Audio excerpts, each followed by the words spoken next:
This is Henry Moran live from Northampton, where it's the first of 3 one-day internationals between England and South Africa's women. The sun, I'm sure it's shining wherever you are, but it is shining here, and it is mighty hot in Northampton, with a parched outfield. We'll be seeing the players running out in an hour or so. Part of our commentary team this afternoon, we'll have Anya Shrubsole, we'll have Georgia Elwes, Alex Hartley, Emily Windsor, Phil Long, our scorer, Daniel Norcross as well, and it is Daniel who is alongside me as we get ready for action. I'm looking forward to this day. I'm very much looking forward to this, and I'm seeing Northampton quite literally in a whole new light, because we've got a different commentary position. We do. We're on the other side of the ground from the sort of the old, slightly rickety pavilion that we're normally in, where we sit out on the balcony. And so I'm seeing an entirely different perspective. But I am very much looking forward to this game. South Africa after revenge, the semi-final of the World Cup, which you would have attended, where they lost quite heavily, but it was a tighter game than the score suggested.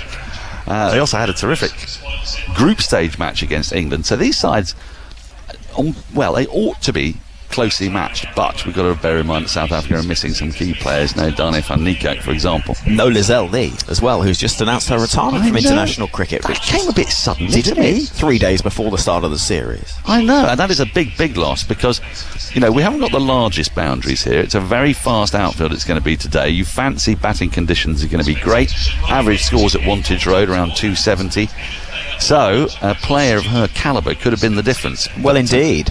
But she goes, and so we'll wait to see how South Africa go about replacing her, but that is a big blow. What we think in terms of England's lineup, well, the sense from looking at the warm-ups, and you can never quite tell from these things, but the sense is they'll probably go with 2 spinners, and so it's likely to just be a seam attack. Featuring, Kate Cross will be leading things, and then you'll have the seam bowling as well of Nat Siver, and then the spin duo, Charlie Dean and Sophie Eccleston, is likely to be the way that they go with it. So are we going to see Izzy Wong or Lauren Bell? I don't think we probably are. Neither, I think, which is a pity, but I think that's the way they would go, and the return, of course, of Catherine Brunt as well. Yes. So I think that is, from looking purely at the body language, which is not necessarily the most scientific way of doing it, but looking who was bowling ahead of things, I think that seems the most likely way that we'll be going. Well, Wantage Road, of course, as a place where Graham Swan and Monty Panesar used to play their men's cricket here. A left armour and an off spinner. So there's a good precedent, you'd say, for some spin twins turning it in opposite directions. Well, there is, and there's certainly the opportunity, you would have thought, on a dry day like today, the pitch is, it's been baking for a couple of days, that it is going to just break up a touch. It looks quite green from here. It does, but it looks sort of pristine though, doesn't it? There's a certain, and you can get some very flat wickets here at Wantage Road. I've seen sides score in excess of 300 on a few occasions at Wantage Road. So I would say it's likely to start as a run feast. Question is, what do? Do you bat or do you bowl? Well, England like to chase, but I would be inclined to have a bat and bat them out of the game if I was England, I think, probably.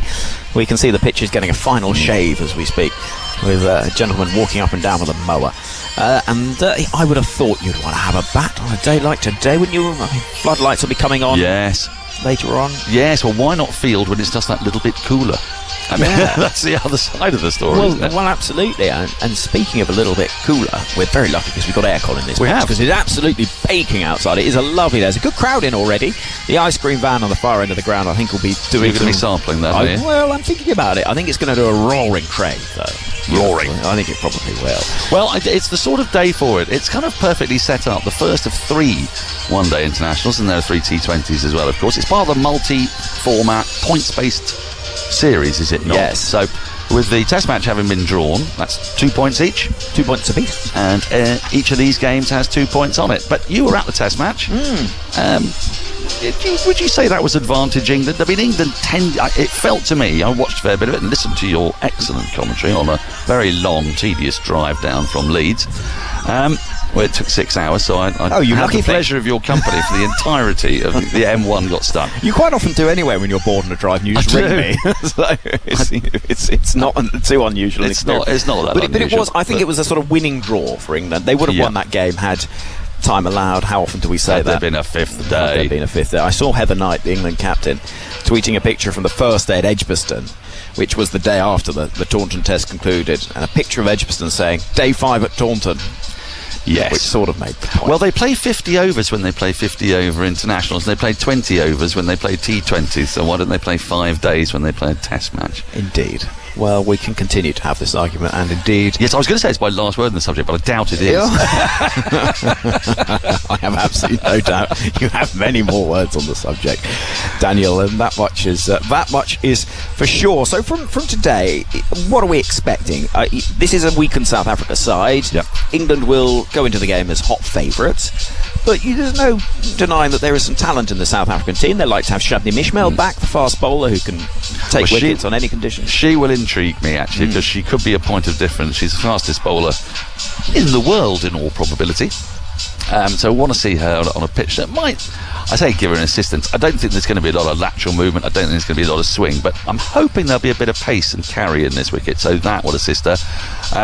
There's some very experienced players like Marizanne Kapp, fresh off that large 150 in the Test match, who is also a terrific bowler, one of the best all-round cricketers in the world, and of course Sune Luce. I think she might want to put the bowling option slightly to one side a little bit more, but she does like to bowl herself. I'm so hoping Sekakune plays, because I got to see of what I saw of the Test match. I found her quite a beguiling cricketer. Yeah, I mean, what an innings as well. Night watcher. She faced more deliveries in that innings than she has in the rest of her international career put together. Insane, isn't it? It's wonderful. Yeah. And bowls quite a sort of awkward, skiddy style. And we like to see Ibonga Kakar back as well. That'll boost the South African bowling lineup. But we'll have all the details of this. And Laura Wolfhard, don't forget. I mean, this feels like a day for Laura Wolfhard. Doesn't it? Sun on her back, cover driving for fun. I've got to actually find out what the name is. Is that the old football stand? The one away to our right. I'm totally disoriented. I'm in the wrong box. I'm just in a state of barely concealed ecstasy at being in Northampton in the sunshine. I'm not sure I've ever been to Northampton sunshine. It always rains when we play.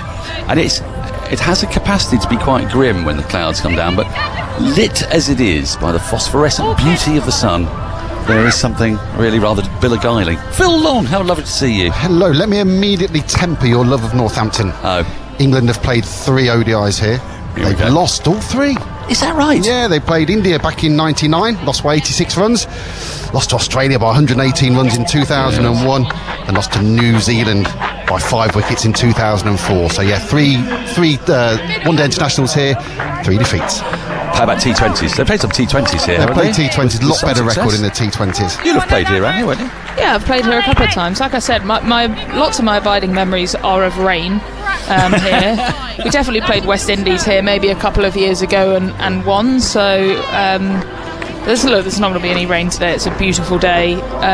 Set fair for hopefully a cracking game of cricket. What are we expecting from this pitch? The pitch looks from a distance, it's a little bit green, but it looks flat. It looks like there should be runs in it. It feels like a batting kind of a day today. Yeah, it absolutely does. The pitch here at Northampton is normally pretty good. Can be a bit skiddy, I think, especially from the David Capel end that Catherine's bowling from. It's slightly downhill and can be a bit skiddy, but I think you'll get value for shots here on the outfield as well. So I'd expect a kind of 260, 270 par, to be honest with you. I think 270 is what I saw as the par score, as the players kneel in advance of the first ball. Players and support staff at the far end of the ground. And it's going to be Catherine Brunt who is going to take the first ball of this, the first one-day international, women's one-day international. Plenty of encouragement for her out there on the field. And here she goes, first ball of the match. Into Wolfhard. Wolfhard is beaten on the outside edge by an absolute beauty. Bit of movement there, Anya. Yeah, lovely bit of swing. That's that traditional away swing that Catherine Brunt gets when she's at her best. So for first international ball of the summer, she'll be pretty happy with that. Was that Andre Staines facing, actually, not Wolfhard? It is indeed. Yeah. So we've been sold a pup there because Wolfhard's down as 1 on the team sheet. Staines facing first. Here's Brunt again, this very familiar approach with 2 slips in place. And driving again this is Staines. A huge appeal. I thought I heard something, but I don't think it could have been bat because Catherine Brunt is seldom shy. Now then, this. Oh, they've gone for it. They have gone for it. Well, I heard something, did you? I'm not sure I did. dare to question Anna Harris. She was exceptional in the Test match, barely got a thing wrong. So Stain looks quite comfortable there. Director, we got a review for or she's the best actress going. On first, yeah. please. Well, sometimes you don't know, though. We've discovered this, as lots of people have been reviewing things have been found out to have been actually found out to have edged it. Now then, let's take a look at this. Bat is close to ball. No obvious bat there. I'll take Ultra Edge next, please. Amy Jones, who isn't one for appealing when she doesn't hear anything. Got nothing. She's just copied the slips. She's looking very diffident at this, and now actually England's players are now moving away, thinking that they might have made a bit of a mistake here. But it was Heather Knight who definitely heard something. Here we go. Ultra Edge shows nothing. Yeah, maybe once more time. Yeah, I've got a flat line. I'm going to go back on field to Anna. Catherine Brunt is not shy of wanting a review, so my approach would be, if she doesn't think it's out, it's probably not.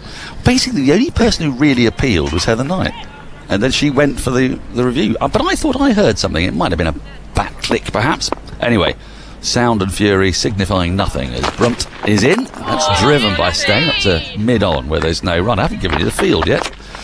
We have got 2 slips, backward point, extra mid-off, mid-on, and mid-wicket. And a long leg. Tammy Beaumont down at long leg. Usually see her cover point, don't we? Yeah, we've obviously got Danny Wyatt back in the team, who's an exceptional fielder there, and Tammy is quick across the ground. She's got a lot of ground to cover here at fine leg. Brunt in again, Stain, who covers up in defence. A full straight ball on leg stump, pushes it up to mid-on, and there is no run. 4 balls yet to get off the mark, South Africa. Just a reminder, 2 points on offer. It's a multi-format, points-based series, which should happen in all series, shouldn't it now? I think so. I think it's obviously started in the Ashes. I think it's a brilliant format and brings Test match cricket to the women's game. Yeah, you just make it standard for everyone. Brunt in again. Stain clips this away. First run of the match down to Tammy Beaumont at long leg, who does a little bit of a fumble, but she retrieves and they get through for just a single. South Africa off the mark, one without loss. But as Anya also mentioned before the start of play, this game isn't part of the Women's World Championship. South Africa have started in that. They won 3 games in Ireland, but this 3-match series is not part of that World Championship. Why is that? It's a very good question. You see, these things confuse me. Don't look in my direction, Dan. I've not a clue. Just but the standardise India series later in the summer is, so who knows? Well, there you go. Here's Brunt, completely over. Wolfhart facing up to her first ball. She gets right in behind this and punches square of the wicket to Danny Wyatt at point, and there is no run. End of the first over. South Africa 1 without loss. So if you are just joining us, the Test match was drawn. 2 points. I listened to a lot of you on that. I got stuck in traffic on the M1 driving back from the Headingley Test, and I heard you say rather plaintively, it was a day you had a breakfast, yeah, and then Henry made you do a long and emotional lunch hour with Catherine Brunt, and you were commentating for half the day, and you said you'd never spoken so many words in a single day in your life. Absolutely not. I was exhausted that evening. Went out for dinner with a few of the other girls that were doing commentary and hen cow and the England communications, and I had my food and I said, I'm really sorry guys, I've got to go to bed. I've never been so tired. It's more exhausting than it looks, talking nonsense. Absolutely. Right, Nat Siver is going to open the bowling in the absence of Anya Shrubsole, who's up here in the box. And she's got a slip and a gully in place. Stain plays a lovely little late cut at this, finds the gap between first slip and the gully down towards deep third. They get through for a single, 2 without loss. How many times is this an unfair question I'm about to ask you, Phil? How many times has Nat Siver opened in a one-day international? We can look that up. Yes. You've not worked with me before. What I tend to do is make scorers' lives hell. Exciting.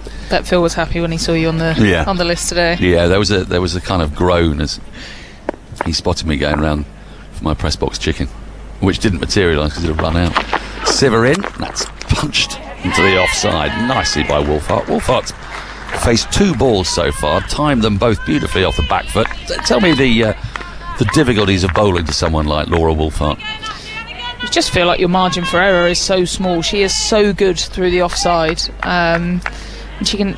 You bowl a perfectly acceptable ball on 4th stump and it's disappeared. Siver in. It's driven in the air through the covers. That's going to run away towards the boundary. We'll get to see how fast this outfield is, and it is lightning quick. No one can catch up with that. Sophia Dunkley goes to retrieve the ball from the boundary sponge, and Wolfhard is away. 6 without loss. Wolfhard on 4. That's a beautiful looking shot. Bit too full. Ooh, a high elbow. Good stride into the ball. Perfect. Just what she would have wanted early in her innings. Siver into Wolfhard again. Again fallen, again driven through the covers. This time an even better looking shot, and it's 4 more. Well, you just said you've got very little margin for error. Two, well, one was almost Yorker length. That was a little bit more of a half volley. I think Siver will be disappointed with those 2 balls. You just know that's not where you can bowl to Laura Wolfhard. She will put them away all day. She will not miss out on that. So she's going to need to bowl a bit straighter and probably bring her length back a little bit. But it looks like a beautiful pitch, even paced, plenty of runs. 10 without loss in the second over as Siver is in. Wolfhard drives in the air. It was a bump ball, but it was in the air for a while. And a sprawling diving stop in the covers by Dunkley prevents a run. To very quickly answer your question, Dan, 19 times out of 80 she's opened either opened the bowling or been the first at the other end. That would have been when either Catherine Brunt or Anya next to me were not available, I imagine. Siver in to complete the over, and Wolfhard just gets in behind this, pushes into the covers. Dunkley will field. End of the second over. South Africa 10 without loss. Wolfhard 8. Steyn has 2. And what we've gathered so far is that this is a really beautiful looking surface to bat on. Yeah, tiny bit of swing especially from Catherine, but a little bit from Nat. But other than that, it seems even paced, nice bounce. Seems like if you get it slightly over pitched, that it's going to disappear for 4, and I think we'll see that throughout the day. Now, just to be clear on any rules that have come in, so we have yet to adopt the when you're caught, the crossing, that has yet to come in. That comes in October. That's just in the IPL and T20 Blast, I think. Brunt in, outside the off stump, through to the keeper. And there is no run. Are there any other regulations in women's one-day cricket that have changed? Because they do, in different seasons, you suddenly get slightly different fielding restrictions. Well, you have them in different competitions. In our domestic competition, we are playing the rule that if you're caught, the new batter has to be on strike. So I forgot about that routinely through the start of the season. Brunt in with 2 slips. Stayed on strike. Stayed. Oh, it's nearly taken at first slip. Might have been a chance. It could have carried. I think it has done. Brunt certainly thinks it has. Heather Knight at first slip. It went very low. A punch off the back foot by Steyn. Thick edge. Now then, let's take a look at this on the replay and see. It was very, very low to Knight's left. I wonder if Amy Jones could have got close. That might have been just too wide of her. It was really, oh yes, it did carry. Tough one, but an inch or 2 off the ground. Very tough one. I think that is Heather Knight's catch. I think Amy did really well to probably leave it, and yeah, just off the ground. Just a little hand out there, wasn't there? Sort of thinking about it. I wonder if that might have put her off a bit. Brunt in, Wolfhard on strike, because they took a single as that rolled down past first slip. Stayed on to 3, 11 without loss. Wolfhard lets this ball go by. It showed not a huge, those last 2 balls, not a huge amount of bounce in this pitch, so I wouldn't be surprised if we saw the slips and the keeper come up a step. But yeah, she'll want to take those, and that would have set Brunt away on her international summer. Yeah, you're right. There isn't a great deal of bounce as Brunt is in. Wolfhard pushes at this into the onside, round her front pad, and he finds mid-wicket and there's no run. And it was an authentic back foot punch, which would suggest, therefore, I mean, that's a thick edge, that, and if that is carrying only an inch or so off the ground, I think you're right, Anya, they're going to have to just take a step forward. You often find this with slips. It's very, very frustrating. We saw it in the men's test match up at Headingley, I think it was, where the slip stayed in exactly the same place, regardless of the softness of the ball. As Brunt is in, that's play with an angled bat down towards deep third, and they just get a single for it.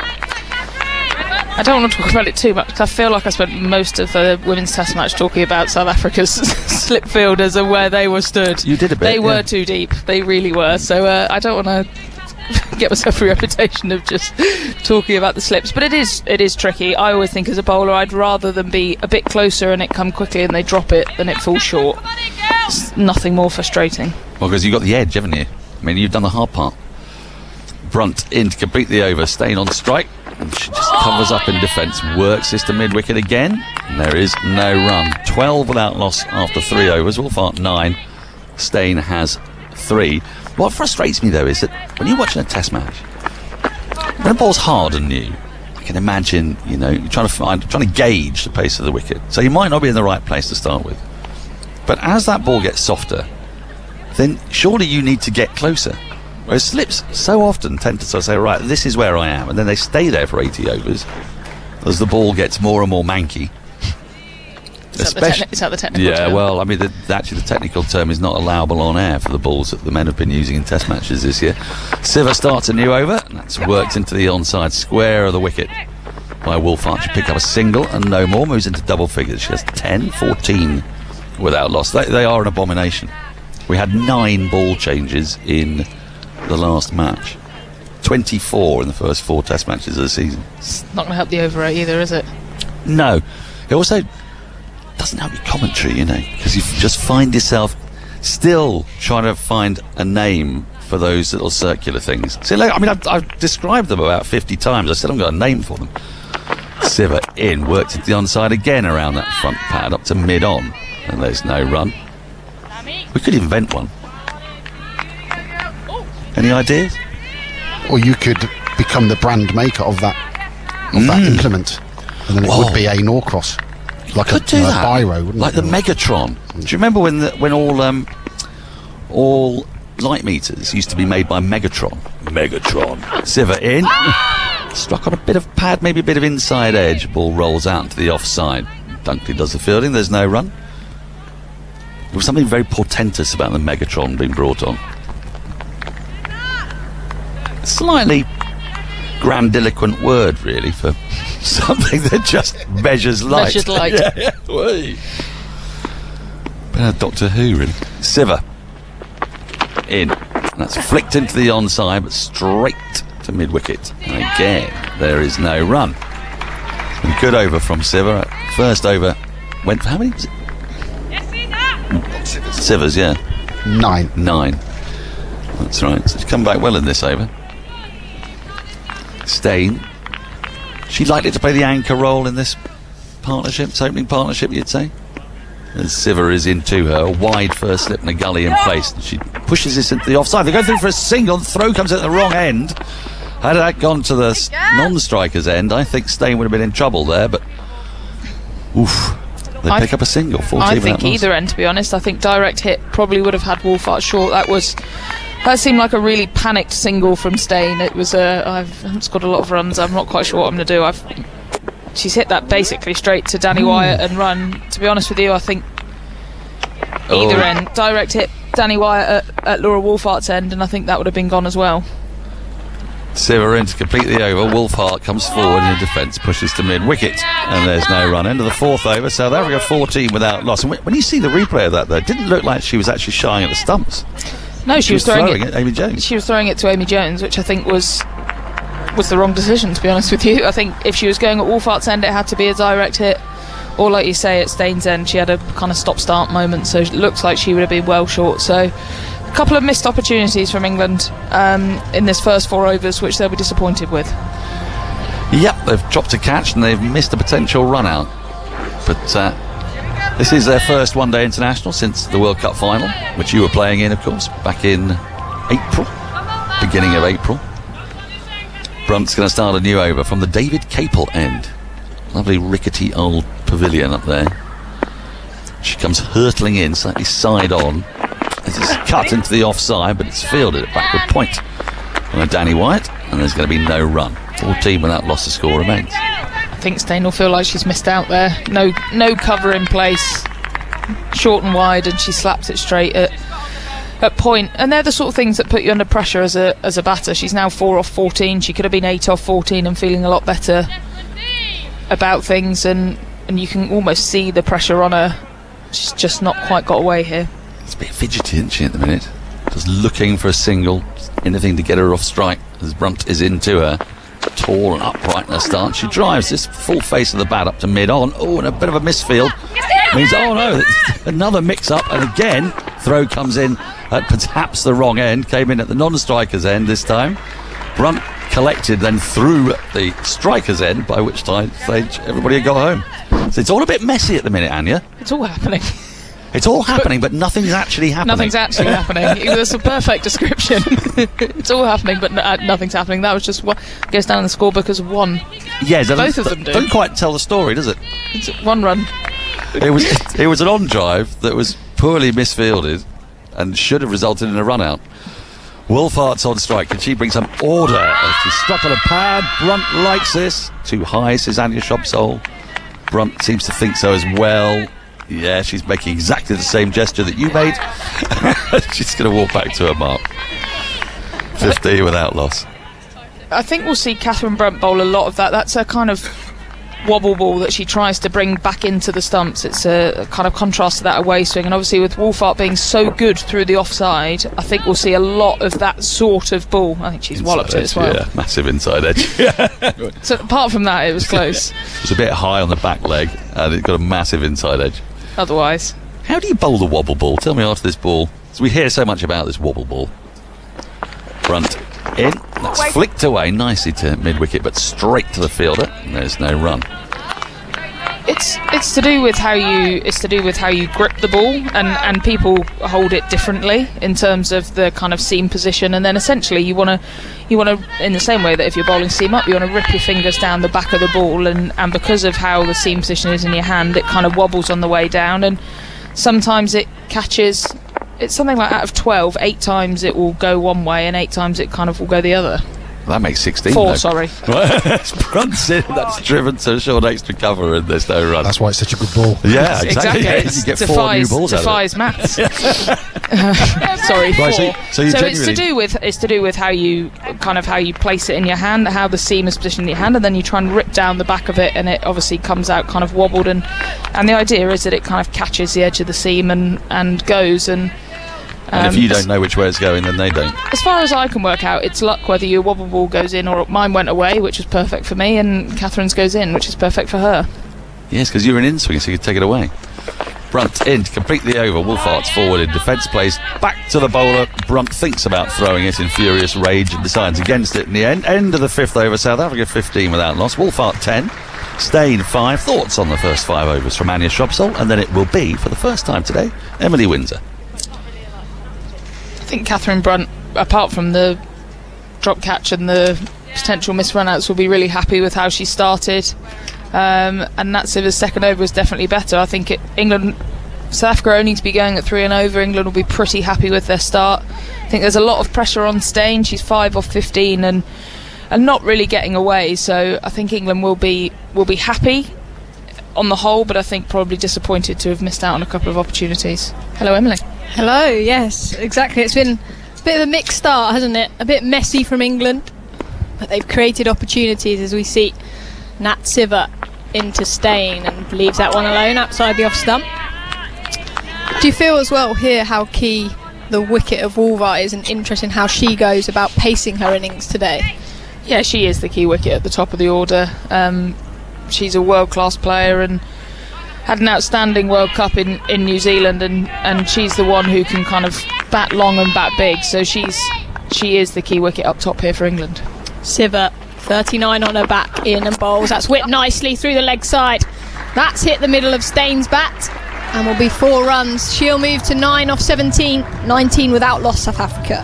Yeah, it's a poor ball from Natsiva, leg stump half volley, and not too many opening batters around the world who will miss out on that, so that might settle Stain down a bit, might make her feel a bit better. Yeah, poor ball, got what it deserved. Yeah, and at the moment it just seems like England are giving those chances to South Africa to find that boundary, keep the scoreboard ticking over as Siva in again bowls on the leg side, same result. She hasn't got this one just as well, but that's raced away for 4. This outfield is rapid here today. Stain moves herself to 10 and 20 without loss, South Africa. Another poor ball from Siva and put away. I think she's more so than Brunt has struggled to kind of find a line and a length, and probably been a bit full on the whole, and those last couple a bit straight, and that was probably only 15 metres away from Catherine Brunt down at fine leg, but she had no chance. Siver into Stain again. This time worked sweetly down to the fine leg fielder. She's up and running now. She's on to 14. 24 without loss, South Africa. And I guess on this, Anya, Nat Siver's opening the bowling. There's two young, Lauren Bell, Izzy Wong, young fast bowlers waiting in the wings not to play. Would you have expected to see one of them in the side today? Yeah, I think I would have done. I'd have really liked to have seen one of them in the side. I think you've got a perfect opportunity here. Siver into Wolvart this time. That's driven lovely, but only finds backward point. There'll be no run. You've got a perfect opportunity here with these 3 games not being part of the ICC Championship to start to have a look at those 2 in particular. They're the 2 that are in the squad, and I really hope as we move through the series that they get a go. And you've got to think the next 50 over World Cup is 3 years away, and they're going to be the ones who are ready for it. Siver to Wolvart, full again, driven. This time they'll come through for a quick single. Dunkley comes round, extra cover. Wolvart to 11, 25 without loss, 6 overs gone. Better over that from South Africa. Yeah, you've got to kind of think in cycles, I guess, and that next 50 over World Cup is 3 years away. You've not to say you just discard people who won't be there, but they're likely to be your kind of forefront of your attack at that World Cup, and I think it's important that they have as many games as possible, as much opportunity as possible to I guess build some confidence to bed into this team. And they just have a point of difference, Wong with her pace and her away swing, and Lauren Bell with that in swing. So I'd have really liked to have seen one of them playing, but I'm going to keep everything crossed that we'll see them later in the series. Very quickly, differing starts for Brunt and Siver today. Brunt 3 overs for 4, Siver 3 overs for 21. Brunt still has 2 slips in play. Swing of the ball away from the right-handed batter will be Wolvart to face a fiery Catherine Brunt as she bowls. That's down the leg side. Work to Tammy Beaumont at fine leg. Will be a single. She moves to 12, 27 without loss in South Africa. And back to the... It's a lot for Nat Siver, isn't it? We need her to score runs in that middle order as well, in that top order. But to open the bowling as well, that's a lot for a cricketer to do. Yeah, she's obviously someone who's very fit and can do that, but it's a long international summer, and you've got to look after players like that. Catherine Brunt charging in again past the umpire, bowls in defence from Stain.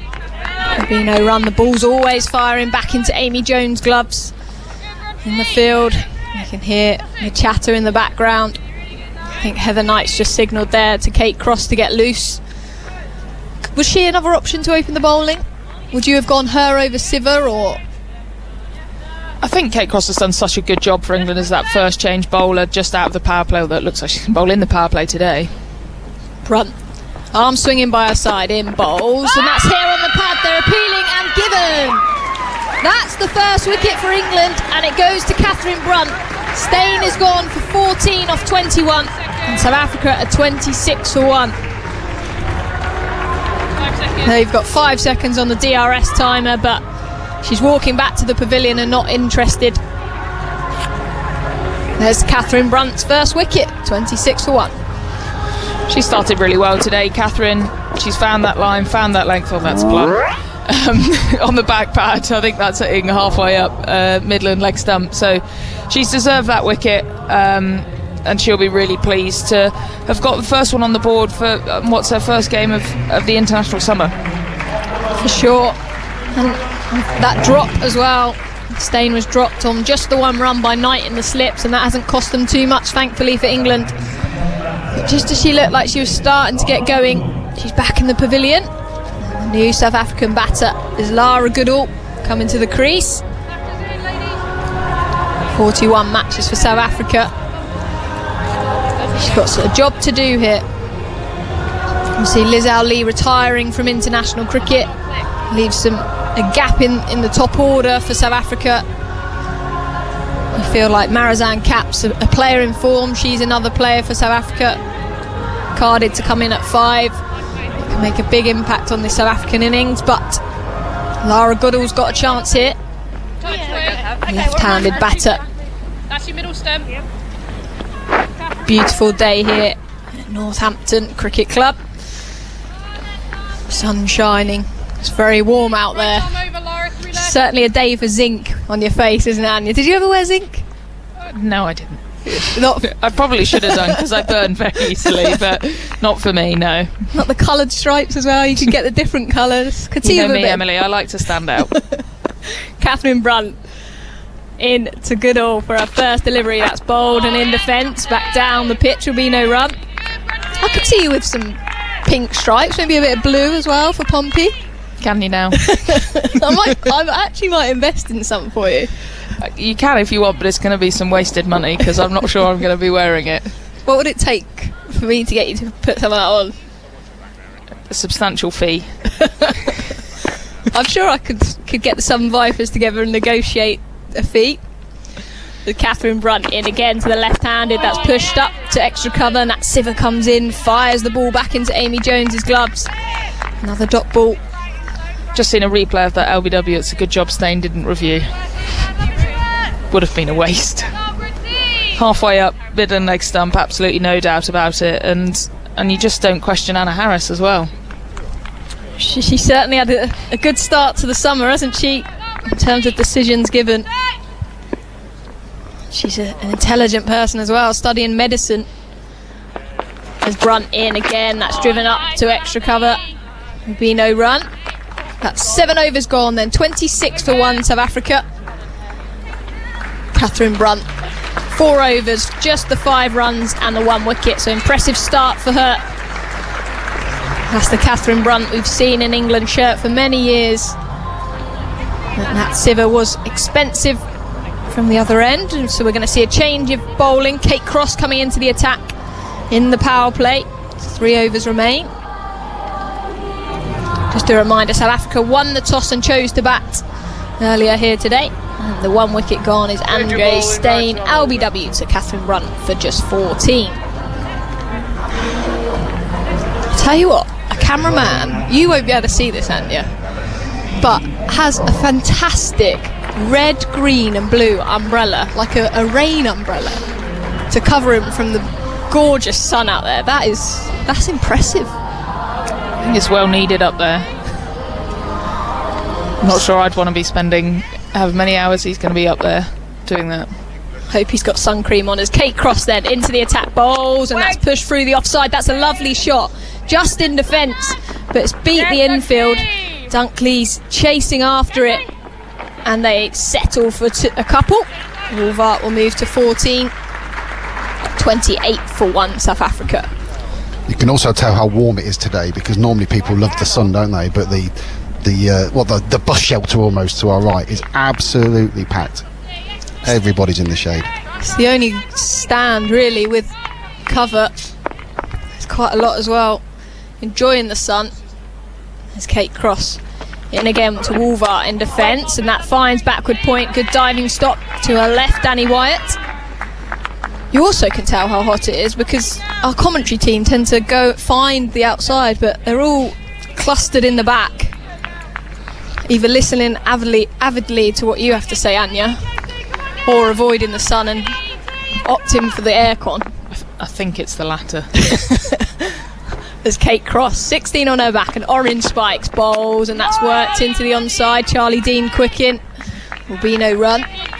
Good to see Charlie Dean back into the side. Yeah, absolutely. I think she'd have been pretty disappointed to miss out on the test, but she's had a great start to her ODI career, and I wouldn't be surprised if we saw her in the game early here. Goodall left-handed, not as comfortable against spin, so I'd be surprised if we didn't see her pretty early here. Kate Cross, towel in her back, in right arm over bowls. That's driven sweetly. Third man comes round. Sophie Eccleston cuts it off, but that hit the middle of Wolvart bat. She moves to 15. 29 for 1 South Africa. She looks dangerous, doesn't she?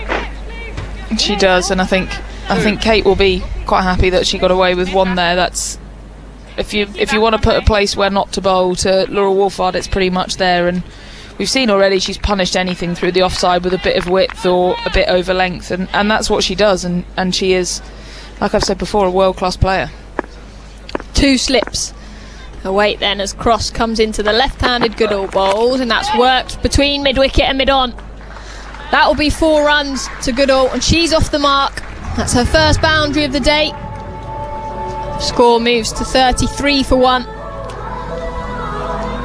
You'll be disappointed to get the ball through there at that angle, wouldn't you? Mid-on and mid-wicket. Splitting the 2.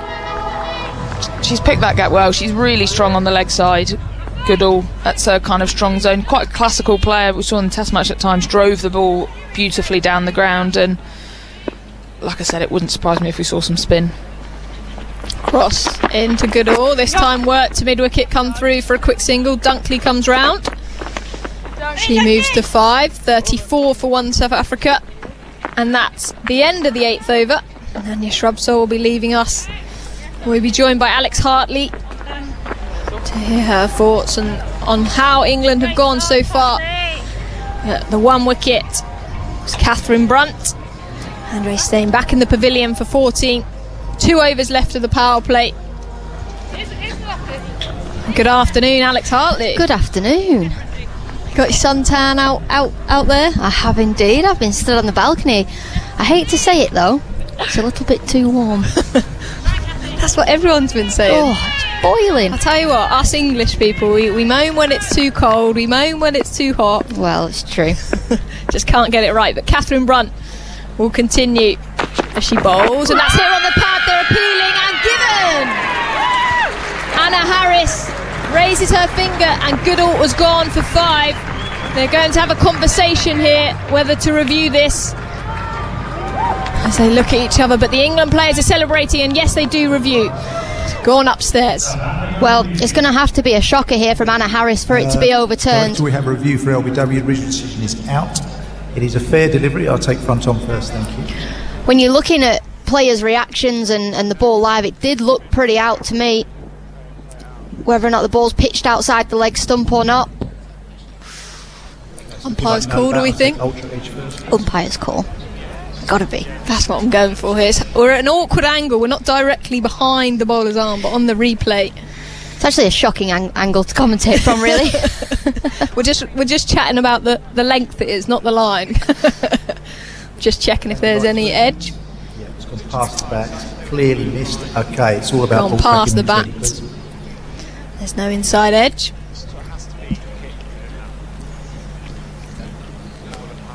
Pitching outside leg. I'm going to go back on field. Tell you what, I reckon there's a career in it for umpiring for me. Got a few right this season. Always pitched outside leg. So Anna Harris reverses her decision, and Goodall will still be in the middle. That's one of the first wrong decisions by Anna Harris. But again, Alex Hartley, you're right. I feel like you are in the wrong seat every time I'm on air with you. You get it right. Do you know what? That's through practice, because I reckon the first 2 years of my commentary career I was rubbish at calling LBWs, and if the ball was pitching outside leg or not. It's like anything, you sort of watch more, you get used to it. Catherine Brunt then. What will her response be? Into Goodall bowls, and that's driven up to Nat Siver. Extra cover will be no wrong run. Are you sure you don't sit at home and make a quiz for yourself? Is this out? Is this not out? And just write it down. I do watch cricket every single day of the summer, so maybe subconsciously I'm playing those games. Goodall there, caused a bit of concern because she played across the line of the ball. She's very strong through the onside, but she needs to keep playing with a straight cricket bat. 34 for 1, South Africa has Brunt in, and that's an edge and taken! That is her wicket. There's no dispute with that one. Heather Knight takes the catch at first slip, and Goodall gone for 5. 34 for 2, South Africa. Well, Catherine Brunt doing what Catherine Brunt does best. She's 2 for 5 off 4.3 overs. Had Goodall in all sorts of trouble a couple of balls before with that LBW shout, but the ball pitching outside leg. This time, Catherine Brunt going right across the left-hander. A thick outside edge and easily taken by Heather Knight in the slips. After Heather dropped one earlier on, she gives the ball a kiss and tosses the ball in the air. And England, they are on top of South Africa at this stage of the game. 34 for 2 then, South Africa. But importantly for them, Laura Wolvart is still at the crease. And she'll be joined by the captain, Sune Loose. So again there, Goodall strong through the onside, but she's just played across the ball ever so slightly, which has given her that thick outside edge to first slip. The captain, Heather Knight, is something that she needs to think about going into the second ODI on Friday. Yes, I'm strong through the onside, but can I play straight when I need to? So this is the first of the 3 ODIs. The second one at Bristol, as Alex said, on Friday, and the third one next week, a week today in Leicester. Catherine Brunt into her 5th over today. She's had a review for a caught behind. She's had a drop by Heather Knight. She's taken a wicket. She's had a review for an LBW, and there's a second wicket of the day. Brunt into Loose, and that's worked into the leg side. Siver comes round, won't be a single. How impressive is that, Alex? Her first international game of the summer. Do you expect anything different? No, you can't expect anything less from Catherine Brunt, can you? She's played international cricket and cricket for a very long time. England's senior player, retired from Test cricket to prolong her England career, and proving why she's in this side today. Brunt coming in from the David Chappell end. The Sune Loose bowls in defence again on the back foot. Same result to Nat Siver. No run, 34 for 2. 1 ball of the 9th over remains. This is going to be a key partnership for Lees and Wolfart. Both of them need to stick around a little bit. Sorry, Phil, I think you had something for us then. I was very quickly going to say Catherine Brunt 2 wickets today. She only took 4 in the entirety of the World Cup, in which she played 9 games, so good bounce back from her. Catherine Brunt, bright blonde hair, into Loose bowls. That's hit on the pad. She's a celeb appealing. Anna Harris not interested. Brunt and Knight having a conversation. I think she might have hit it. You heard Catherine Brunt say. So I won't review that one. I enjoyed that from Catherine Brunt. Give it the Stuart Broad celeb appeal. Minus the cricket bat, I reckon it was out, but I think there was a thick inside edge there from the captain, Sune Lees. And Catherine Brunt, that finishes her 5th over. Been fantastic today. Yeah, wicket maiden there for Catherine Brunt. 5 overs, 1 maiden, 2 for 5. Fantastic figures. Always challenging the batters. And just looking at that replay there, I'm not sure if there was bat involved, Alex. Oh, tell you what, I might have got one wrong. But a wicket maiden there for Catherine Brunt. Crowd applause that. And as Phil says, in the World Cup, didn't pick up many wickets. She was really out of... I hate using the word form in cricket because I think it's a terrible term. There was an inside edge, yes. Got it right. But she couldn't quite figure out something was wrong within her action. It took her a while to figure out what that was. Cross into Wolvart in defence, back down the pitch. And we saw her doing a lot of drills with bowling coach Tim McDonald with a heavier cricket ball. So she had a heavy cricket ball in her front arm and a normal cricket ball in her normal bowling arm, her right hand, to make sure that she's dragging that arm down by her side, just staying strong in her action. And then she came back against Pakistan and picked up a couple of wickets there. First ball of the day, she got a wicket against Pakistan. Kate Cross to Wolvart, driven sweetly, and that's fielded well there in the covers. That's Nat Siver, there'll be no run. Catherine Brunt has been so good for England for such a long time. You sort of forget that she's human. You know, people are allowed to have these dips in performances. You know, it's natural, it's professional sport. Things do ebb and flow. But it was so unusual for it to happen in a World Cup, and it for to be Catherine Brunt. Kate Cross coming in again. Bowls to Wolvart, that's driven up to mid-off. Tammy Beaumont comes round, and there'll be no run. And just on that, Alex, like you talked about how she's doing some technical work, she's having that heavier ball in her front arm to bring down. As a bowler, when you're out of form, do you find that actually the repetition of your bowling action can change? Because it's unusual for someone to have played as much cricket to then be thinking about technical things mid-series. And that's where it was hard for her to do the technical work mid-series. There's Kate Cross in again past the umpire bowls. That's hit back to backward point again, and that's a great diving stop by Nat Siver. She's in the game there, and I think that's why she's placed there for Laura Wolvart. Another dot ball. So the England team went to Australia and played an Ashes series, a tough Ashes series where they only won 1 game against Australia. and then went straight into the World Cup, whereas normally you'd play an Ashes series, you'd have a month or so at home to work on those technical things, but they had to go straight out to New Zealand for the World Cup, 7 days quarantine, sitting in your room.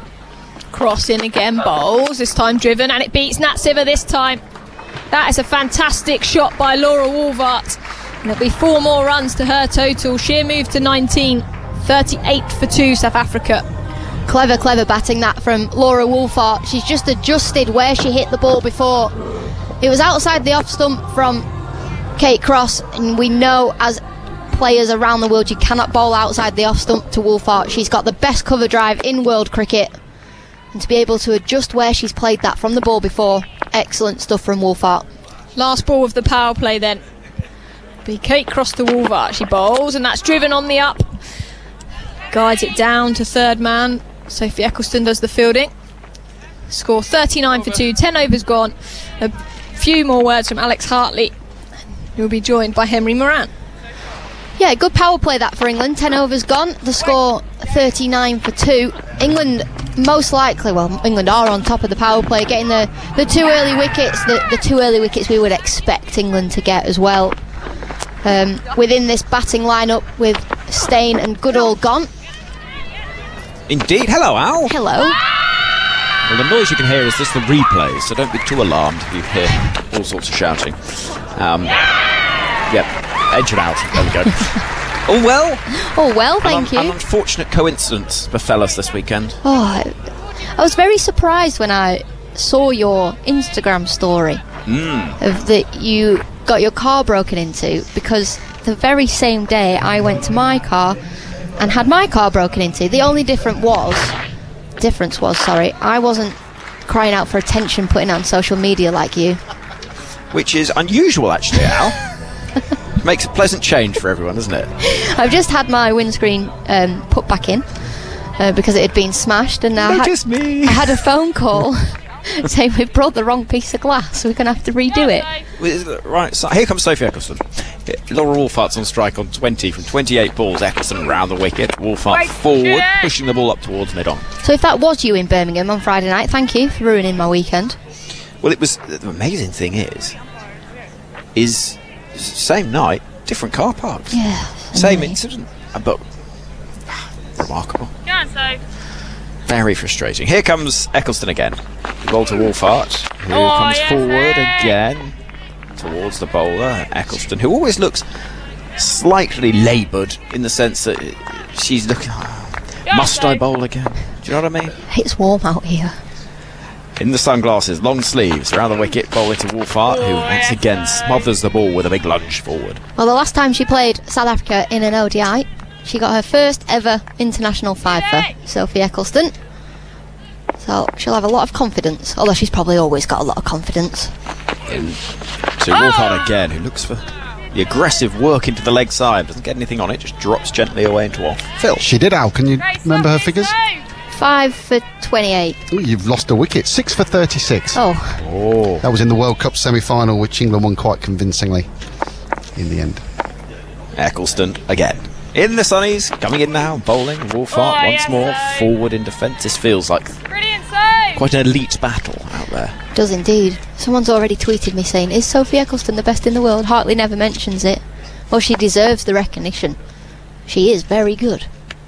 Here comes Eccleston to Wolvaert. Down the leg side. Half an appeal for LBW. It's going to gently run down towards fine leg. Emma Lamb in pursuit will pick up just inside the boundary. Yeah, by a foot or so.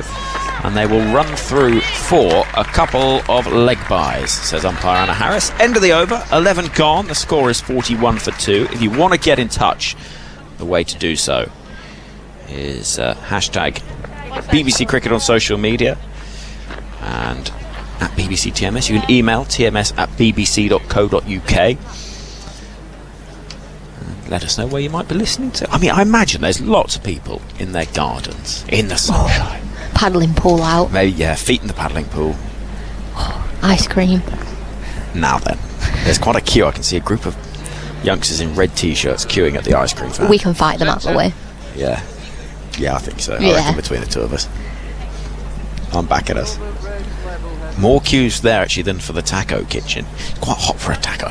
It's very hot for a taco. Maybe later. Maybe that could be our dinner before we watch the Euros. Yeah, I'm looking forward to that. Me too. Listen to that on 5 Live. England against Norway. I went to my first ever women's football game, the opening night of the Euros. I saw that. Looks brilliant. It's unlike you to put it on social media. You can move for pictures. Oh, notice me in my England shirt. Here comes Kate Cross to bowl to Sine Lees, who is forward in defence, pushing into the offside. Touche. And they've got Hegerberg back as well. Norway won the Champions League however many times it is for Leoch. Oh, what a player. Yeah, superb. Looking forward to that. As I say, I watched my first ever women's football game the other day. So you say that, I got no idea what you're going on about. Oh, right. Okay, did you enjoy it? Loved it. Looked brilliant. 70,000 people at Old Trafford. It was amazing. Here comes Kate Cross. Right arm over, bowling to Lees, who pushes towards Dunkley at cover point. Yeah, it looked a brilliant night. 1-0 England. Yes. It was, you could actually tell that the England team were slightly nervous, as you would be, playing out in a packed Old Trafford. Sold out it was. Well, I suppose it's like your experience at Lord's 2017. You're not used to that. Cross again, turns and running away from us. Past umpire Lloyd, pushed away into the offside, and there'll be no run there. This is good from Cross. 41 for 2 is the score. So we'll find somewhere to watch that later on tonight. And if you want to follow the action, well, all sorts of ways to do so across the BBC. What a day for women's sport. What a day for it. Cross at the end of her mark. Ready to bowl once again. Sprints in. Bowling to Lees, who clips that ball up towards mid-on. There'll be no runs there. It's live on BBC One from 7:35. Commentary on 5 Live. Live text coverage on the BBC Sport website and app. And there... Fionn doing that one as well for us. Fionn not doing the football, I don't think. Not doing the football. Just headlining the cricket today. Yeah. I've got a live text page for the cricket where you will be able to find in-play highlights. You want to see those Catherine Brunt wickets? There's one slip in place as Cross sprints in past the umpire.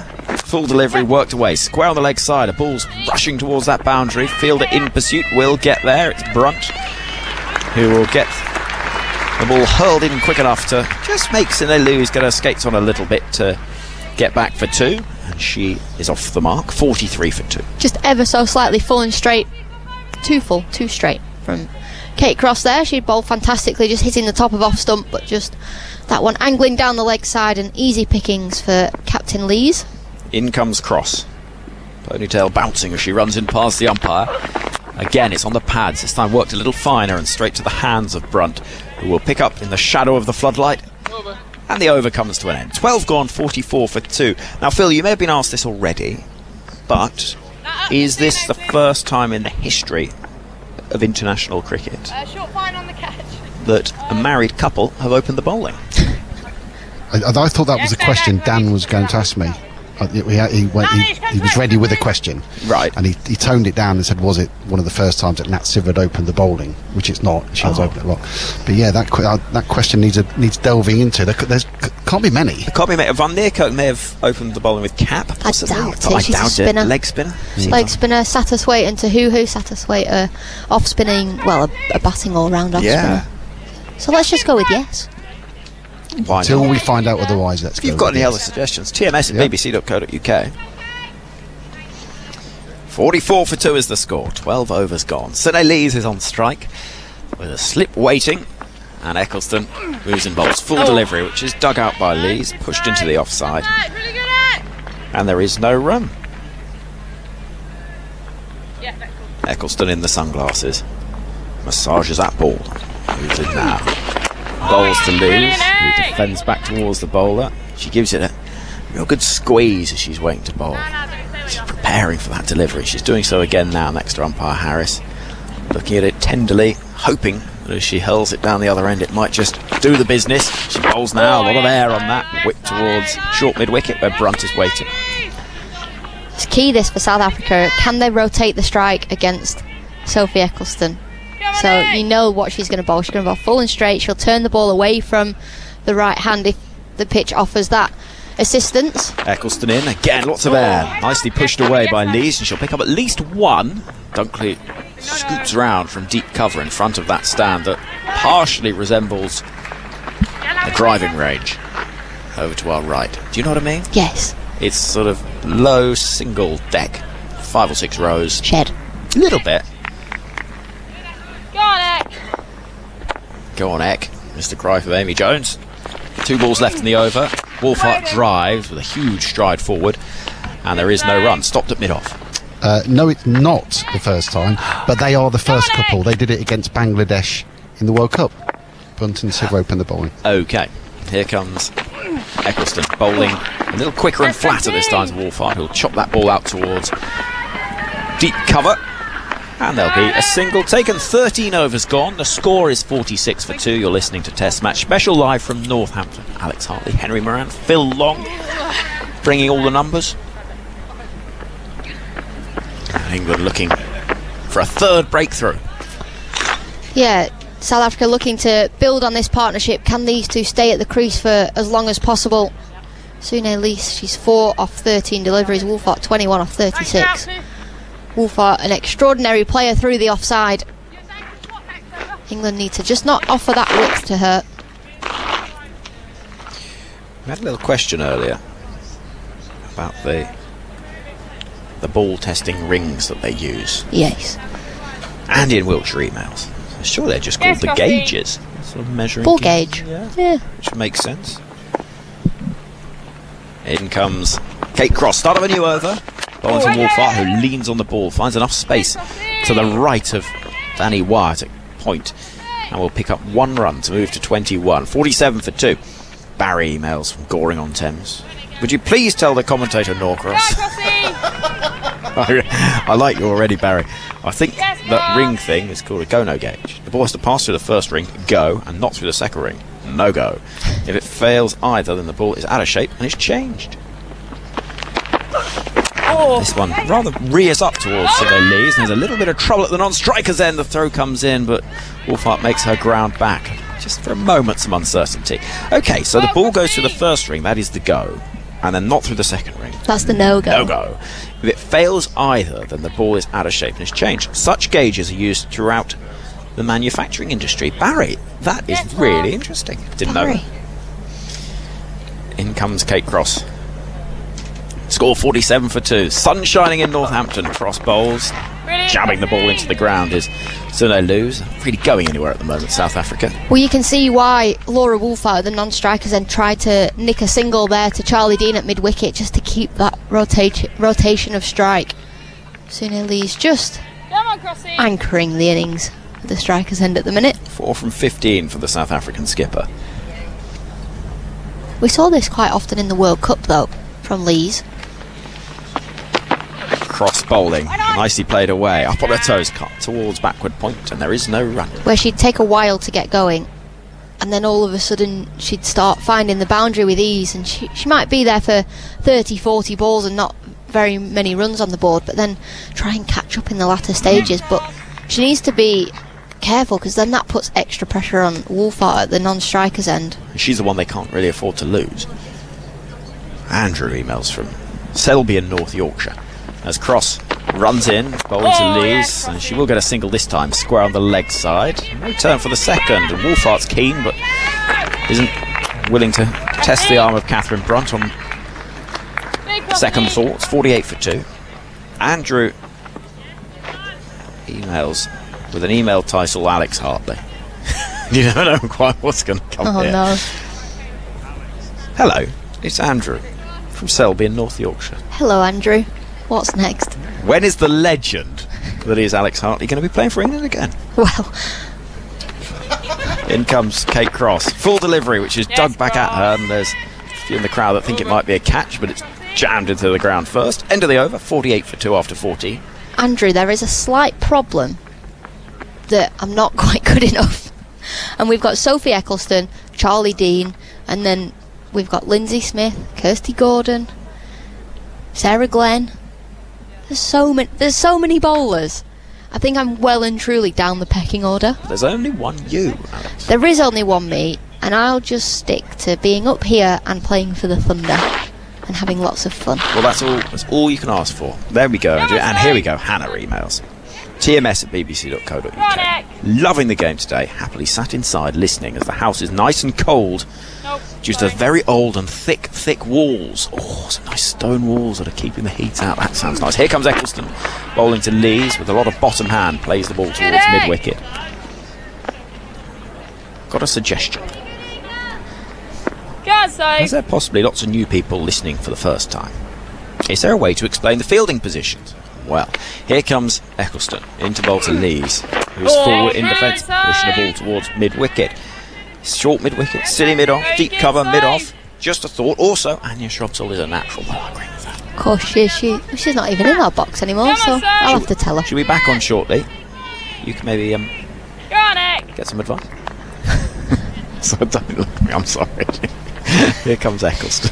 Been relentless today. Sorry, don't look at me like that. Here comes Eccleston. Good ball. Beats the edge of Lees' bat and goes through to Amy Jones. So, Hannah, what we'll do is an old tactic taught to me by Ali Mitchell, which is a little bit like the clock face. So you sort of imagine that from the batter, at the batter's feet is a clock with 12 o'clock in front of them. And I'll try and explain in the next couple of deliveries where the ball goes. Eccleston in. Lees pushes the ball out towards deep cover, which is around about 2 o'clock. So it's gone to the right of the right-handed Sine Lees. 3 o'clock. Yeah, but it's not gone square. That'll be 3. 2:30. About 2:45. So it's sort of gone out there. So that's kind of deep cover. Forgive if you're listening and you're thinking, well, I know all of this. Forgive me just for a moment. And we'll... Eccleston again. 2 balls left in the over. Bowls to Laura Wolfhart, who again pushes the ball similar sort of area, but more towards point, which is about 3 o'clock. There we go. And the mid-wicket, just to sort of complete it, is kind of like 10 a.m. Or PM if you're a night owl. Oh, I'm not. Here comes Eccleston bowling to Wolfhart. Runs the ball down towards fine leg. That ball's going to rush down towards the boundary. There's work for Siva to do. She'll pick up, but not before 2 runs are taken. Fine leg. It's around about 7 o'clock. So we'll continue this. We'll try and explain and keep ourselves going and keep explaining how it all works. Sune Lees is on 6. Wolfhart's on 24. Drinks are going to be taken. I can see Alice Davison Richards and Izzy Wong walking onto the field wearing yellow bibs, with some refreshments for the England side. 51 for 2 is the score. Just before I hand over to Daniel, let me give you a couple more emails that we've had in. Rowan Grove, thanks for the coverage. Unexpected break from work has meant I've been following the women's cricket much more this year. Thanks so much for the coverage at a difficult time for me. In this weather, the challenges of a small London flat driven me down to Hove for the day. I can thoroughly recommend the joys of paddling in the sea. I'm now watching Pujara effortlessly accumulating runs at Hove whilst listening to you on TMS. Thank you for the coverage. Rohan, you look after yourselves. That is, Rowan, brother, that is lovely to hear from you. And that sounds like a lovely day, doesn't it? That sounds like a belter of a day. Only missing an ice cream. Only missing an ice. The ball gauge, Chris Pritchard. I'm not going to repeat what you thought I said. It's the go-no gauge. 51 for 2 is the score. Here's Daniel. Well, while Daniel's putting his headset on, no doubt thinking about the gauge, England have had a brilliant 15 overs. The run rate 3.4 and over for South Africa. And as we say, they're just looking to rebuild with Sune Lees and Laura Wolfhart at the crease. Lees 6 of 21 deliveries, going pretty slowly, but we know that she does this. Phil? Yeah, 5 overs since the end of the power play. South Africa have only accumulated 12 runs in the last 5 overs. Yeah. Thank you, Phil. I was listening to your chats about the clock face, and I think that's too simple. I think we need to make our listeners go through more agony than that. Let's do it on the basis of a dartboard. Ooh, right. I don't know the numbers. Backstop would be 3. A very fine leg would be 19. Then a wider fine leg would be 16, and then a deep backward square would be 8. I'm getting this right so far, aren't I? And then square leg would be 14. You could lie to me and I believe you. You've got to have double knowledge. You've got to know your dartboard and you've got to know your clock. The clock is a lot easier. Yeah, but the thing is, the clock only gives you 12 alternatives, where a dartboard gives you 20. But that is very confusing. I would be able to do 20 because that's straight down the middle. That's straight down. That's basically the straightest of straight drives. I could And do then that your, one. your mid-off is probably at 5. Is that right? 5's on that side, 1's on the other side, isn't it? Or the other way around? Depends how much I've darts you play. forgotten now. No, This 1's is on how the- simple it is. That's right. Mid-off is 1. Straight mid-on is 5. And then it just gives you a few more compass points, that's all. So, and another thing to clear up is that I listened to you a lot during the test match, all of you, and it was a thoroughly engaging, wonderful listen. But Oh. is it true that Sune Loose is now Sune Lees? Sune Lees, yes, she is indeed. So she Lees. played at what were we called? Lancashire Thunder Yeah. in the KSL, and we kept calling her. We wrote a song for her, Sune Loose. Right, and she said, "It's all well and good, but that's not how you say my name. It's Sune Lees." Lees. She really should consider removing the 2 U's and replacing them with E's, Yeah, so like Alex. Lose is Lees. Okay, Lees it is. I'm going to have to get my head around that. But it's Sune. It's definitely The Sune. 1 U is a U, and then the 2 U's are an E. Sune. Every day's a school day, isn't it? It is indeed, especially when you're with me. Yeah, absolutely. It's sort of, yeah. I don't know what kind of a school that would be, but 51 for 2 from 15. They finally finished having drinks. We'll probably have it slightly extended drinks breaks today because it is punishingly hot out there today. El Scorchio, isn't it? It's wonderful. You sit on the balcony or stand on the balcony there, and just a whole body just gets energised by the vitamin D and the heat. Yes. I'm like a salamander, you see. I would much rather this than the weather we had for the test match where it just drizzled for 4 days. That was so disappointing, wasn't it? Was indeed. Yeah. We've discussed. I said my last word on that, but yes, 5 days, please. 5 days. You're preaching to the choir there. Yeah, it's not a difficult one. Right. Kate Cross is ready. It's a slightly listless field for everybody out there at the moment. They're not quite ready to restart, but here we go. Mid-off, mid-on. Extra cover point and a slip in. That's flicked away off the pad, but with... I'm not sure there was any bat on it at all. Amy Jones goes to collect. There's a square leg. And actually, we've only got 2 fielders out on the boundary, which gives you an idea of how England feel about South Africa's approach at the moment. They think that they can stifle them. There's a deep third and a long leg. Yeah, you can squeeze Sune Lees. You can squeeze Sune Lees. You're a poet, but you just don't know. Kate Cross runs in. And that's play and miss from Sune Lees. If we all just look to I'll our take it. if we look to our left, umpire Lloyd just pointing out something that's encroached on the outfield. I can't really tell yes, what what is that? I don't know. Why does it look like a sheep? I thought it might like be an something. animal. It looks like a slightly mutilated sheep, though. I wouldn't say it's a whole sheep. Yes, Cross. Or just a fleece. Without binoculars, I don't think we're going to get to the bottom of it, but it's about a yard inside the boundary at deep point. The ball is actually about to go there. No, it's been stopped at backward point. The short ball, which has been cut away by Elise and fielded in the covers. It's now run. It's a brilliant stop that from Danny Wyatt. Her and Tammy Beaumont have been battling for that backward point spot for a few years now. Danny Wyatt back to backward point, and Tammy Beaumont unfortunately doing fine leg and mid-off. I would be happy with fine leg and mid-off myself. You can keep backward point. It's a horrible position. Ball comes to you horribly hard. Cross runs in again and at least defends from the crease back to the bowler, and there's no run. I was just saying off air 5-10 minutes ago, whenever I was last off, I'm quite disappointed that there's been no other England fielder to do fine leg to fine leg since you. Yeah. Don't know what that says about my fielding, to be honest. Yes, Cross. Well, I know you've mentioned this before. I was at your debut, and you very self-deprecatingly point out that you misfielded your first time the ball came to you at fine leg. But actually, Mark Robinson spoke to us in the bar after that, and he thought it was the best thing that could have happened to you. Really? Yes, because you didn't misfield after that, and he thought that showed courage, I guess. Forward comes Lees and pushes the ball into a gap just in front of square on the offside off the front foot. Dunkley does the fielding, and they pick up a run at last, 52 for 2. Clever captaincy that from Heather Knight, just putting cover on the boundary with 2 balls to go. Well, to keep Sune Lees on strike during the next over, all Kate Cross needs to do now is bowl a Dot dot. ball. Yes.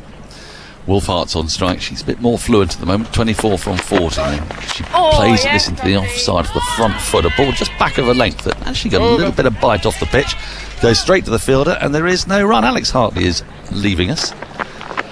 Just to clear up the mystery of the object, Danny White's just moving it again. I think it's a carrier bag. Oh, as simple as that? Yeah, very disappointing. Yeah. And now the fourth umpire's just coming around to collect it by the looks of it.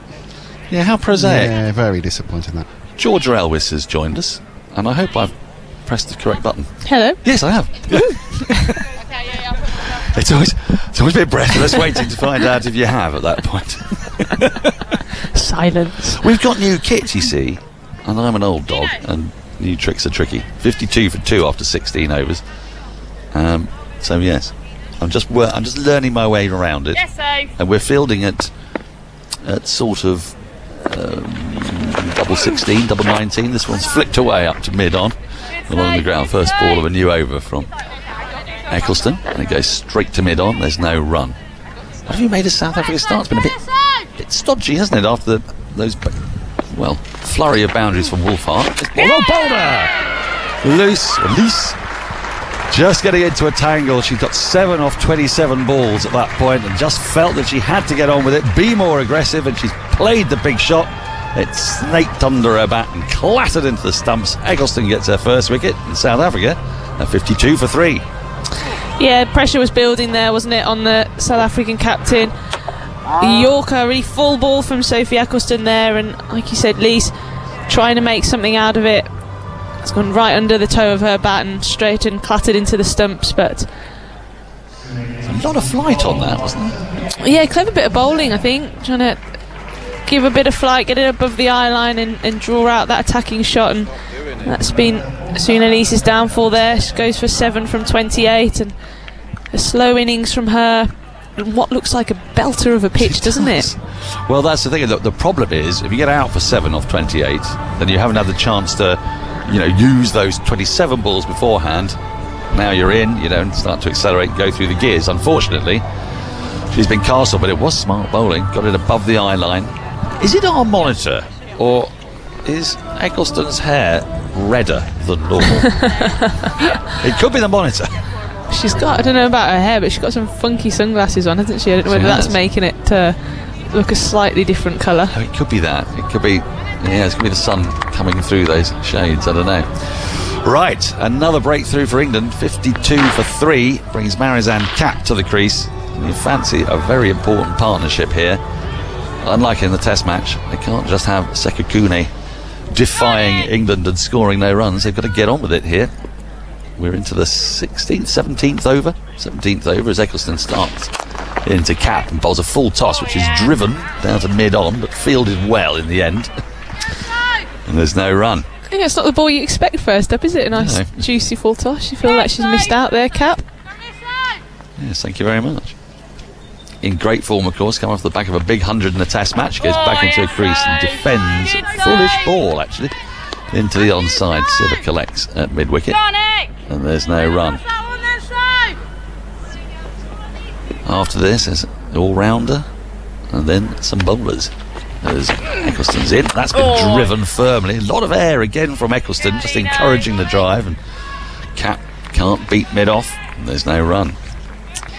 You feel like this is the important partnership, isn't it, for South Africa? The last real out-and-out batter. Flatter, and has followed into the pad. Eccleston really loves it. Now she's running down to Heather Knight to say, "Ooh, unless it's hit the bat, I want to go for it." Now they've already burned a review. They've only got the one review left. Is that right, Phil?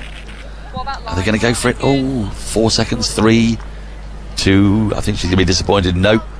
It's hard for us to see. We're not at a great angle, and Eccleston's bowling towards us. So we'll get a replay of it in a minute, let you know. 52 for 3 at the end of 17 overs. A successful one for Eccleston, bringing the wicket of Suna Lise for 7 from 28. What was your view on that? Yeah, well, when I saw that in real time, I thought it was going down the leg side. I didn't know if I heard two noises.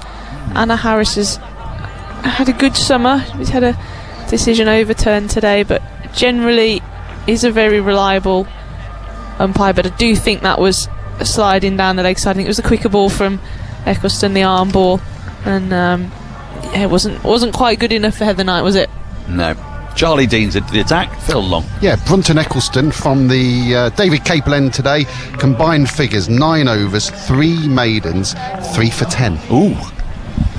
Is that the quality of the bowling or the quality of the ends?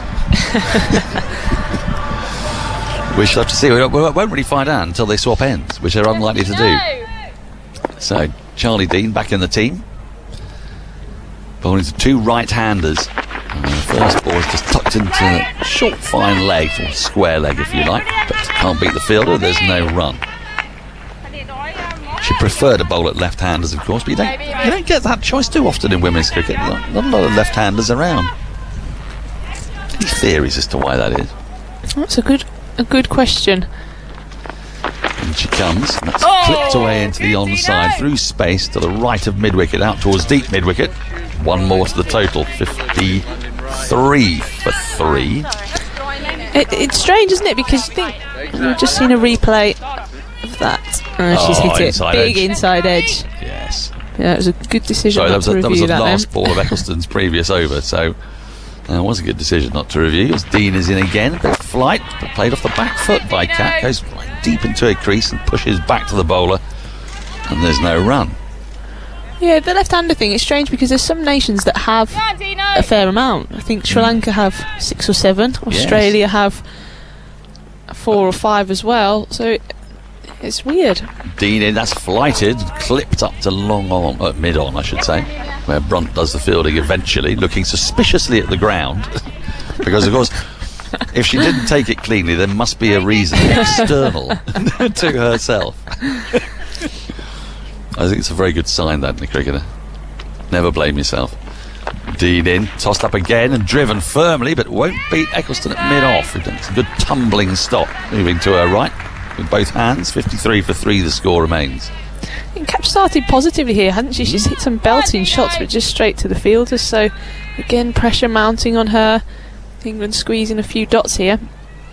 They've really flighted it to her as well. They're almost asking her to play these shots. Now she comes forward in watchful defence to a fullish ball on off stump, guides it to point. There is no run. End of the 18th over. South Africa's run rate has dipped below 3 and over. Cap yet to score from 8 balls. Wolfhart 25 from 43. They are 53 for 3. Phil. Just to continue the chat about left-handers, and I have to stress, I have not just looked this up. I did have this beforehand. Oh yes. Since Lydia Greenway retired, she played her last ODI in February 2016. Oh, is it that long ago? Crikey. There have only been 3 innings by a left-handed batter. Oh, I almost feel like we should have a go at this. Yeah. All by the same batter. Bowler. Yeah, relatively recently. Here's Eccleston. Forward comes Wolfhart and clips it to short mid-wicket, and there's no run. I know Georgia knows. Do you? I think so. Is it a bowler who I would hardly have seen bat? Freya Davis doesn't bat left-handed or something, does she? She doesn't. No. That's been cut away through the offside out towards deep cover, and they'll come through for a single. 54 for 3. Put me out of my misery then. It's Tash Farrant. Tash Farrant, of course. Tash Farrant, who is bowls left arm. And if we look at, and I'm sorry, you'd like this one, Dan. Yep. That means that since Lydia Greenway retired, the amount of England runs scored by a left-hander is 0.27%. 0.27%. Yeah. That's wonderful. Full, flighted again and driven up to mid-off, where it's parried to mid-on. And the balls faced. And the balls faced is 0.32%. So very much in favour of the right-handers. How many runs? Come on. 41 runs, 60 balls. That's not bad, you see. I thought she'd be underrated with a bat. Tash forward comes Cat and defends the ball back to Eccleston. Along the ground, getting a good stride in. She's yet to get a run, but she's crisply timing the ball at the moment. But England are tempting her, trying to draw those drives from her. Again flighted, again driven, but this time without timing. Back to Eccleston. There's no run. Eccleston's motoring through her overs. Yeah, and you can see Charlie Dean at mid-off is quite far inside the circle. She knows that Cat wants to hit the ball hard and run, so she's trying to stop that. Last ball of the over is defended. Big stride again. Back to Eccleston. No run. That over went by in about 1.5 minutes, I think. 54 for 3. South Africa after 19 overs. Wolfhart 26. Cap somehow is yet to score from 12 deliveries, and Eccleston's taken 1 for 6 from 5 overs. How much longer is Heather Knight going to keep her on there? She might keep some overs up her sleeve. Yeah, it's difficult, isn't it? Someone like Sophie Eccleston, you wish you could bowl more than just a quota of 10. It'll be Heather Knight's. I think she'll recognise this as a really key part of the South African innings. I think if England feel like they can get one of these two out, sneak one of them out, they're really into the South African tail, and they can really stifle this innings. So I think I'd like to see her bowl a couple more overs. It's almost keep like that pressure on. Game of chicken, isn't it, almost? As Charlie Dean starts a new over. That's short and pushed him off the back foot to Brunt at mid-off. They get through for a quick single. A bit of a misfield in the backing up, but they won't come through for a second run. Wolfhart to 27 with that. I can smell. I'm going to need some of that. I mean, not that one, but you'll need to tell me where it's from. Don't worry, no one needs to know anything. But my press box chicken did not materialise today, so I'm in deficit. Full, driven in the air. It's going to run away to the boundary for 4, and finally, Marizanne Kapp has got off the mark. The shackles have been broken. She's been threatening to do something of that sort. Charlie Dean just giving it a little bit more air.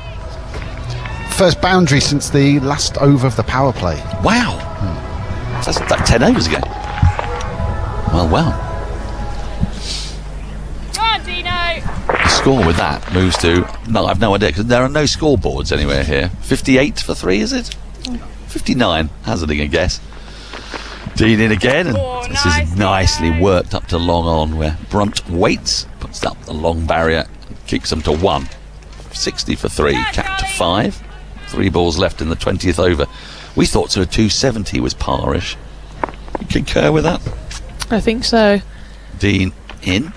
Wolfhart goes back into a crease and finds the gap square of the wicket on the side, down to deep backwards square, where Dunkley has a very idiosyncratic style of fielding. Dunkley, she's very loose of limb. You're never in any doubt that it's her when she throws in. There's a certain sort of languid grace to it. 61 for 3. And Dean in once more. That's been tossed up a long way and met on the full by Kapp, who flicks it out to wide long on, where Brunt does the fielding again. Suddenly, how many runs off this over? A truly colossal number. 8. 4 and 4 singles. Have the shackles been broken? Dean in to complete the over. Forward comes Wolfhart, clips it back to Dean, straight along the ground, end of the over. Wolfhart 28, Kapp 6, South Africa 62 for 3 from 20. They were going nowhere, they might be starting to go somewhere. Thoughts on George Relwis, and then it will be Emily Windsor. Yeah, just a little bit of pressure broken in that over from Charlie Dean then. I mean, the South African run rate's still only 3.1 on what looks an absolutely belting wicket. South Africa obviously winning the toss and choosing to bat. Would like to be in a stronger position than 62 for 3.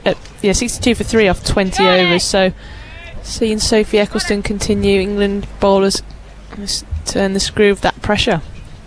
So Sophie Eccleston will bowl to Kapp, who hits that up to mid-off. Charlie Dean does the fielding, will be no run. Long time no see, George Relwis. Had a fair amount of time together recently, haven't we? Yeah, you bored of my chat yet? Or I think I'm bored of the George Relwis head tap though. So Sophie Eccleston, the left arm spin up into Kapp bowls. That's hit up down the ground again. Kapp trying to force some boundaries here. She's 6 off 17. And England putting a squeeze and getting through some overs quickly with 2 spinners on.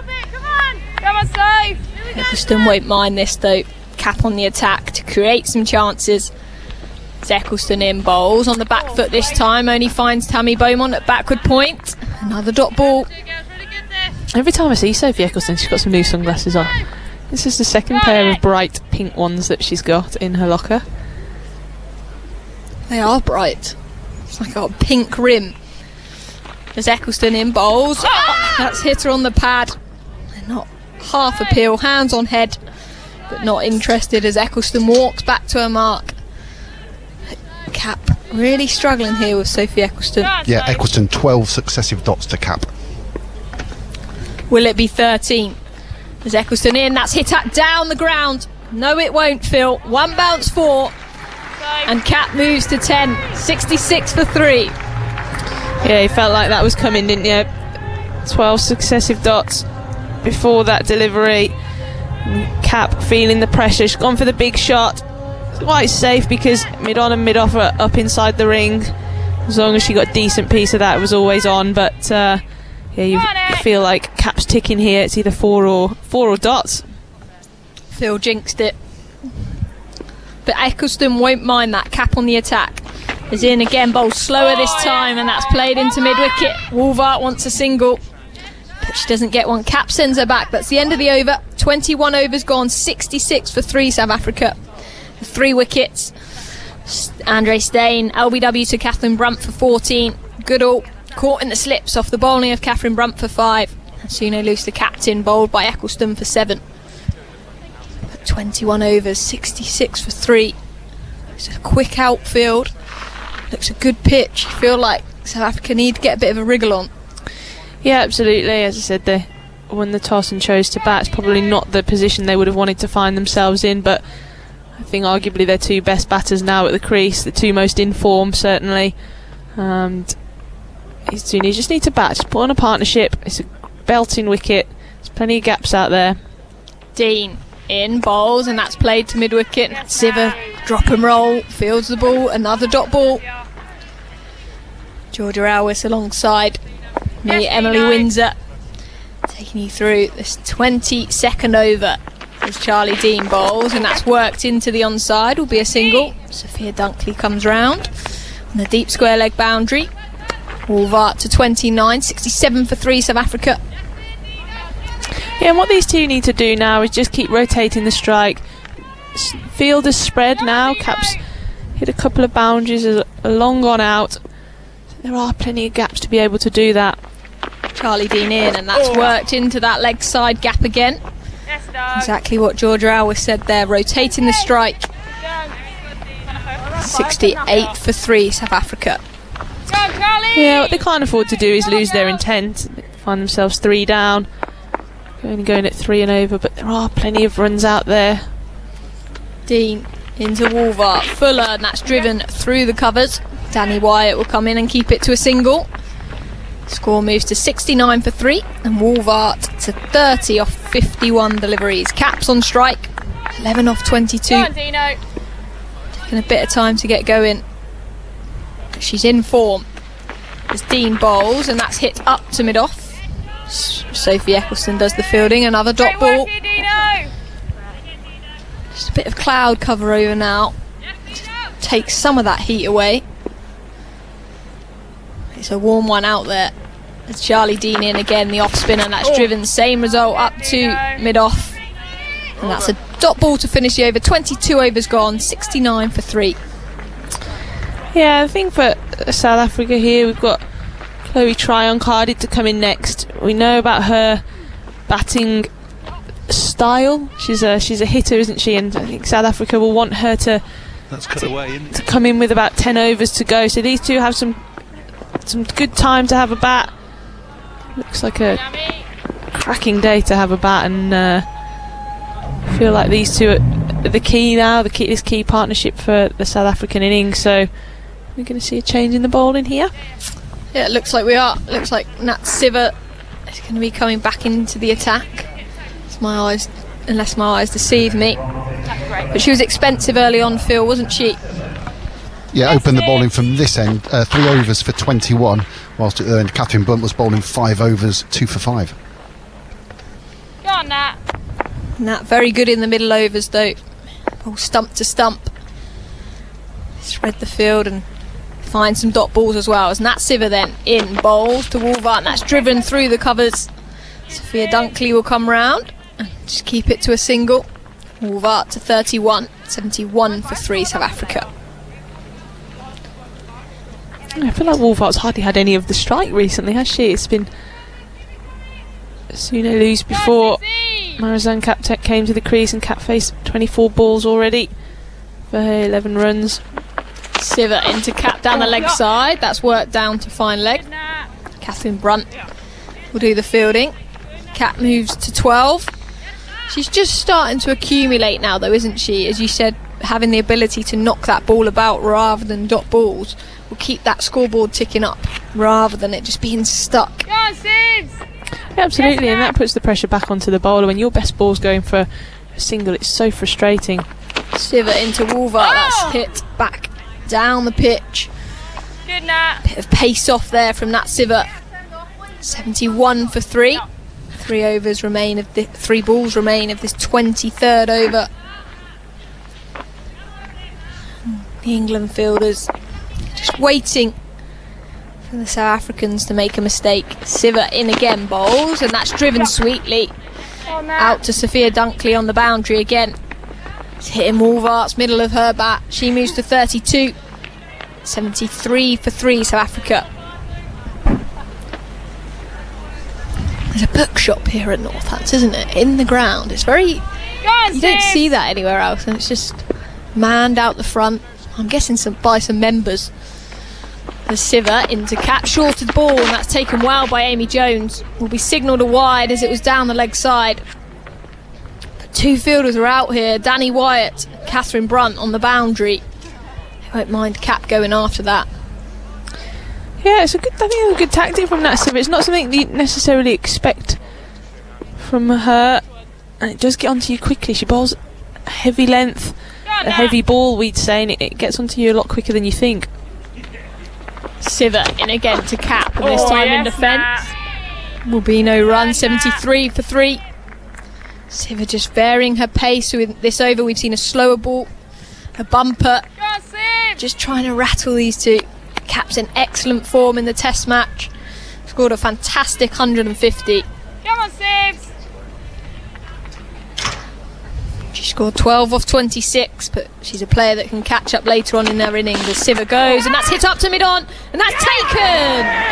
Great catch there by Kate Cross at mid-on. You felt like something was going to happen, and Marizanne Kapp, the big wicket of Marizanne Kapp, has gone for 12. South Africa 73 for 4 and in a lot of trouble here. Yeah, really uncharacteristic that from Kapp. A big shot in anger. You don't normally see that from her. You normally see her be really patient. A ball that's not there to go over the top, and a great catch that from Kate Cross. Both feet off the ground as she took that, diving forward, and the joy on the England faces. They know that's a massive wicket. Break this partnership between Kapp and Wolvart. So it brings to the crease Chloe Tryon. She has got a long time to bat. Her style of batting, she's very aggressive. I think South Africa would have liked to have held her back, and you said she could have come in for the last 10 overs or so, but South Africa now 73 for 4 in the 23rd over. It's just gone, and England will be buoyant. Georgia, this just reminds me of a situation we were in on Saturday. I hate to say it, but we'll be talking about in the interval. Me and Georgia will be chatting to Henry Moran about that day and the domestic cricket, the regional competition. But a rebuild's needed here. What were we saying out in the middle there? Well, I wasn't saying much. I think you were doing all the talking, weren't you, on Saturday? You were telling me what you were going to do. And they just need to bat, play each ball as it comes. There's plenty of gaps out there. For Wolvart, it will just be about rotating the strike, scoring as many low-risk options as she can. It's a long time for Tryon to bat. She got the patience to be able to put a big innings together here for her team. We know she likes to hit sixes. Been on the receiving end of plenty of those. 73 for 4 then. Charlie Dean in, and that's into Wolvart, who's tried to pull that into the leg side. Doesn't get hold of it. The dot ball. And this will test Wolvart here as well, won't it? Yeah, absolutely. She seems like quite a calm character, but she does need to keep out there for her team. Dean in, flights one up. Only finds Siva. Fantastic stop at mid-on. They come through for a quick single though, as she parries it. And then does another roly-poly after the ball was nowhere near her as well. So a bit of acrobats from the England fielders. But Wolvart get through for a single. 74 for 4. Yeah, as I said, Wolvart needs to just try and not let the wickets that have fallen at the other end affect the way she's playing. She's playing quite nicely. The cover drive's out the middle of that bat. We know how nice her cover drive is, and if she can stay there in the form she's in, that'll be the key for South Africa. Dean to Tryon, flights up, that's driven nicely through the covers. Danny Wyatt's coming round, they're running the first one hard. They come back for 2, mix up in the middle. but Wolvart committed to that second. It was a comfortable 2 in the end. She's off the mark, first ball. 76 for 4, South Africa. And England here are attempting try on, aren't they? They've got mid-off and mid-off, mid-off and mid-on inside the circle. We know she likes to go hard at the ball. It's a deep mid-wicket and a deep square leg out on the boundary. But saying, OK, you can go after the off-spinner and hit me over the top as Dean in. Quicker ball, and that's driven, that's beat cover. But Sophie Eccleston diving to her left. Keeps it to a dot ball. 76 for 4. Yeah, only 3 women have hit more sixes in ODIs than Chloe Tryon. Sophie Devine, the recently retired Liz O'Lee, and top with 89 sixes. Deandra Dottin. Charlie Dean into Tryon bowls. That's full and the same result, but fielded at extra cover by the captain, Heather Knight. That's not surprising, is it? Those 3 names hitting sixes. Absolutely not. Surprised you're not on there, Georgia Ellis, after the first game for the Vipers in the ODI. Shush. As Charlie Dean in bowls to Tryon, and she's fielded that well off her own bowling. And that will be the end of Georgia Ellis. She's taken a break. 24 overs gone, 76 for 4. And she's escaping just as I was about to share the massive 6 she hit against the Central Sparks. And bored of you two talking about your batting. I haven't mentioned mine. I've just been mentioning Georgia's sixes. Oh, do you want me to mention yours? What about Emily? No. 90 off 78, wasn't it? I think so. Something like that. Take it. You know.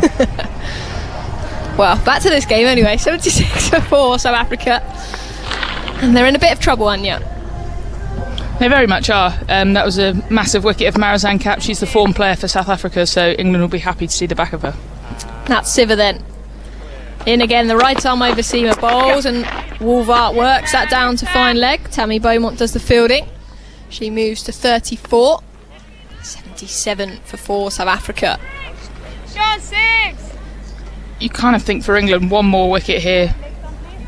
Nadine de Klerk showed she was capable in the test match, but 7's probably a bit high for her, and they could really restrict South Africa to a total that should be easy to chase on this ground. So Nat Siver bowling to the new batter, Chloe Tryon, and that's in defence from her up to the captain at extra cover. Will be no run. Bit overcast now. Got a South African flag, England flag on the poles to our left, but very little wind, very still. And England just bowling tightly, building some pressure and picking up regular wickets as Siver bowls. That's cut sweetly by Tryon. No one stopping that. 4 runs to her, her first boundary. She moves to 6. 81 for 4, South Africa. It's a great shot by Chloe Tryon. I'm really interested to see how she plays here. It might almost be worth a kind of, I guess, a bit of a counter-attack, try and put some pressure back on England. They've had it all their way so far in this innings, and like I said, it's probably a bit longer than Tryon would have liked to have bat, but I'd quite like to see a counter-attack here. Siver in again to Tryon, this time on the leg side, but work down to fine leg. She moves to 7. 82 for 4, and it's hard, isn't it? She's a player that wants to naturally go hard at the ball, and if you try and change your game too much, you can then find yourself in trouble that way as well. Yeah, absolutely. She wants to score, she wants to hit boundaries. That's when she's playing at her best, and she hits the ball further than most, as we were hearing from Phil. As Siver in again bowls, and that's a shorter delivery, that's cut, that's beat Emma Lamb. Third man's coming round. Catherine Brunt does the fielding out there to keep it to a single. Wolvart moves to 35. 83 for 4. And it will be a quick scoring ground, and like I said, England have had all of the running so far this innings, and it might take a little bit of a counter-attack just to kind of change the momentum of this game. Siver into Tryon, that short ball, she's ducked under it but also tried to play it. Jones can't collect it cleanly and come through for a bye or a leg bye? A bye. First bye of the day, is it, Phil? Don't see many of them from Amy Jones, but that was a tough take. There's 25 overs gone anyway. 84 for 4, South Africa. And England on top here. And the thing with this England attack as well is you're looking down, they've obviously got a lot of bowling options. There's not a bowler you can target, is there? No, not necessarily, and I guess that would maybe be something that South Africa could think of. We've obviously kind of got the 5 frontline bowlers and then a couple of, I guess, part-time spinners in Heather Knight and Emma Lamb. So can they target a bowler, try and get that 6th bowler into the game? But it's pretty hard to do when you've lost 4 wickets in the first 25 overs. Hello, Anya. Hello, Henry. Here comes Charlie Dean, start of a new over, the 26th of the innings. Past the umpire, she's in now. This is driven firmly towards Knight in the covers. Sorry, I got my knee wrapped around the headphone cable and was slowly but surely sort of reeling you in towards me. You had to comment. Sit closer if you'd like. That's what it is. I'm very happy to. Here comes Dean. Bowling, that's driven nicely. We'll beat Knight this time. And White has some work to do out in front of the van where Daniel's just gone to buy a burger. 85 for 4. He had to buy a chicken burger called the Dirty Bird, which he ordered with enthusiasm a short time ago. In comes Charlie Dean. Played into the onside. South Africa seem to have enjoyed the test match so much that they're adopting some sort of Chris Tavares, Jeffrey Boycott kind of tendencies. In comes Dean, and this is worked into the leg side by Wolfart, who moves to 36. And the score 86 for 4. Am I being unfair? No, there's been a lot of dot balls, or it certainly felt like there's been a lot of dot balls. I think it's an area of their game that they need to work on. I think I said it at the top of the programme. Lots of dots, lots of boundaries, struggle to rotate the strike. In comes Dean. Right arm over, leaning on that is Trine. She'll have to get her skates on to get the single, does so. Knight has to run round the ball to throw at the non-striker's end. 87 for 4. Yeah, just the 9 4s in the opening half of this South Africa innings. Here comes Dean, moving in. I'm really tossing that up, and this is nicely drilled out towards deep cover by Wolfart, who will keep the strike at the start of the 27th with the score on 88 for 4. Obviously, Lizelle Lee is probably their batter who previously took the game on a bit more at the top of the order. She's someone who does hit lots of boundaries, and with her retirement, potentially they're lacking that real threat at the top of the order of someone who, you know, if you get it ever so slightly wrong, that you're going to disappear. And it would appear so far today that they've really missed her. 88 for 4 is the score. Well, yeah, it's one of those days you sense where it's a decent track, but you need someone that's willing to take a risk and sort of keep the scoreboard moving. And that is the sort of thing that she was doing. Here comes Nat Siver, bowling to Wolfart, clipping the ball behind square on the leg side. It's Wyatt running round to pick up. Just a single taken, 89 for 4. The wicket's going down as well. It kind of also stifles Laura Wolfart. She now knows she can't get out. She's got to probably bat the majority of these 50 overs, probably get 100 plus, and so it means that she's kind of got to lower her risk level, which she's the batter who's in, but it almost stops her scoring as well. It's a sort of double trouble for South Africa, really. This is dug in short. That's a good shot. Swatted away into the leg side. Work for Wyatt to do, and she fields really well, sliding on one knee over to our left. That was hit brutally by Tryon, who just, almost in the manner of Cam Norrie, just slapped that away over the net. Off you go. Simon emails. Dear TMS, email address I should say, tms@bbc.co.uk. Here comes Nat Siver running in towards us. Now Wolfart is driving, that skews away off an outside edge. Work for Brunt to do at deep third. She'll pick up with 1 run becoming 2. The throw comes in, but really good running from Wolfart, who moves to 40. The score stands at 92 for 4. Simon says, I had tickets to the men's Edgbaston test. Edgbaston and Trent Bridge 2020s last week, but woke up on Friday morning feeling unwell. Lo and behold, COVID has struck. So I've been isolating in my Norfolk garden. Huge thanks to TMS, keeping me entertained with the commentary. Hugely enjoying the game today.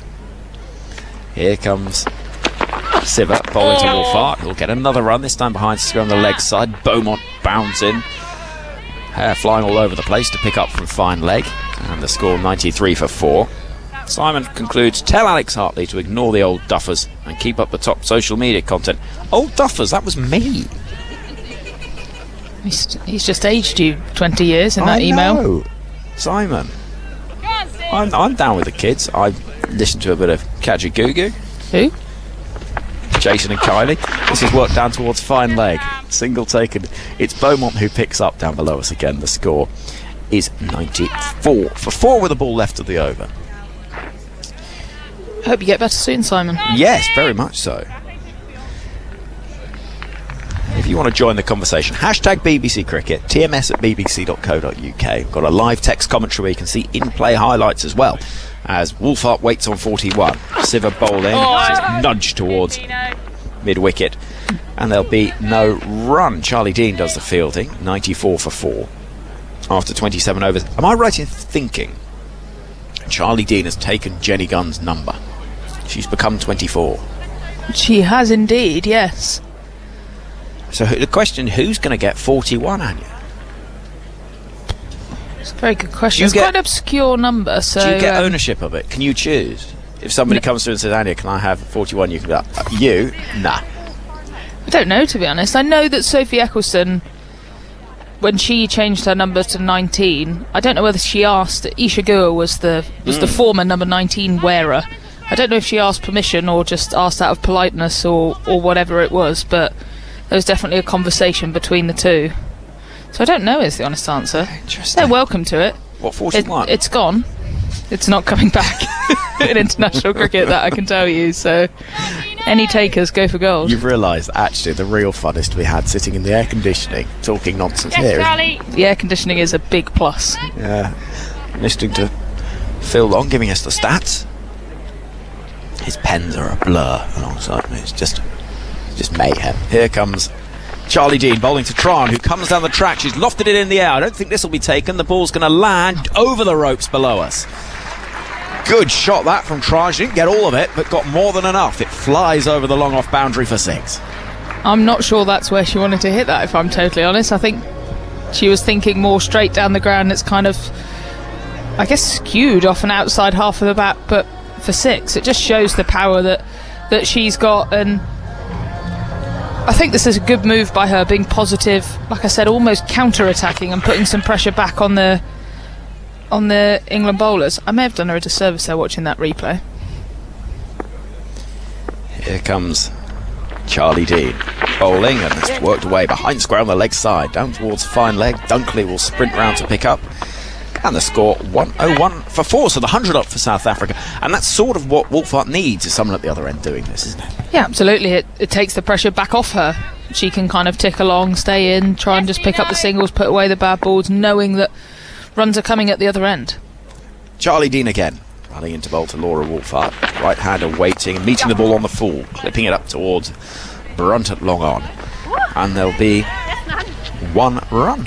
That was the first 6 of the day, and it was Chloe Tran's 54th in women's ODIs. She's now 2 behind Sophie Devine, who's in 3rd place. Here comes Dean. In once more, Tran comes forward, thinks about something expansive, in the end just nudges that ball out into the covers and shows it respect. It's interesting, when we went to the burger van, watching Charlie Dean's action from side on, it gives it a real sort of rip. There's a really sort of strong follow through in the action. She comes in now and bowls. This again pushed out towards cover. She Go on, Charlie. It sounds like a silly thing to say, because you'd expect all spinners to try and spin it, but she really tries to spin the ball, and she's a really attacking off spinner because of that. Dean in. This is driven very crisply up towards Eccleston. At mid-off, end of the over. 28 have been bowled. 102 for 4. I wouldn't be surprised if sooner rather than later we potentially saw a couple of overs from Sophie Eccleston. You would think for South Africa this is the partnership. These two need to bat for some time, put some runs on the board. If England can break that, then that would go a long way towards potentially winning this game. And you look at this team, and Sophie Eccleston probably is your premier wicket-taking bowler. Just as I say, this Catherine Brunt has come back on. She would be the other alternative. You think if you're England, you think we get one of these two out. That's going to go a long way to winning this game with Nadine de Klerk in next. Indeed, de Klerk, Chetty, Kakar, Malaba, Sekakune, who, for all her blocking ability, is not going to take the game away from you, I think it's fair to say. 102 for 4 after 28 overs is the score. We are going to see Brunt back into the attack. She's taken 2 for 5. 5 from her 5 overs. Take that, wouldn't you? She might have a future, this. She might. You never know. You shouldn't judge a person after one game, though. No, you're right. You're absolutely right. Here comes Catherine Brunt then from the far end of the ground. David Capel end here at Northampton. And she runs in past umpire Anna Harris with Wolfhard on strike. Big appeal for LBW, which is rather withdrawn as umpire Harris shakes her head. And Brunt mutters something. Suggestion maybe that was angling a little down the leg. I think potentially you'd hope so with the shape of the shot. That's a good first ball back at Catherine. She'll just be targeting the stumps here with Laura Wolfhard, hoping for a mistake from the batter. In comes Brunt again, galloping towards us. Blonde hair, running in, bowling to Wolfhard, who this time is pushing the ball up towards mid-on, and there is no run. Don't forget, you'll be able to see iPlayer highlights of this game, which is a nice surface that we offer you this year. And look at the replay there. It's just a little... It's not a bad shout. Let's look at the ball tracking, and it is tailing in and missing. Good decision not to review. Good decision from the umpire as well. Brunt bowls, chipped away in the air, but it dropped short of mid-wicket. Siva for a moment thought she was in the game. Very good, Brunty. You just feel this is a crucial period. Wolfhard and Tryon will be desperate to get through this. England have brought Catherine Brunt back, I imagine, for 2, maybe 3 overs to just try and get a wicket, try and break this partnership. So this is a really crucial little period of the game here. Brunt looking dangerous, running in towards us once more. Wolfhard waiting. This has worked into the leg side, out towards deep mid-wicket. And a single will be taken. There's a flash of fluorescent yellow over on the far side as Izzy Wong runs around with a bottle of water, running as if her life depends on it. I thought there might be a sort of emergency, but she's just running around for a bottle of water for Sophie Eccleston.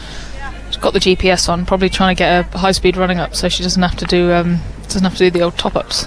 Oh, that always looks depressing at the end of the day. That looks hard work. Oh, honestly, that's... When everyone else is just chilling out in the dressing room. Here comes Brunt to bowl to Tryon, who goes hard at it. This is work behind square on the leg side. And you could hear it on our stump microphones. Whoever's at the controls of the stump microphones heard the words, "oh my," and faded them out very rapidly. And I'm quite glad they did, because you never quite know what's going to be said. It's risk-reward with the old stump mics with Catherine around. Might get some comedy gold, might get some things that you'd rather your listeners didn't pick up on. Yes. Did you see the wonderful stump mic incident involving our colleague Jeff Lemon at the weekend? Here comes Brunt into Wolfhard, who plays the ball into the ground, out towards cover. There is no run. 29 overs gone. The score 104 for 4, just the 2 runs from the over. During the Sri Lanka versus Australia test match at Gaul, the second test, won by an innings and 90-odd runs by Sri Lanka, David Warner shouted into the stump microphones, "Can you please tell Jeff Lemon in the yellow shirt in the press box to sit down?" That's not what you want, is it? And Jeff is quite a big man, and so he was standing up in the press box in a very bright yellow shirt. And saw pictures on social media. I mean, in fairness to David Warner, he was a sort of slightly distracting vision. 104 for 4. Charlie Dean is in. Oh, she's not. She thinks about it, and dead ball is called by umpire Graham Lloyd. She's got something slightly wrong in her approach, and she's ready to go again. Dean into her 7th over, looking for a wicket, drops it horribly short down the leg side. Wide is signal. 104 for 4. In the stump microphone, do you get told? Are you given sort of warnings about ahead of playing? Catherine is, yes. Really? No, surely not. Here comes Dean. Forward in defence comes Chloe Tryon. No, we don't get specific warnings per se. The umpires are obviously there to manage the game, and if they hear some things that they'd rather not, they just give you a quiet word. Dean bowling a loopy delivery, which I think has found an edge and been dropped by Amy Jones. I heard a noise, and Dean has her hands on her head and looks frustrated. There was a big swing of the bat from Tryon, who looks rather discomforted, as if she may have stretched something. We'll wait for the replay. But was that a chance? It's really well bowled by Charlie Dean. She knows trying to take her on, giving that a little bit more air tempted her into the shot. I'm sure there was a noise. I thought, unless that was a sort of muscle snapping. Here comes Charlie Dean. Sorry to laugh. This is driven away into the offside. Good looking shot. Work for White to do running round. She'll have to be quick and will prevent the boundary. I think that was a chance, surely. You feel either caught behind, maybe a stumping chance as she toppled out of her crease and then reached to get back and caused herself a bit of an accident. Here's the thing. An email from Hannah, which is just lovely. As in comes Charlie Dean to bowl to Chloe Tryon. Again, lots of air. This is met on the full and out towards Wyatt once more. Just a single this time, 108 for 4. Good afternoon, TMS. I'm having a lovely afternoon in the sun, enjoying some leave before getting married to Jez on Saturday. We both love cricket to the point that the TMS theme tune will be playing us out of the registry office. Oh, good. Here comes Charlie Dean. Bowling his big appeal for LBW. Given! It's Laura Wolfhart who turns on her heel, and she knows. She missed. Dean hit. It was one that slid on a little bit, and it found the pads, and Wolfhart, the big wicket, is gone. 43. Charlie Dean strikes. The score 108 for 5. That's a massive wicket for England. She was the set batter, the one who South Africa would have looked to have batted around, and that looks about as out as it gets. Yeah, I think there is not an awful lot that would have saved Laura Wolfhart there. She was deep in the crease, the ball skidded on, and I think it was probably hitting at least 2 stumps. And Wolfhart goes for 43, having faced 72 balls. 108 for 5 is the score. That is a lovely moment there for Charlie Dean, and a disappointing one for Laura Wolfhart. So Hannah, congratulations to you and Jez. That's fab news, and lots of congratulations from all of us. I have to say, you're not the first person that has had the Test match special theme at a wedding, and that is absolutely fab news. So well done, everybody, and many congratulations. I'm getting out of the way because, is there a ball left? Well, I'll let you come in, Daniel. You're looking poised and ready for action. Anya Shrubsov, some more thoughts for you. 108 for 5 is the score, and England, as drinks are taken, will be enjoying their little refreshments here because they've got the big breakthrough with South Africa. 108 for 5. This couldn't have gone much better for England. On a hot day, on a good batting track, to have South Africa's top 5 dismissed by the 30th over. I don't think they could have dreamt of this going much better, to be perfectly honest with you. And nice wicket for Charlie Dean there. First international of the summer. You want to get on the board. I think she's bowled well. Credit to Heather Knight keeping her on. I think it would have been easy to kind of whip her out the attack with Tryon looking to take her down, but it's been rewarded. Henry and I went to have a little look at Charlie Dean from side on, and it's quicker than you think from looking behind the bowler's arm. It really pushes it through. Not necessarily a huge amount of dip, but it was hurrying the batters a bit more than perhaps one expects. But I thought they bowled really well, the 2 England spinners. They've given it plenty of air, encouraged big shots, and on the very rare occasions when the South Africans have gone for them, they've chipped or holed out or been bowled. Phil Long. Yeah, the tail of Laura Wolfhart's innings out in that last over, out for 43. Just the 3 boundaries, the 3 fours, and no boundaries since the 10th over. So 20 overs there. Well, she got 2 in the second over. Yeah, successive balls, 1 in the 10th over, and that's been it. Yes, that. Oh, hello. Now then, hang on. So I think controversy here. I think Laura Wolfhart hasn't realised that she got an inside edge. Now, yes, indeed, she did look completely plumb, but we've just seen the replay, and if ever you hear batters say, well, you always know when you've hit it, well, Laura Wolfhart evidently did not know that she had hit that. She'd gone deep in her crease. She'd not played a particularly smart shot, and I think she's now just been made aware of the circumstances, and that must be one of the most annoying feelings in the land of DRS. Is it possible she just forgot about DRS? She's a highly intelligent woman, so I'd imagine not. That's not what you want, is it? You don't want someone to come and say, oh, by the way, you hit that. Yeah. It's like when you're out in the field and you look up at the balcony and they told you that something you didn't review was out. Yes, It's not helpful, is it? at the absolutely pitiful level of cricket that I play, we don't have DRS, so you don't mind actually having hit it because then you weren't out. But here, when you didn't need to be out, that is just infuriating and pretty disastrous for South Africa, having just lost their 5th wicket with a score on 108. And everybody listening who's ever played cricket will know there are very angry people when they get out. Oh, yes. They're angry anyway. If they're then told, oh, by the way, it wasn't out. Yes, I've been giving her a little bit of space for the next half an hour. By or the so. way, you've got a review system and you had 2 reviews left and you didn't use it, and if you had used it, you'd still be out there.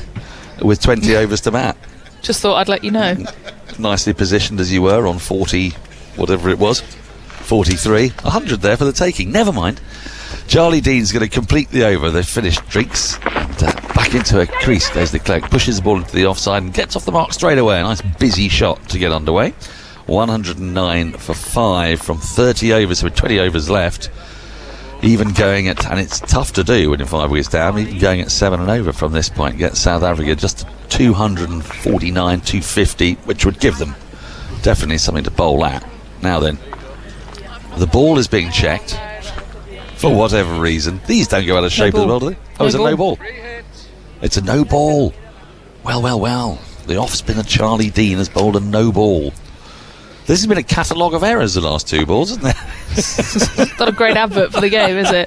Hit one, didn't review it, then bowled a spinner bowling a front foot no ball. Yeah, it's not great. Right, and with Chloe trying on strike for the free hit. It's not what you want. The 3rd most prolific 6-hitter in women's international ODI history. She'll be eyeing up getting one closer to Sophie Devine this ball. Well, she's going to come round the wicket, and there's a deep mid-wicket, a deep cover, a deep backward square leg. She's gone for it, gone for a big wallop out through deep mid-wicket for 4. One bounce about 5 yards inside the boundary. It's gone into that sort of shed away to our right, and assuming that was not a no ball, that will be the end of the over. A rather costly last ball, but she did pick up the wicket of Laura Wolfhard for 43 in it. South Africa 114 for 5. Now, we were talking about numbers. You were talking about numbers. We were talking off air about numbers. Shirt numbers, specifically. I have a solution to this, and I know that there'll be the odd listener here who's saying, yes, I know this idea. But for those of you who haven't, and it's a very simple one, and it solves everything. So it takes away anybody having to think about their number. So, what cap number were you? For ODIs, I was 108, I believe. So your number would be 08. As Brunt starts a new over, but de Klerk looks again to dab the ball backward square on the offside, gets a bit of a tangle and just pushes it up to the onside Amy Jones field. Because the chances of somebody playing with 100 different people are quite small. So basically you take off the first digit and then that's your number. I suggested this to Emily Windsor. She said, well, if I got given an odd number though, I wouldn't be able to play. She would physically not be able to put that shirt on. As Brunt is in, defended from the crease on the ground, bounces up and Brunt fields of her own bowling. I suggest you'd be okay if someone said you're going to play for England, Emily, but I'm afraid you've got to wear number 11. You're telling me she's not playing for England because she's got to wear number 11. Well, she said she'd wait. I think she's talking nonsense. Absolute I enjoyed nonsense. Your pause there. I'm so sorry, Emily, that's your England chance gone because you won't wear number 11. I thought it was slightly eccentric. Brunt in, defended again off a thick inside edge. Ball squirts down to Beaumont at fine leg. She comes running in. She gets a single, 115 for 5. The problem then is, do you then wait until the person who's wearing 11 plays and then say, I'm available? And then now I'm available. I'm re-available. That's what she said. Well, what if number 11 does really well? That might be your chance. Your England chance has been and gone, Emily. Exactly. Tough luck. Because it would be that role that she'd be fulfilling. Exactly. Exactly. And number 11's done brilliantly. Also, she's crazy because even numbers are intensely boring. Odd numbers are by far and away the best. I couldn't play in an even number. Forward comes Tryon, driving into the offside. I don't particularly like odd numbers, but... Well, you were 41, but I was 41, yeah. Which is a prime number. It's beautiful. Yeah. And 7 41s are 287, which is my favourite number. That is it? Because? It was, I believe, R.E. Foster's highest score on debut. It's the highest score by anyone on debut. It's 287 in a men's test match. I just love the number. Brunt is in. It's clipped away down to deep backwards square leg, and uncertainty over who's going to field it. In the end, Wyatt decided she'll do it because Tammy Beaumont displayed a distinct lack of interest in the ball. Would you ask for 287 then? On your England debut, you'd say, No. please may I have 287? I think 3-digit numbers on shirts look messy. I agree with you. That's why I just want the last 2 numbers. What So would you 80 choose? If you had to choose it, you'd go I 87, think I would you? like 87, yeah. I like 87. It's a weird one. Here's Brunt. It's clipped into the onside, straight to short mid-wicket, and there's no run. It's also 3 29s, and 29's a prime number, and I like 29. You like prime numbers, I apparently, like as well. prime numbers, yeah. Don't you like prime numbers? I don't really like odd numbers, apart from 41, so no. You don't like odd numbers either. No, the TV's got TV, car radio, all got to be on even numbers. What do Don't you know mean? why. Like, volume. Oh, the volume. So you have to be on, like... The volume's yeah. got to be an even number. My volume always has to be an odd number. No, even. Famously even. There's no way you're giving me a lift anywhere. Let's make this quite clear Just be now. altering the volume all the time. No. 116 for 5 after 31 overs. Tryon has 27. She's looked fluent out there so far from just 26 balls. And Dean starts a new over. Forward comes Tryon, pushing into the offside, finds a bit of a gap, and Heather Knight has to move to her left from extra cover to field. They get through for a single. 117 for 5. A lot rests on this partnership. A lot rested on the Marizan Cap partnership, but with Tryon in, she can be distinctly dangerous. In comes Dean. It's tossed up, pushed up to mid-off. There's no run. Just where you're talking about odd and even numbers, Catherine Brunt's figures today. Okay, 7 overs, I like that so far. 1 maiden, Lovely. 9 runs, Oh, 2 wickets. Oh, no. Oh, ruined it at the ruined it. last. Yeah. She'll have to get another wicket in her next over, won't she? yeah. Yeah, 3 for 11 I'd prefer. 3 for 9's a bit simplistic, really. Dean is in. This is worked into the onside by de Klerk, straight to short mid-wicket, and there's no run. I'm sure we can get a message now. She's going to bowl 8 overs, though. It's ruined it. Yeah, There's no solution here, I'm afraid, Dan. there isn't. Unless she bowls them out for 9.5 overs. I'll be happy with that.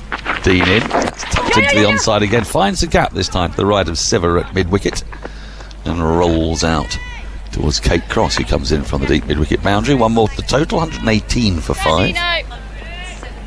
Do they stick or twist here, Anya?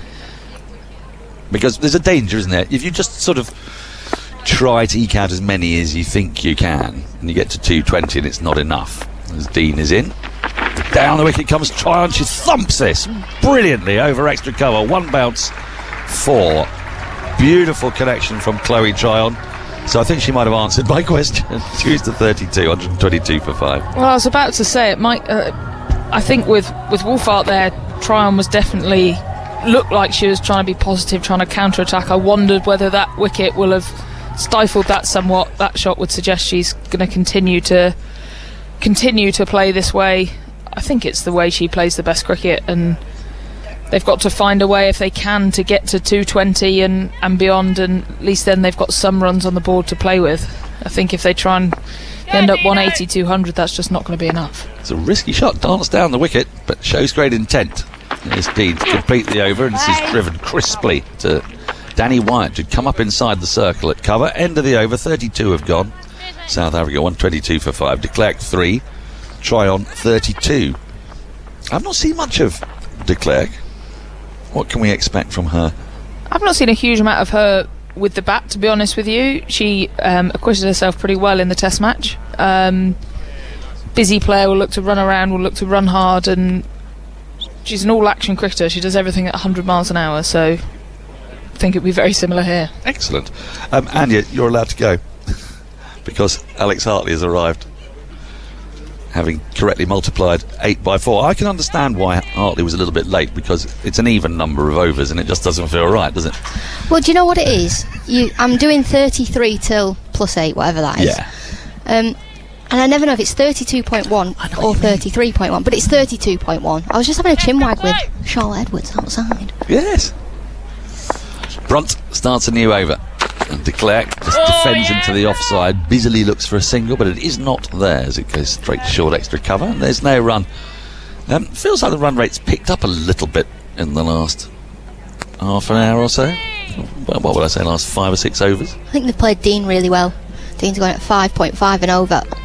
Catherine Brunt going at 1.1, I think. It's absurd, isn't it?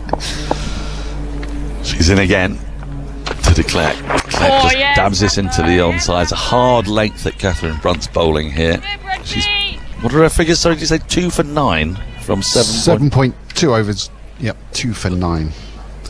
I mean, it's quite the thing, isn't it? She's 37 years old, and she's out bowling everybody else in the team at the moment. She's the Jimmy Anderson of women's cricket, isn't she? She is. Just keeps doing what she does best, keeping it simple. Fiery character, takes wickets, puts the top order under pressure, and now she gets to have a bit of fun at the lower order. De Klerk waits and then drives into the offside, but straight to the fielder. And again, there's no run. The score remains 122 for 5. We're just wondering here, it looks to me like Tryon's decided that there's no point in limping their way to 180, 200. She's going to have to risk it for the biscuit. I think that's the right way to go, and that's the way she bats as well. You know, she likes to be aggressive at the crease and take on the spinners, and she's done that against Charlie Dean very well. Brunt scurries in. 4 in the ring on the offside, 2 on the leg side. That's cut beautifully for 4. That is a wonderful shot.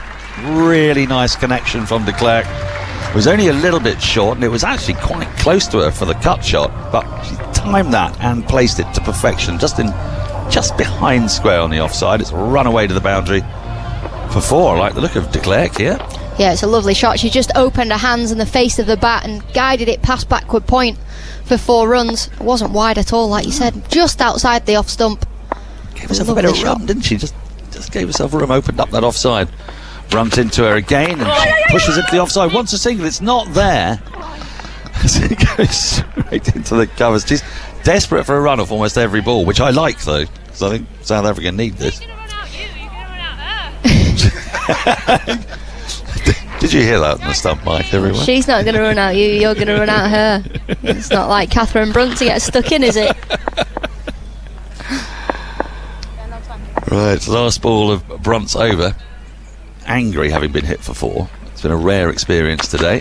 De Klerk tucks this into the onside, straight to short mid-wicket. Siver does the fielding, end of the 33rd over. South Africa 126 for 5. Tryon 32, de Klerk 7.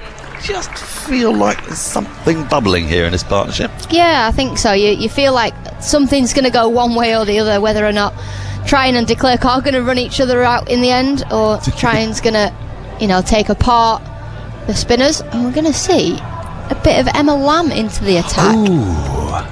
I think that'll be because Charlie Dean's not really added much pressure. When I was talking to Charlotte Edwards about her field, I'm not sure her field was quite right with a deep fine leg. There's no need for that. That's protecting the bad ball. What she can do is bring that one up to short fine, put cover out and just bowl straight. Tryon doesn't sweep. She wants to hit the ball down the ground, so protect this straight boundary here and say, well, I'm just going to bowl full and straight and you keep hitting me for 1. Makes total sense to me. Yes, it's funny to think of a deep fine leg to an offie, really. That's just for a drag down, isn't it, really? Yeah, they've got the same field here for Emma Lamb. We're just going to bring somebody in. Field spread a little bit here. We've got a deep cover, we've got a long off. Now, your fine legs come up. Now this is the field for me that Charlie Dean should have had. So deep cover, a long off, a long on and a cow corner. But Emma Lamb here has to bowl full and straight. She's got no margin for error for that short ball down the leg side. Just have to peer around here. There is there's a long on and a long off and a deep mid-wicket and a deep cover. Those are our 4 boundary riders. Lamb's first ball is defended off the back foot into the offside, picked up by Heather Knight, and there is no run. Yeah, Emma Lamb's first bowl in ODIs in her 3rd game. She bowled 2 overs in the test at Taunton, 2 overs for 7 runs. Thank you. She's in again. That's a little bit short again and just pushed with an economy of movement up to long on, a very straight long on, where Brunt does the fielding and they get through for 1. 127 for 5, brings de Klerk onto strike. So that takes Tryon off strike. She's now at the non-strikers end and you're bowling at your number 7 batter, which is what you want to do in these situations. And now mid-off has come up, but deep backward square leg has gone back. As Lamb is in, that's short, pushed to... Well, Siver's moved to a very straight mid-wicket. She's sort of covering mid-wicket and mid-on, just in a good 6-7 yards inside the circle. Lamb, just a short approach, 4 or 5 steps. He's in again, short, pulled round the corner, down to that deep backward square leg. It'll just be the one though, 128 for 5. De Klerk to 8.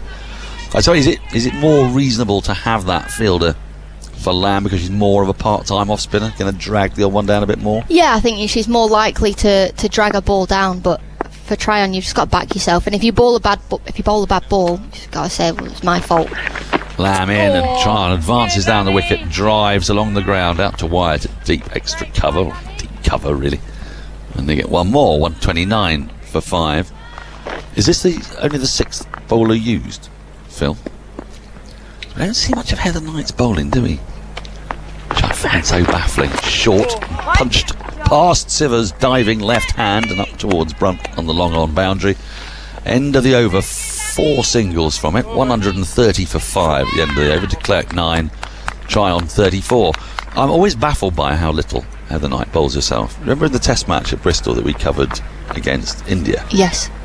She came on and took 2 crucially important wickets at a red ball. I mean, we would call her the golden arm because she does always pick up wickets. Whenever she bowls, she'll break partnerships. So why don't you bowl more? Who knows? It's a great question. Maybe sees herself as a very part-time off-spinner, and when you've got Charlie Dean, Sophie Eccleston and Emma Lamb, they're probably all going to bowl ahead of her. Yeah, but you know, it's always handy to have options, isn't it? You know, burgle through a couple of overs and a new bat comes in, something like that.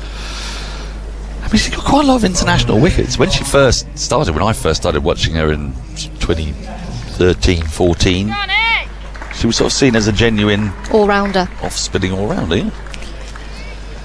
Actually, Danny White used to bowl a lot. She did, and then she got that back. Was that what it was? Doesn't bowl anymore.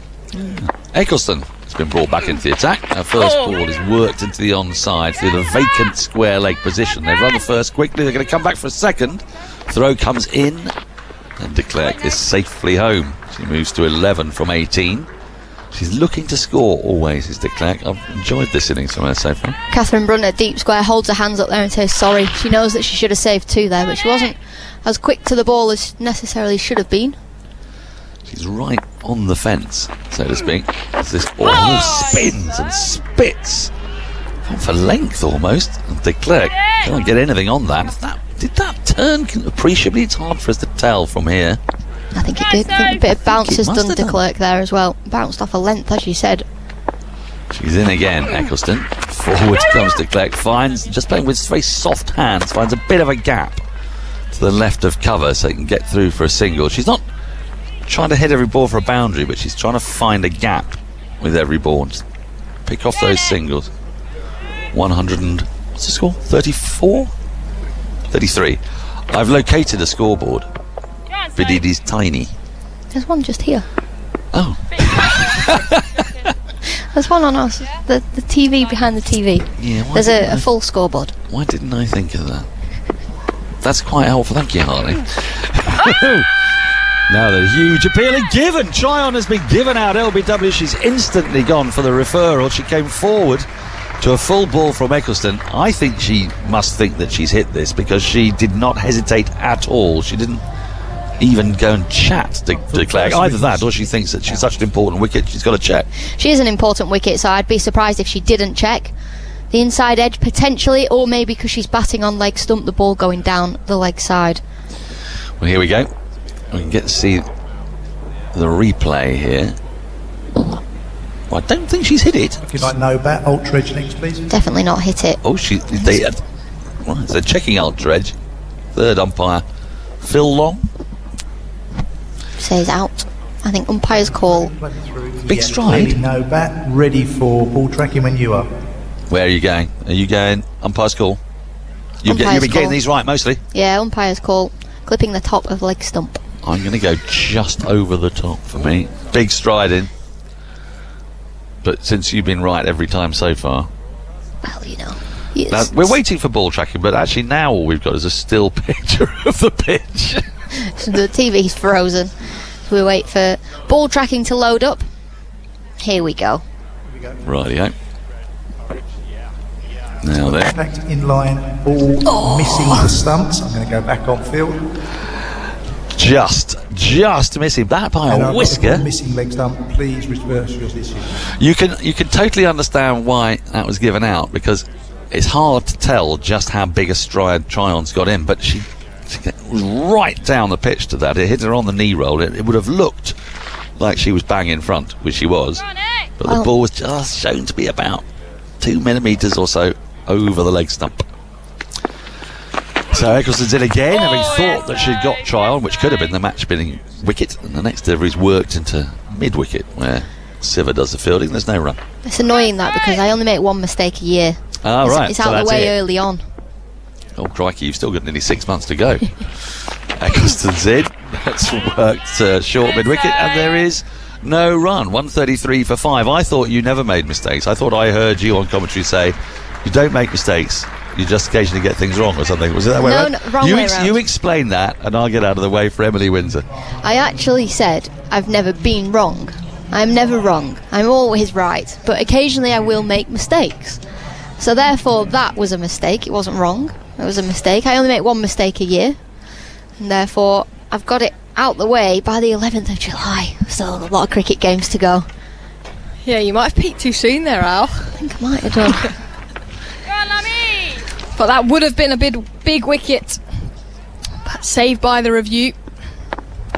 We've got spin from both ends. Emma Lamb from Lancashire to continue as she bowls, and that's in defence by de Klerk. No run. Excited to see Emma Lamb bowling here. Do you feel like this is a good time for her? Yeah, she looks relaxed. She's got a smile on her face. I think good time for her to bowl as well at these two.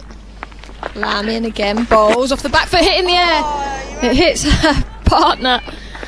Catherine Brunt comes round at long on, and her partner Chloe Tryon is without a bat as she tried to dive out the way of that one.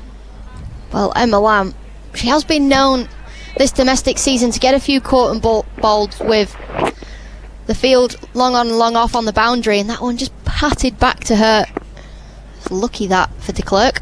Lamb in again, bowls, advances, hit down the ground, that's hit hard. Eccleston won't get there. 4 runs to Chloe Tryon. She is taken to these England spinners. She moves to 38. The score 138 for 5. Yeah, Chloe Tryon likes to be aggressive at the crease, moving her feet there, getting to the pitch of the ball, and just slapping Emma Lamb back over her head for 4. 2 fielders out, long off and long on as Emma Lamb bowls off the back foot this time. Come through for a quick single. Danny Wyatt in off that cover boundary. Tryon to 39, 139 for 5. With that boundary halfway through the over, South Africa have already got 6 off this over, so it's been a good over for South Africa, trying to just accumulate the runs. Lamb in off the back foot. De Klerk pushes into the offside. Tammy Beaumont can't get there. She gets stuck in the bowler's end. Tryon wanted to, but Danny Wyatt got to the ball quickly, and de Klerk says no. 140 for 5. She moves to 14. Just need to build a partnership, don't they, South Africa? There's been regular wickets for England, which has stemmed the run flow. But Emma Lamb in again to try and advances. That's in the air. Sophie Eccleston won't get there at long off. So it's a chip for a single for Tryon. She moves to 40, 141 for 5, 36 gone. Good over that for South Africa, keeping those runs flowing. Was it 8 off the over, Phil? 8 off that one.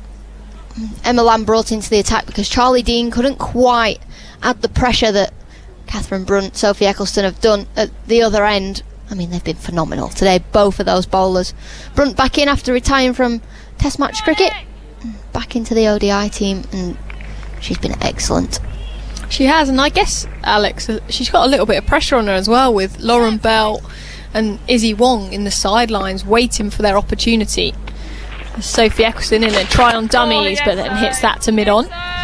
Yeah, she has, and I think that's probably the first time in her career that she's really had some out-and-out quick bowlers waiting on the sidelines, you know, for her to potentially be rested for a game, for them to take their opportunity, and it's an exciting time for English cricket. Eccleston in bowls, that's driven back to her again, no run. And with Izzy Wong, who bowls quick, it's almost what Catherine Brunt did for so many years, bowl 70 mile an hour plus, and that's what Izzy Wong brings to this team, a point of difference. Eccleston standing right next to the umpire, starts her approach bowls, and that's a full toss outside the off stump. Try-ons hit the middle of the bat, and it's gone for 4. Sophia Dunkley at deep cover can't get round. She moves to 44 now off 41. South Africa 145 for 5. Yeah, Chloe Tryon doesn't miss out on full tosses very often. That one, as you say, outside the off stump, opens up the face of the bat, slaps it past backward point for 4, and it races to the boundary. Eccleston to Tryon, shorter, quicker delivery this time. Tryon in defence. And I guess with the fast bowlers, it's so good that Wong and Bella in that environment to be learning off Catherine Brunt while she's still there and playing. There's Eccleston in, and that's in defence, pushes into the offside. They think about a quick single, but Tammy Beaumont at points, quick to it. Yeah, I'll be very surprised if they're not asking her questions. They need to be a sponge and just get all the information out of Catherine Brunt that you can, and learn from England's best. You know, she's played a lot of cricket over the years, and no doubt she'll hand that knowledge down to the two seamers. Eccleston in to Tryon in defence, big stride down the pitch again. 145 for 5, 37 overs gone. Tryon at the crease on 44 and de Klerk alongside her on 14 off 23. Partnership needed for South Africa. This is the first of 3 ODIs. You can see the in-play text and clips on the BBC Sport website and app. Be sure to check them out. See the 5 England wickets so far. Been spread around. Catherine Brunt's got 2, Sophie Eccleston 1, Siva 1, and Charlie Dean 1. So spread about the bowlers, but we're going to see a change of bowling. Kate Cross coming into the attack. I think that's quite harsh on Emma Lamb. Only been given the 2 overs. Yes, she got hit for 8 in her previous, but she's not been able to settle into her spell. But you can see why Captain Heather Knight has made the bowling change, because Chloe Tryon is so strong against spin. And I think when Sophie Eccleston's bowling at her, it's a completely different gravy, but anyone else she will look to take down. 4 fielders out then. Third fine, square and cover as Kate Cross comes in to de Klerk, and she's got an outside edge on that, and they're going to come through, or it may be a bye. We'll see what the umpire signals, but it's 1 run, and it is a bye from Amy Jones. 146 for 5, South Africa. I think that ball just outside the off stump just slapped Amy Jones right on the mitt, and she's palmed it away to short third for a single. It's got to hurt, Alex. It's got to hurt a lot. Stood up to the stumps to a seamer. It's not an easy task. Kate Cross running in, bowls, and she's charged. That's an outside edge. That's going 1 bounce over the rope. Chloe Tryon was going hard at that ball. 4 more to her. She moves to 48 or 45. 150 for 5, South Africa. You can see what Chloe Tryon's trying to do here. She's trying to up the run rate. That run rate now gone over 4 and over for South Africa. For most of this innings, it's been mid-3s. They're just ticking along. Well, now's the time for Chloe Tryon to really put her foot on the accelerator. She's on 48 there, mid-off, mid-on, or in the circle, trying to tempt her to go over the top, which is what she was trying to do there. But what will Cross's reply be? In again, full in defence from Tryon. She's exciting to watch though, isn't she, Tryon? You feel like anything can happen. It's almost, she's solid in defence, but that big shot is coming. Yeah, you almost feel when you bowl at a player like Chloe Tryon that you feel like you're building pressure, because you can bowl dots at her, but then she can just open up the face of the bat so easily and find the boundary. So when I've always bowled at her, you might bowl 2 or 3 dots, but you know there's a boundary around the corner. Cross in again to Tryon. That's work to backward point. Danny Wyatt back in there. Will be no run. She loves fielding at backward point, does Danny Wyatt. Interestingly, to a seamer, she's in there. It was Tammy Beaumont before, but Danny Wyatt back into the side. Tammy Beaumont will do backward point for spin, and Danny Wyatt will do the deep cover boundary. And then for seam, Danny Wyatt goes to backward point, because she is so good there. She reacts to the ball so well, reads it off the bat. Kate Cross in with her orange-soled shoes. Bouncer, great take by Amy Jones. And that's a wide ball signalled over Chloe Tryon's head. We were playing on Saturday against Loughborough Lightning with Thunder, and Deandra Dottin signed for Thunder and bowled a couple of balls that weren't given as wide. The square leg umpire forgot that she had to call them. Said it's the job of the umpire. Yeah, they were over their head height. So she got away with 2 of them, and they're no balls normally. Kate Cross comes in again to Chloe Tryon on 48. That's pushed into the offside. Just open that face and come through for a comfortable single. She moves to 49. 1 ball remains in the 38th over, and South Africa 152 for 5. So we're then obviously getting stuck into, we lost the game, but we're getting stuck into Loughborough Lightning saying, well, we got rid of that rule, did you not know? It's not like you at Lancashire to get stuck into the opposition. Well, when you're losing cricket games, you've got to create fun from somewhere. Cross to de Klerk, that's hit sweetly, out to the cover sweeper. Charlie Dean's out there, and she fumbles, but they stick for a single, quick to the ball. She moves to 15, 153 for 5, 38 overs gone. We're not all quite as good as you at the Southern Vipers and can't expect to win every game, so we create our own fun out there. We don't expect to win every game. Have you lost yet this year? We lost a friendly, actually. That doesn't count. A warm-up game. That does not count. They make you stronger. Clearly. Yeah, no, we're very lucky down at the Vipers. Obviously, the pool of players, England players that we have available. So for anybody listening that doesn't follow women's domestic cricket, Emily Windsor plays for the Vipers, and you got how many yesterday? 90. Out or not out?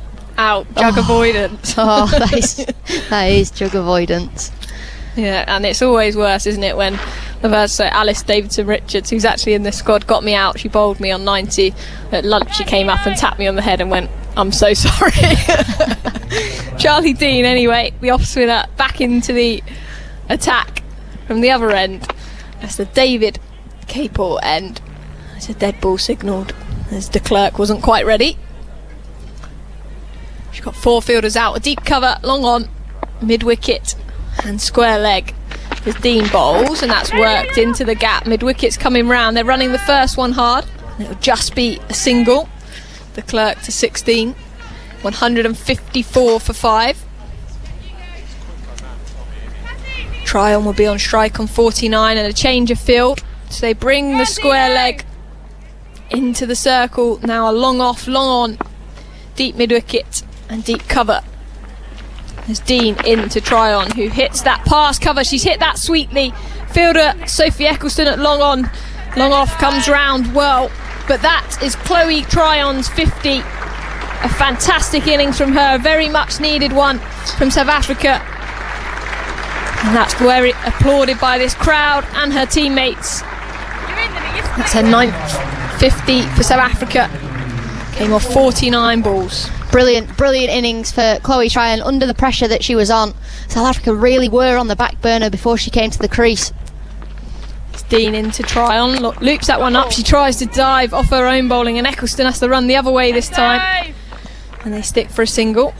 Tryon to 52, 157 for 5. Now we were talking about shirt numbers earlier, and you don't want an odd shirt number. As Dean into de Klerk off the back foot, out to the cover sweeper, rotating the strike nicely. She moves to 17, 158 for 5. And someone's been in touch, which I think is a brilliant idea. I should have 99 on the back of my shirt for the amount of ice creams that I have. You need more than 99. Because I love a 99 ice cream. They just can't be called 99 though anymore. Where can we get an ice cream for 99p? As Dean bowls, quicker delivery, and Tryon finds that up to long on. She moves to 53, 159 for 5. Very quickly, 50 partnership between these two came up off 54 balls. They've rotated the strike nicely, these two. Put the pressure back on England. Dean into de Klerk, and that's pushed into the offside. They're running the first one hard, but again will just be a single. Sophia Dunkley off that cover boundary well. She moves to 18 off 28, 160 for 5, 39 overs gone. Do you remember when you could get your ice cream, your 99 flake for 99p? Yeah, I do. Back in the day. It was when a certain chocolate bar was 10p. They're about 45p now. It's just a mouthful of chocolate. Inflation. I wonder how much a 99 flake is over at that ice cream van. I'm sure you'll find out for us later, Alex. Don't you worry, me and Henry Moran are going to go over in the second innings and treat ourselves to a nice cold bit of ice cream. Weather is glorious here, so the queues for the ice cream van has been non-stop as Cross in bowls, and that's in defence by de Klerk. I hope they've got enough left though, Alex, because there has been a queue there all morning, and I'd hate for them to run out by the time you get there. You would laugh, you wouldn't hate it, you'd like it. Yeah, but I don't think I would, because I'd be sat alongside a grumpy Alex Hartley. And I'm not sure Henry Moran, he might refuse to come back on commentary without an ice cream. I didn't think of that, you know. Kate Cross into de Klerk, and that's worked nicely off her pads. Down to fine leg. And Milan comes in and does the fielding.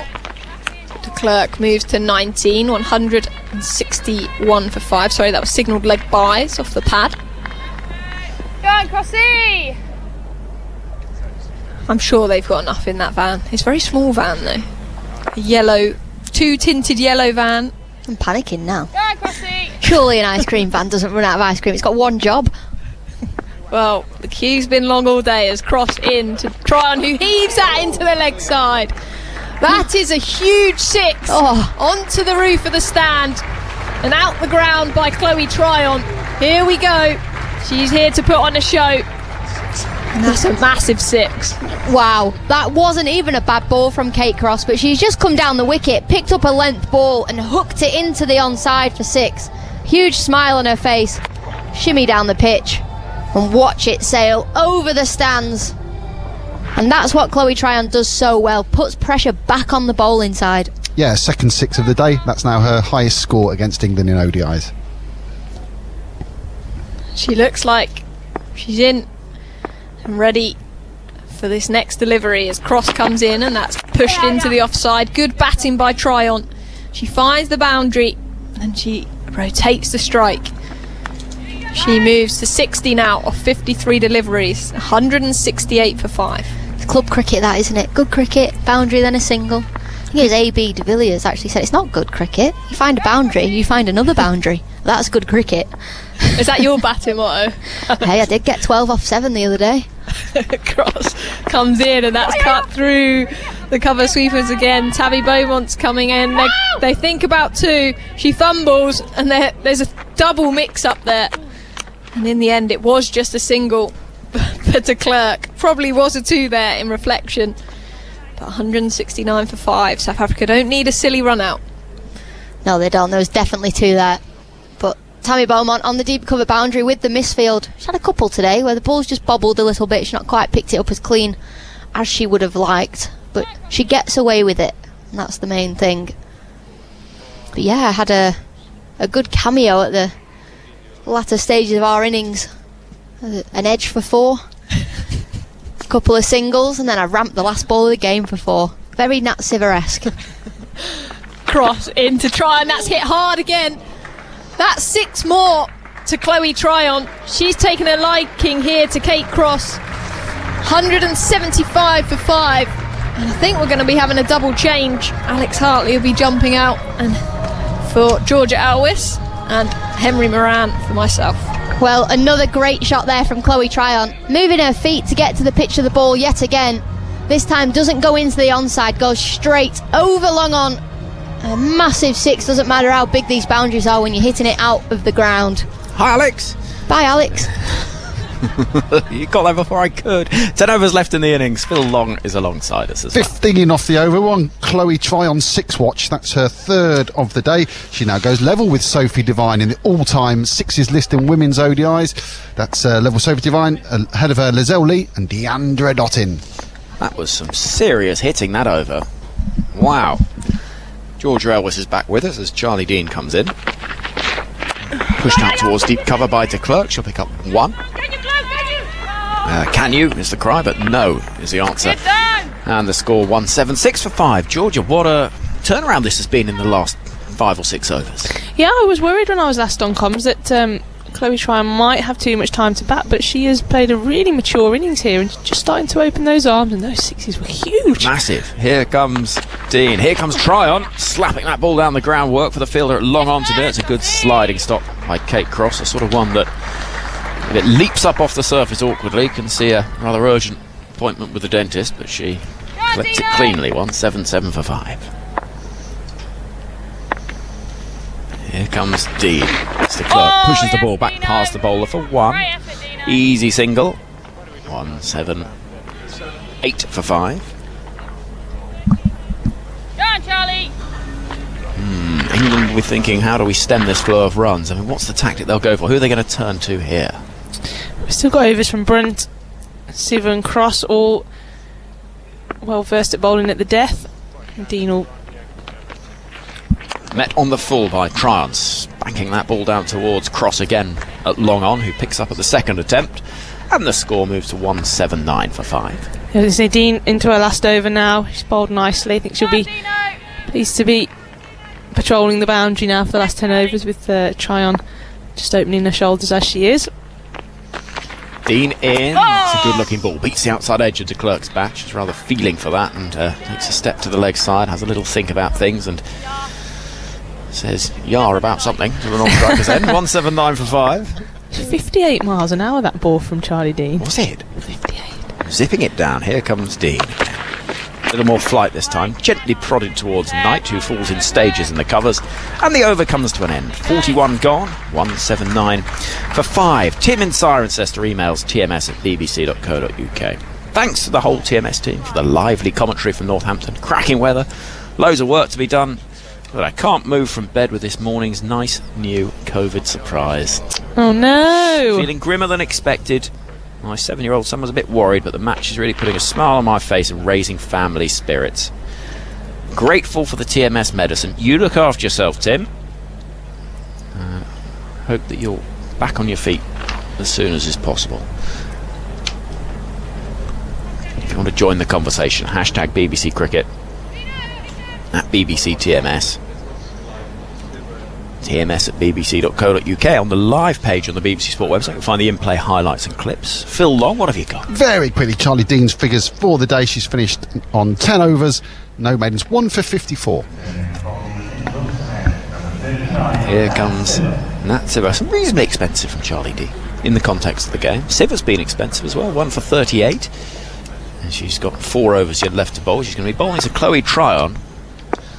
And there is a long on, but no long off as Tryon goes big into the offside. It's going to land safely. Fielder running in from the deep. Beaumont thought about giving it the big dive, but was never going to make up the ground in time from deep extra cover. And Tryon gets 1 more to move to 69. 180 for 5. It's a strange field, isn't it? We don't normally see a deep extra cover, but I like it from England. I like it from Siver. I think she's going to try and bowl that hard length. Attempt Tryon in. Try and get that false shot. Siver again, keeper standing up to the stumps as de Klerk, the right-hander, hits the ball away. It's going to beat backward point and rush out towards the deep cover boundary. There's Beaumont to pick up with 2 runs added. And South Africa, well, they're going to post more than 200 all being well here. Which, given where they were, is a reasonable effort actually, because it looked like it could be a pretty dismal total when the wickets were tumbling and they found themselves at 108 for 5 when Laura Wolfhart was out at the end of the 30th. De Klerk is on 23. Siver bowls, pushed into the onside. No run there, surely no. Cross fields at mid-wicket. A little smile there from de Klerk. Tryon never interested, is she? She's never interested in a quick single. She just wants to hit boundaries. I'm absolutely on board with that. Tryon is on 69 at the non-striker's end. Here comes Siver. Right arm over. Fended back towards Nat Siver, whose role with England largely in the last few years has been containment rather than wicket taking. Is that fair? Yeah, definitely. And I think she's so adaptable, isn't she? She's been asked to open the bowling, so you get a swing with that new ball early on, but this roll through the middle that she does, bowling across seam. Siver bowls, slapped away. That's a nice looking shot from de Klerk. Who'll pick up at least 1 out towards deep cover. They'll turn for the second. Have to be quick. Throw's not a great one from Tammy Beaumont, and it's an easy 2 in the end. When actually it should have been a slightly more pressured run. Siver eventually collected the ball halfway up the track. It was not a good throw from the deep. Yeah, Tammy Beaumont, she's super quick across the ground, but is a long boundary out there, and maybe not the strongest arm in this England side. South Africa recognising that and They're pushing now, aren't they? They can sense momentum is with them.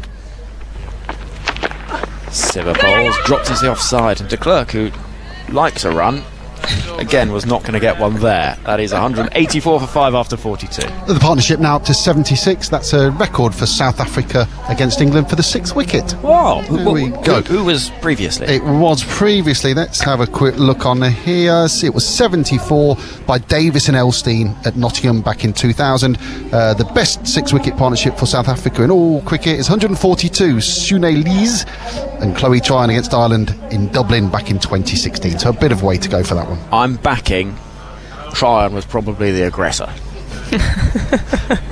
What makes you say that? But the fact that Sine Lees was out for 7 from 20 years. Not her day today, was it? It wasn't her day. But it's funny, players who play in that fashion take a little while to get in. You can end up with horrible figures with the bat because it looks as though you've just taken an age and taken a lot of time out of the game and not added much. But actually, players like that, David Milan has at times been like that. I can totally relate to that as well. But you just take a while to get going and then you catch up. Yeah. But if you don't do the catching up, it doesn't look good. Right then, we're going to see Eccleston back for her penultimate over. Tryon is on 69. Can England get the wicket that would, you'd have thought, really limit South Africa's aspirations? Tryon swings hard. Big appeal for LBW. Umpire Anna Harris gives it. Tryon looking to launch into the leg side. She's reviewed immediately. Is there a bottom edge, or does she just recognise the significance of her wicket? We have a review for LBW. Yeah, no square leg in play, was there? So she's gone, stepped across the stumps, gone for a big slog sweep. Completely missed it. Anna Harris has given this straight away. Nigel Long is on TV umpire duties. Let's see that. Well, if she's not hit it... Looks like it's batting, but I'll take ultra edge next, please. Looks like there's bat involved, says umpire Long. Well, I'm not sure. No, I'm not sure. I think that is pad first, but I do think could be sliding down the leg side.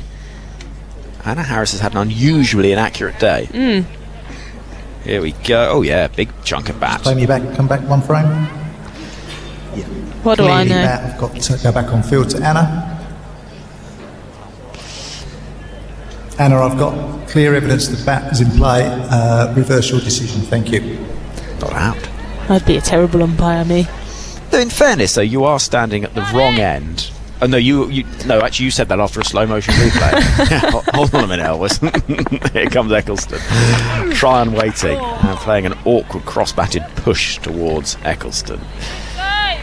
Tryon examines the toe end of her bat, has a little look around. England have got a straight long on, quite a wide long off, deep mid wicket. As Eccleston bowls, this is clipped towards short mid wicket in the form of Nat Siva. And the score remains of 184 for 5. Eccleston, in the very loud pink sunglasses, is moving into bowl. It's a low full toss which is slapped behind square on the offside for 4. Not a great ball, and it got the treatment it deserved. 188 for 5. Yeah, I was just thinking that Tryon was ticking there, face 3 dots. She's looking to be aggressive, but Eccleston, the one that gives her a little full toss, right where she didn't want to bowl. And Tryon's not going to miss out there. It's that ball so hard, it's raced away to that point boundary. Eccleston bowling, pushed away towards extra cover, and there is no run. Eccleston 1 for 21. She's again been a bit of a cut above the others. Eccleston bowls. Obviously played into the ground by Tryon, who'll pick up at least 1. Could pick up 4 and does. It was just far enough away from the arms of Tammy Beaumont's a backward point, and then Dunkley really stood no chance. And so 2 boundaries in Eccleston's penultimate over is a pretty good return for South Africa, who with that see the score creeping ever closer to the 200 mark.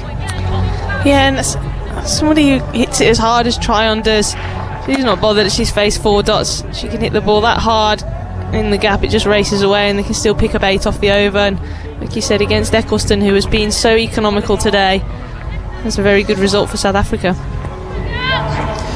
Nat Siva is going to bowl once more. She, like Kate Cross, pretty much reties her hair after every ball.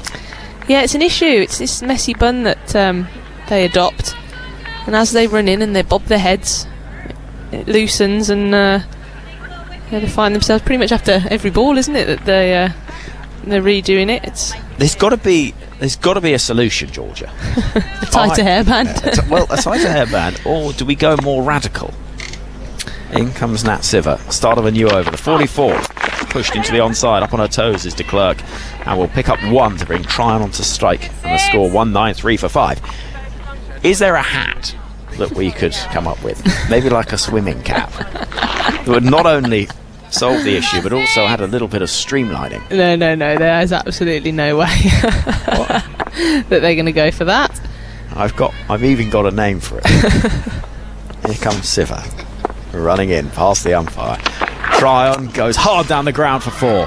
Couple of bounces, and away it goes. It's a really good shot. She moves to 81, just stand and deliver back past Siver, who barely had time to see it before it was past her and towards the boundary. Yeah, that's the power of Tryon, isn't it? Not far off the Yorker there, Nat Siver, but far enough. Tryon gets underneath it and he takes her head off. Need her swimming out if she's got no head. Here comes Nat Siver. Tryon waiting and playing a slightly more gentle, cultured shot there out towards deep extra cover and Danny Wyatt. She moves to 82, 1-9-8 for 5. I reckon the bowler hat. I'm just not sure you're going to get them in the fashionista department going for it. You've not seen my design. In comes Nat Siver. De Klerk wants a single. She sets off quickly. It's good running that, because it was dropped into space where it wasn't too far from a couple of fielders, but there was enough time to get through. 1-9-9 for 5. And one of the big buzzwords in sport is marginal gains, isn't it? Exactly. So if that just keeps you an extra mile an hour. Exactly. Nat Siver bowling at about 67 miles an hour. That could be 68, 69. Could be the difference. Wearing my bowler hat. You could get designs, different colours. Wouldn't be an issue. Here comes Tryon. And Siver to try. He drops it short. That'll be signalled wide, I sense. No, says umpire Graham Lloyd. That was a good ball from Siver, getting the bouncer right. A rather quizzical look from Tryon, who thinks that maybe was a little bit short. It was dug in halfway down the pitch, but that was probably shoulder height. Yeah, good option, wasn't it? Tryon preferring the front foot. Siver in, short again, hammered into the leg side, and there's a good stop by Dunkley, who'd rather overrun it and had to slightly readjust in front of that low stand to our right. And the 200 up for South Africa, 200 for 5. Good recovery here and a good partnership between Tryon and de Klerk. 44 overs gone. How much it worth, that partnership, Phil? They came together 108, 200 up, so partnership now with 92.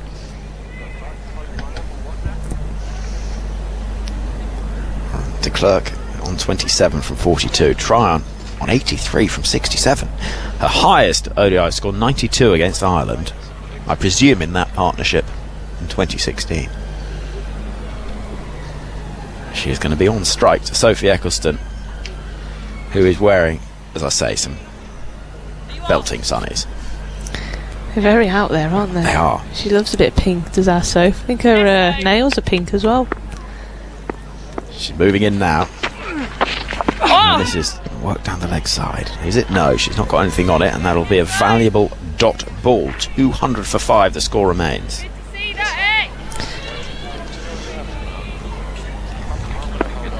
And with 5 balls left to the over, Tryon comes down the track and hits that ball firmly towards Nat Siver, who has to just get anything in the way of it at a straightish mid-wicket. 44.2 overs gone.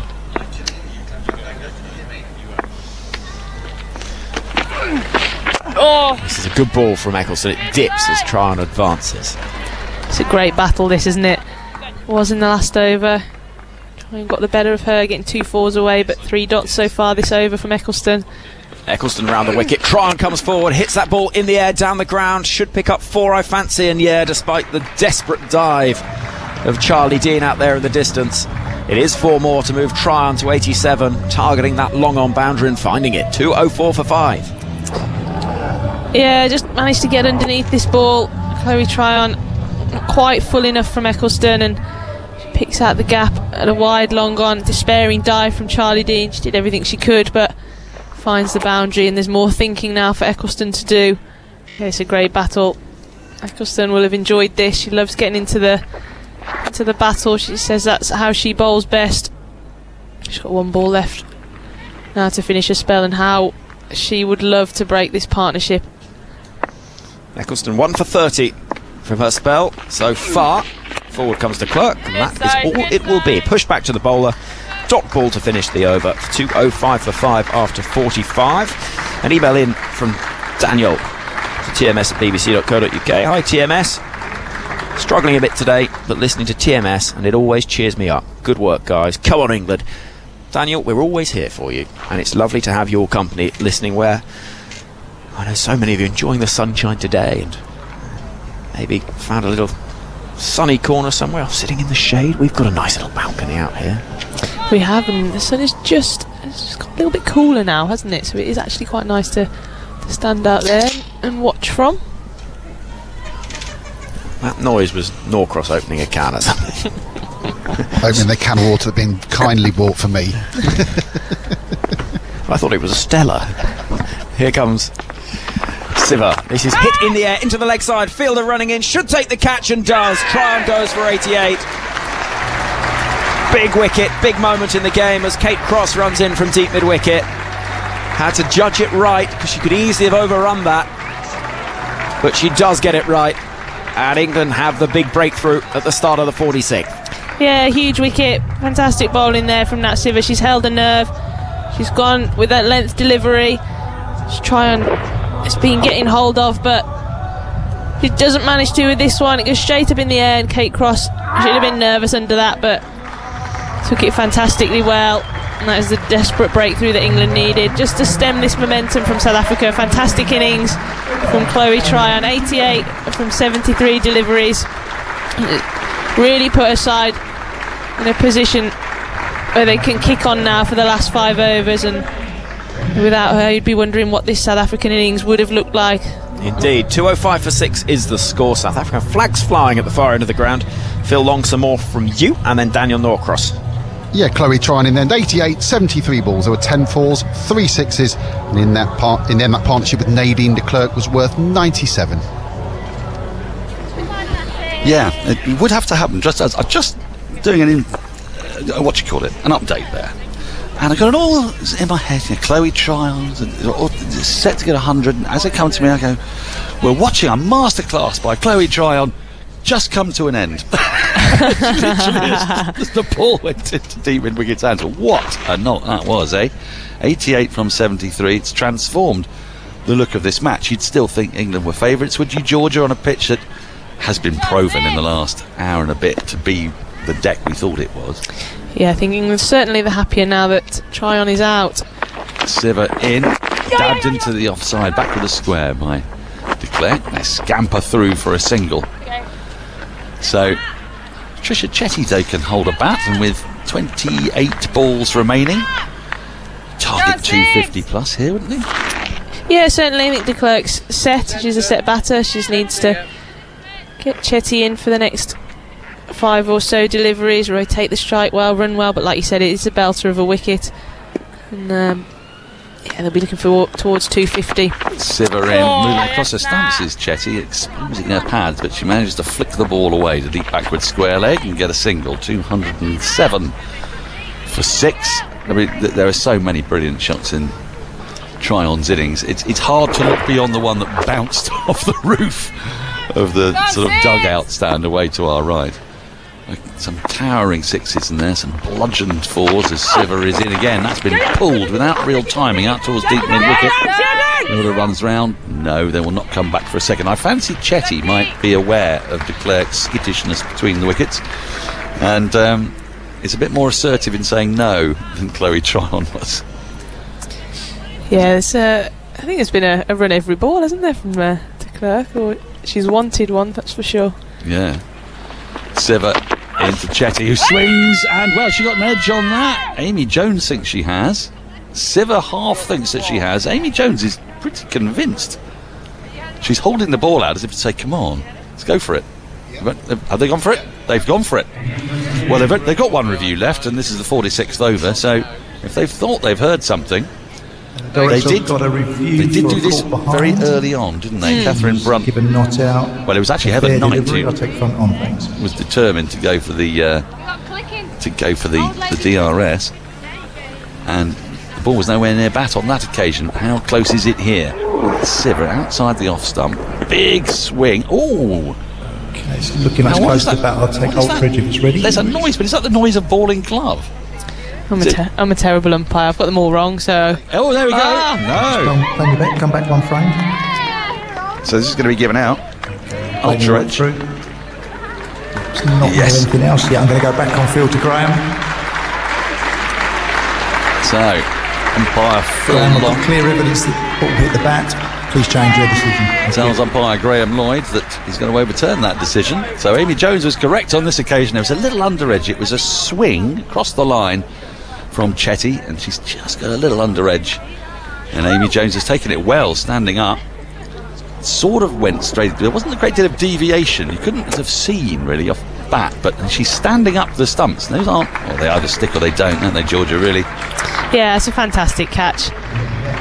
She dropped a couple in the test match that was so very uncharacteristic for Amy Jones, but that is a superb catch, standing up. She's so used to, and we're so used to seeing, aren't we, her brilliance behind the stumps, and that'll do her confidence a lot of good, because that was a very good catch, and she was the one that wanted the review, wasn't she? Yeah. So that'll do her confidence some good as well. Well, she was absolutely adamant. 208 for 7, and now we truly are into the bowlers. Ayabonga Kaka comes out to bat now with an average of just 5 and a strike rate of 44.2. So that tells you something about what there is to come. I'm surprised at Sekukuni, after her astoundingly good performance, albeit mostly defensively in the test match as night watcher. But when she got in, she did actually unfurl a couple of rather pleasing looking drives. But she's determinedly at number 11. So Ayabonga Kaka, who took no part in the test match through injury, faces up to her first ball from Nat Siver. Siver's in, wraps on a bit of inside edge and pad. Ball rolls out to the offside, and that's the end of an economical over. 2 wickets in it, 2 crucial wickets at that. Chloe Tryon and Trisha Chetty, only 3 runs from it. 208 for 7 with 4 overs to go. And the problem here, Georgia Elwis, is that somehow they've got to make sure that Nadine de Klerk is on strike for nearly all the remaining balls, because I don't think these 3 bowlers are going to be there to offer much of a potent boundary threat. Yeah, and it's all changed, hasn't it, so quickly. 2 wickets in that Siver over has really just changed the momentum of this innings. Before, South Africa were looking at 250, 260 if Tryon was in. She was looking dangerous, and that partnership with de Klerk was really starting to take the game away from England. But here, they're right back in it. 208 for 7 with 4 overs left. You're right, you think de Klerk is going to have to do some farming of the strike here, do some ball counting. Meanwhile, Catherine Brunt's back in the attack in search of Wabbit Pie. And she's in to de Klerk, goes back into the crease and pushes square of the wicket. She's gone for the single straight away, so she's not at the moment going to farm the strike. She's going to trust Kaka, and I just wonder, will Heather Knight be brave enough just to bring somebody else and bring Dunkley in from deep point up into the ring, because there's a big gap here between point and extra cover. We have a point and extra cover and mid off, and mid on and mid wicket, and then 4 boundary riders at long leg, deep square leg, deep third and deep cover. Brunt into Kaka, who's bowled straight through the rather feeble defences of Ayabonga Kaka. A 3rd wicket for Catherine Brunt, and well, this is why de Klerk really needs to farm the strike at this stage, because there isn't a lot of batting to come in this South African tail. They're 209 for 8. Yeah, brilliant bowling from Catherine Brunt. I'm sure that would have been in her mind, whether to bring that fielder up off the offside, but when you bowl it that straight, it's never going to go there, is it? Come back in and she bowled her off her pads, hasn't it? Yeah, I mean, she's totally stuck on the crease there. She's playing across the line to a ball that would have missed leg stump and slotted into her pads, sort of just about almost in front of leg stump, to the leg side of the stumps, and then cannoned onto the wicket. So a 3rd wicket for Brunt. 3 for 12, is that right? 13, 14, 14, 14, I beg your pardon. 3 for 14. We'll get there eventually. It's these even numbers, I don't care. And this might be Sekukune coming out to the crease now. The left-hander who defied England for hours in the Test match. Yeah, she played her role well there, didn't she? She's got this annoying knack. She's left-handed and she comes out and takes a guard right-handed. The first time I played against her, it really threw me. Yeah, it would do. So I'm sure she's left-handed. I've never seen her take guard before. That's what a curiosity that is. Huge shock of hair tumbling over her shoulders. Brunt's going to come around the wicket to her. She's in now. And Sekukune gets a thick outside edge as she looks to drive firmly, but comes down to Eccleston at deep third, who does the fielding. One more to the total, 210 for 8, brings de Klerk onto strike. So what does de Klerk do here? Does she swing for the hills, or does she just try to manipulate as many singles as she can in the last 3 overs? Well, I think she's got to be thinking, I need to face as many of the balls as I can that are left. She doesn't want to be going too aggressive and giving her wicket away, so medium risk intent. Brunt in, she cuts de Klerk. It's a backward point, but can't beat Emma Lamb. Does well, sprawling to her left to field. 2 balls left in the over. We'll be wanting to find a single off one of these two. I know it sounds a bit strange in a one-day international. It's sort of thing you think about more in a test match, really, but we were talking about 250, 260 while Chloe Tryon was there, and in the space of 10 balls, South Africa have lost 3 wickets. And any chance of them getting up to 240, 230, 240 is going to rest almost entirely on de Klerk, you would imagine, as Brunt is in. Goes for a little ramp and she's really connected with that, but Sophie Eccleston moves swiftly to her right, then fumbles it and allows them to get back for a couple, which is pretty much, apart from a 4, the perfect result for South Africa there. De Klerk moves to 32, 212 for 8. Yeah, she's got the innovation, isn't she? It's a high risk shot with a fine leg back, but Fancy just connected pretty well with it, and it's that fumble from Eccleston allows them to come back for 2. Be interesting to see now how she plays this last ball. To think that she just wants to find a single somewhere in the ring, wouldn't you, and get herself on strike for the next. Brunt runs in, last ball of the 47th over, and she goes back and cuts out to the deep point fielder, Dunkley. And they'll pick up 1 more, which means that de Klerk will be on strike. She has 33, South Africa 213 for 8, 3 overs to go. Sekukune has 1, so the options are presumably a 10th over from Siva now, picked up 2 in her last over, and then you'd imagine Kate Cross finishing off the 50th over from our end. Have we decided what? We're at the Lynn Wilson end, aren't we? No idea, but ask Phil. Yeah, we are. We're at the Lynn Wilson end. Had to inform Alex Hartley that Lynn Wilson was a man earlier today. I can imagine that conversation. She's grappling with that. Right, let's have a look at this field. We do have 4 in the ring on the offside. Danny Wyatt's been brought up from deep cover to be sort of backward point cover, extra cover mid-off. A straight mid-on, which is Catherine Brunt, and then the boundary riders are at deep third, deep mid-wicket, deep square leg and long leg. As Nat Siva comes in to start her 10th and last over. De Klerk swings for 4 down the ground, a really crisp connection, a lovely shot that, very straight. Nothing that Catherine Brunt could have done about that at straight mid-on, and this is what de Klerk's going to do. She moves to 37, 217 for 8. How many 4s has she hit, Phil? That's her second 4. While Chloe Tryon was there wasn't really the need, but now there is. Yeah, and the problem with this field is Nat Siva's got to bowl it into the pitch. Can't afford to be bowling anything over length, and Nadine de Klerk almost knows what's coming because of the field. Here comes Siva. That's short. That's been pulled high out towards deep mid-wicket, and it's going to land just in front of Emma Lamb. I think that is running in from deep mid-wicket. Oh, and a throw's come in, and this could be out. It is out. Oh, now hang on. We've got a fielder down in pain. We've had a throw come in. We could have a run out here. Everything is happening. Physio's being called for. I wonder if there's a shoulder issue with the diving stop. What was it on the leg? Was it shin? Hitting the shin, trying to save the ball out at deep mid-wicket. It bounced just in front of the fielder, and well, this is going to be out, run out. Made my decision, thank you. Sekukune's dive is deeply in vain.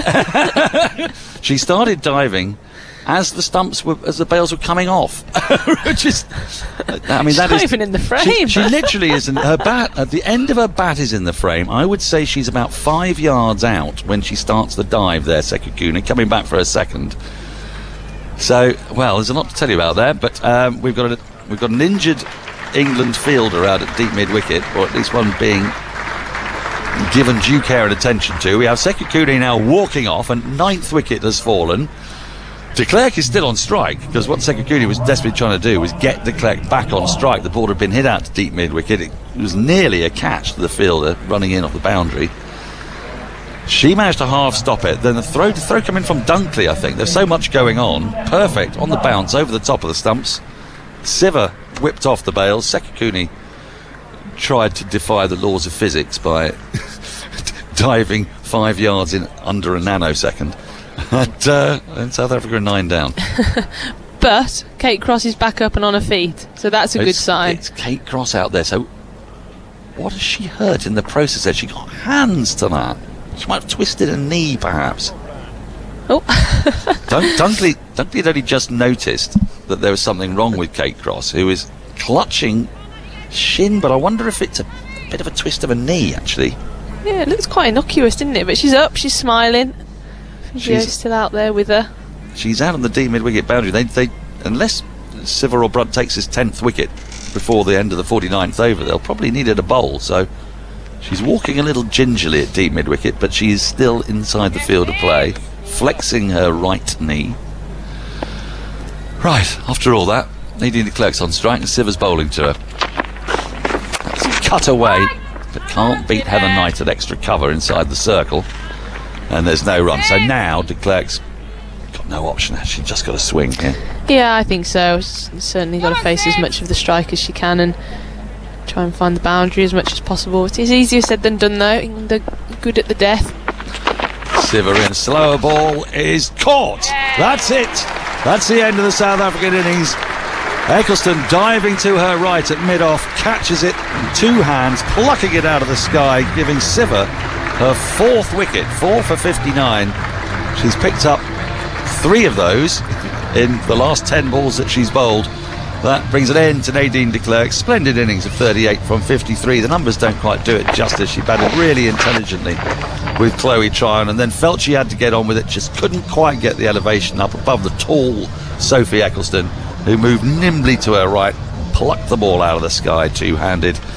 So South Africa, who at one stage, and when I say one stage I mean about 15 minutes ago, looked like they were going to get 260, have crumpled in a heap. The last 5 wickets, Phil Long, have fallen for how many runs? Yeah, they were 205 for 5 and they're 218 all out, so yeah, that's 5 wickets for just 13 runs. Malaba didn't even get a chance to face strike. No, she'd be annoyed about that, wouldn't she? I would be. If I was number 11, padded up, walk all the way out there. Yeah, thanks a lot. Yeah, thanks. So where do you assess we are at the halfway stage? 218 all out. Well, I think England will certainly be the happier of the two sides. South Africa won the toss bat, and it looks like a cracking wicket, and I think they're well under par there. I think they would have been looking at 260, 270 if they're batting first, and England will be very happy. The partnership with Tryon and de Klerk was a good one. When that was broken, then South Africa really fell away, didn't they? And going into the break now, all that momentum is with England, and they'll be really, really pleased with how they finished that innings. Well, it was an innings really of 3 very uneven thirds. The first third was slow, claggy, and South Africa going nowhere really. And the middle third, if you can call it that, was a fantastic partnership of 97 between Chloe Tryon and Nadine de Klerk, and then the last third all took place in, well, I don't know how many balls it was. It was 45.1 overs to now, so that's 16 balls, 5 for 13. I'll run you through the card. First to go, Andre Steyn, LBW to Brunt for 14 from 21 balls. That was 26 for 1. Next to go was Lara Goodall, caught by Knight nicely at slip off the bowling of Brunt for 5. She'd escaped an LBW shout before that. She made 5 from 8 balls. That was 34 for 2. Sune Elise, the captain, chewed up 28 balls for her 7 runs, and then really feeling she had to get on with it, had a dart at Eccleston. The ball crept under her bat. It was a well-flighted delivery and clattered into the stump. She was gone for 7. That was 52 for 3. Big wicket of Marizanne Kapp, caught by cross off Siver for 12 from 27. 73 for 4. And when Laura Wolfhart was out for 43, LBW off the bowling of Charlie Dean. She should have referred it. There was a little inside edge. She didn't seem to realise that she had done, but she didn't, and she went for 43 from 72. That was 108 for 5. Then we had that splendid partnership of 97 in 15.2 overs between Chloe Tryon and Nadine de Klerk, before Chloe Tryon, having hit 3 towering sixes, one out of the ground. She made 88 from 73. It was well caught by cross off the bowling of Siver. That started the collapse. Trisha Chetty next to go, caught by Jones off Siver for 1. Ayabonga Kaka bowled by Brunt for 0 off 2. Tumi Sekakuni run out in baffling circumstances by Dunkley for 1 off 1.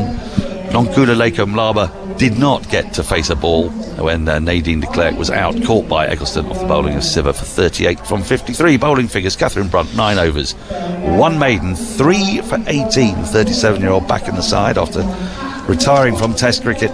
The pick of the bowlers, you'd have to say, today.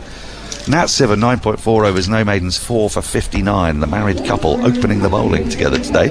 Kate Cross, 7 overs, no maidens, done for 40. Sophie Eccleston, as reliable as ever, 10 overs, 2 maidens, 1 for 30. Charlie Dean, 10 overs, no maidens, 1 for 54. And Emma Lamb, just 2 overs, no maidens, none for 12. So South Africa bowled out for what feels like a subpar, undercooked 218. Marizanne Kapp is going to bowl the first ball, eventually to Emma Lamb. Just waiting for sight screens to be in order. The floodlights are on, not necessarily at the moment, but they put them on between innings, so that they're all fired up for when they might be necessary. And here comes Marizanne Kapp. First ball into Emma Lamb. Lamb cuts into the ground. It's picked up at short backward point, and there's no run. 219 is the target. It feels, Anya Shrobsole, a little bit meagre. Yeah, it feels I would think probably about 50 runs under par. You saw the way Chloe Tryon batted. It's like she was playing on a different strip to everyone else. It was rather, wasn't it? I mean, that was a wonderful partnership actually between her and Nadine de Klerk. As Kapp is in again, left alone, perilously close to off stump. Goes through to Chetty, and there is no run. You feel this is quite a big series for Emma Lamb. She has many fans around the country. Yes. I see the Lamb for England Twitter is big. Well, she's there now. She's got a chance to prove herself. 219 the target. Kapp into her. She covers up in defence. A shorter ball goes back into the crease, works it to short mid-wicket, where the very distinctive figure of Sekakune is under the sun hat. We never get to see the full might of Sekakune's hair, because it's either under a batting helmet or a sun hat. When she comes into bowl, we might get to see its full glory. 2 slips, backward point, cover, mid-off. There's a big gap between the cover and the mid-off. This Kapp is into Lamb, that's wide of the off-stump. It will be signalled a wide. We have a mid-on, a mid-wicket, a long leg, and I'm expecting there to be a deep third, but it's like, yeah, there is.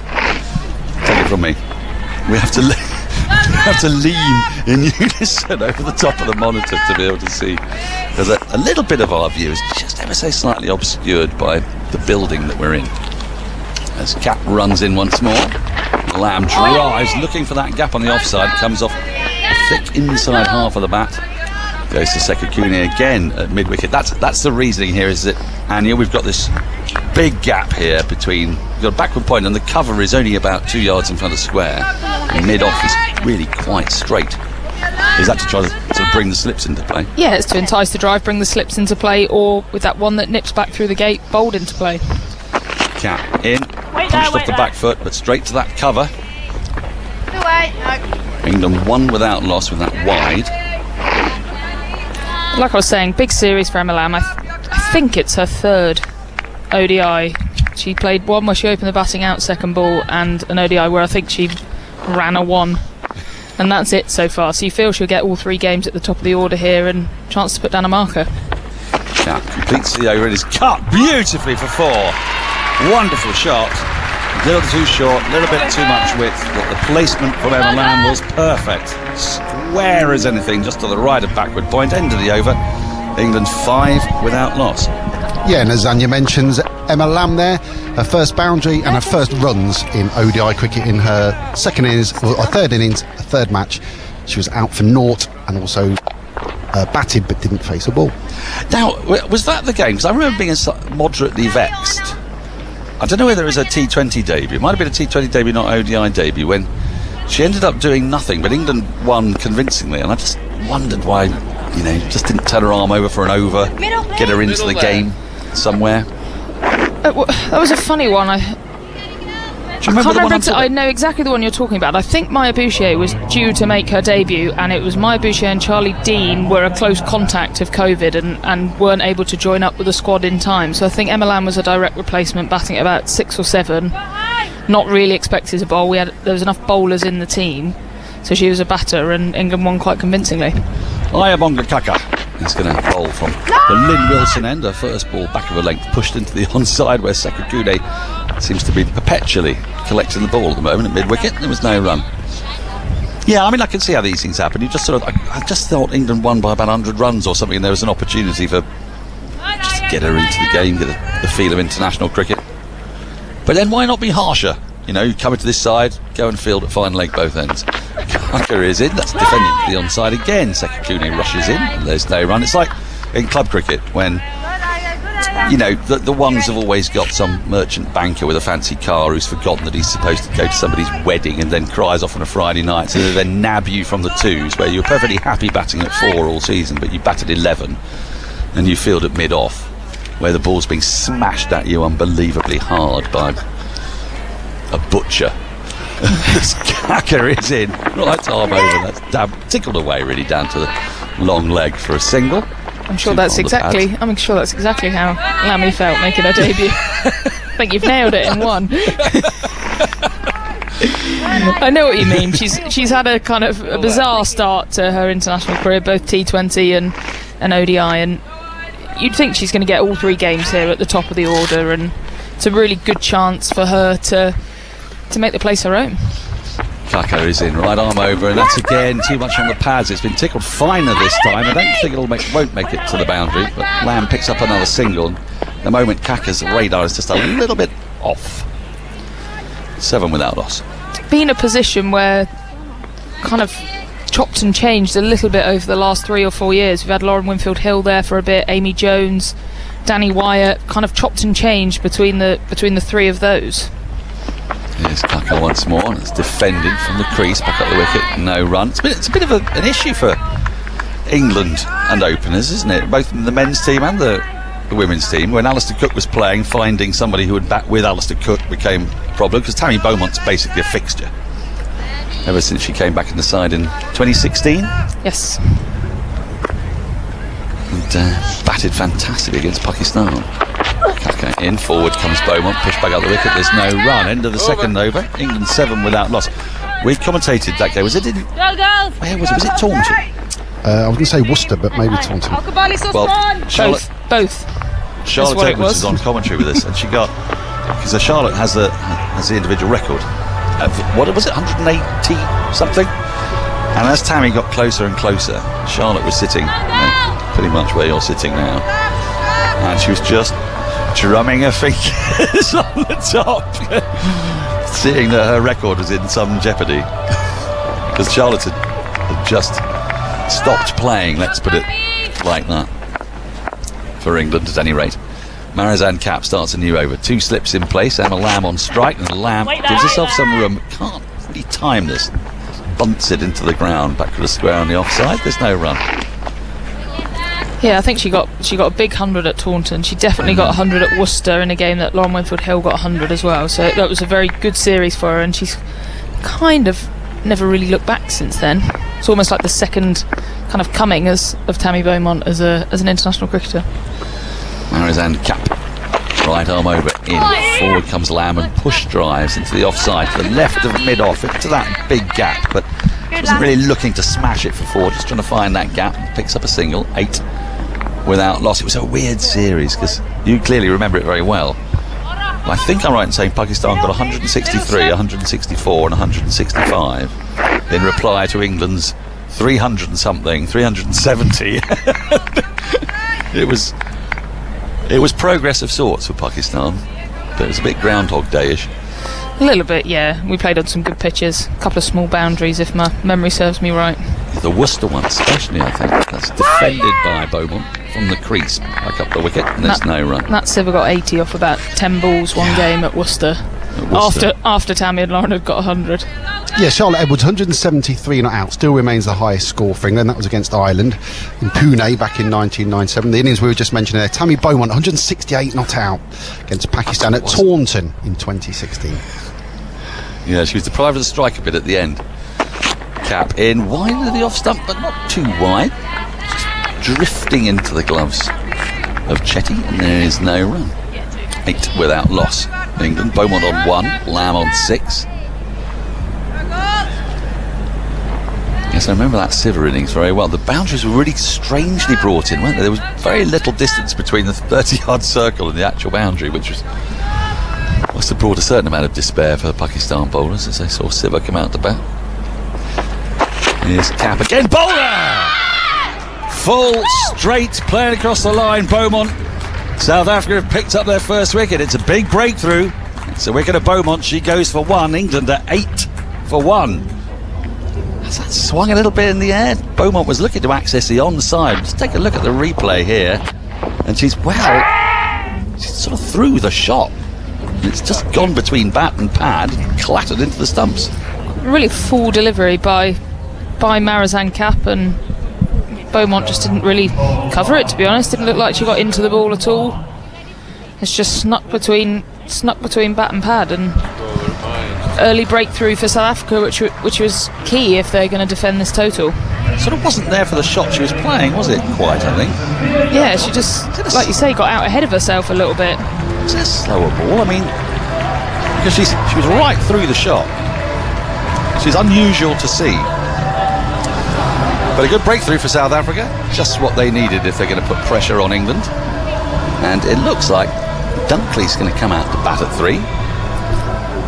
I think this is something that we're going to see of England throughout the summer. It looks, and she's obviously out here batting, but they want to promote Dunkley, potentially be a bit more aggressive, a bit more attacking early on in the game, and then it leaves Siver and Knight, who are exceptional players of spin in particular, through those middle overs. So I'm really excited to see what Dunks has got to offer at number 3.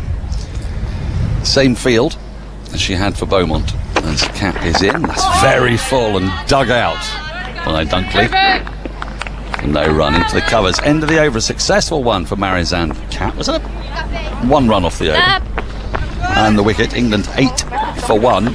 So it's actually a kind of new look. It feels like a new look England. Having watched a lot of England women playing for the last 10 years, you've got a sort of sense that what changes happened very incrementally, but now you've got Emma Lamb and Sophia Dunkley at the crease at the same time. There's some new looking faces further down the order as well.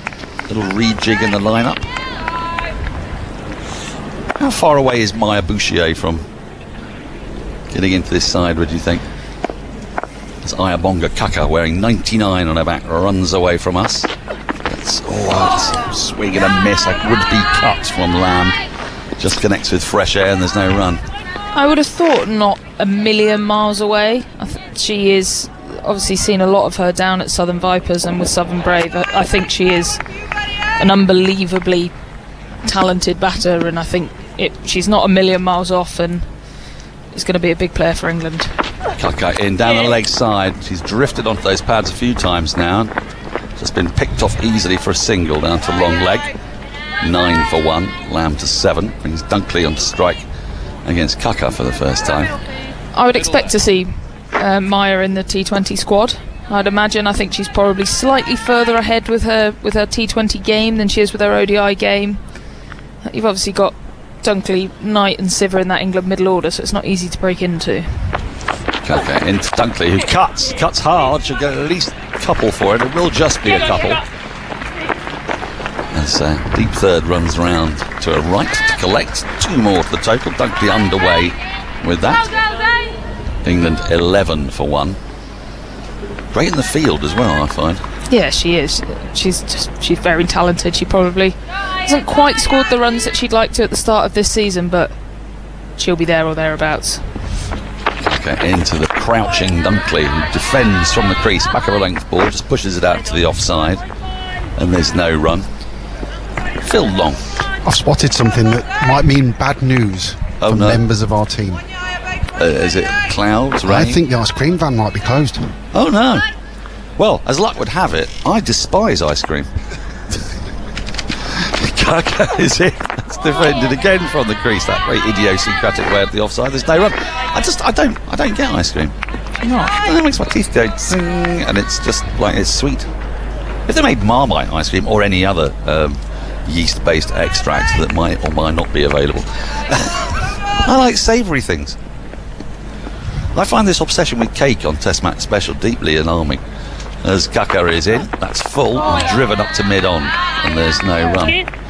End of the fourth over, England 11 for 1, Lamb 7, Dunkley 2. I mean, one should never be ungrateful, and many members of our team do love cake.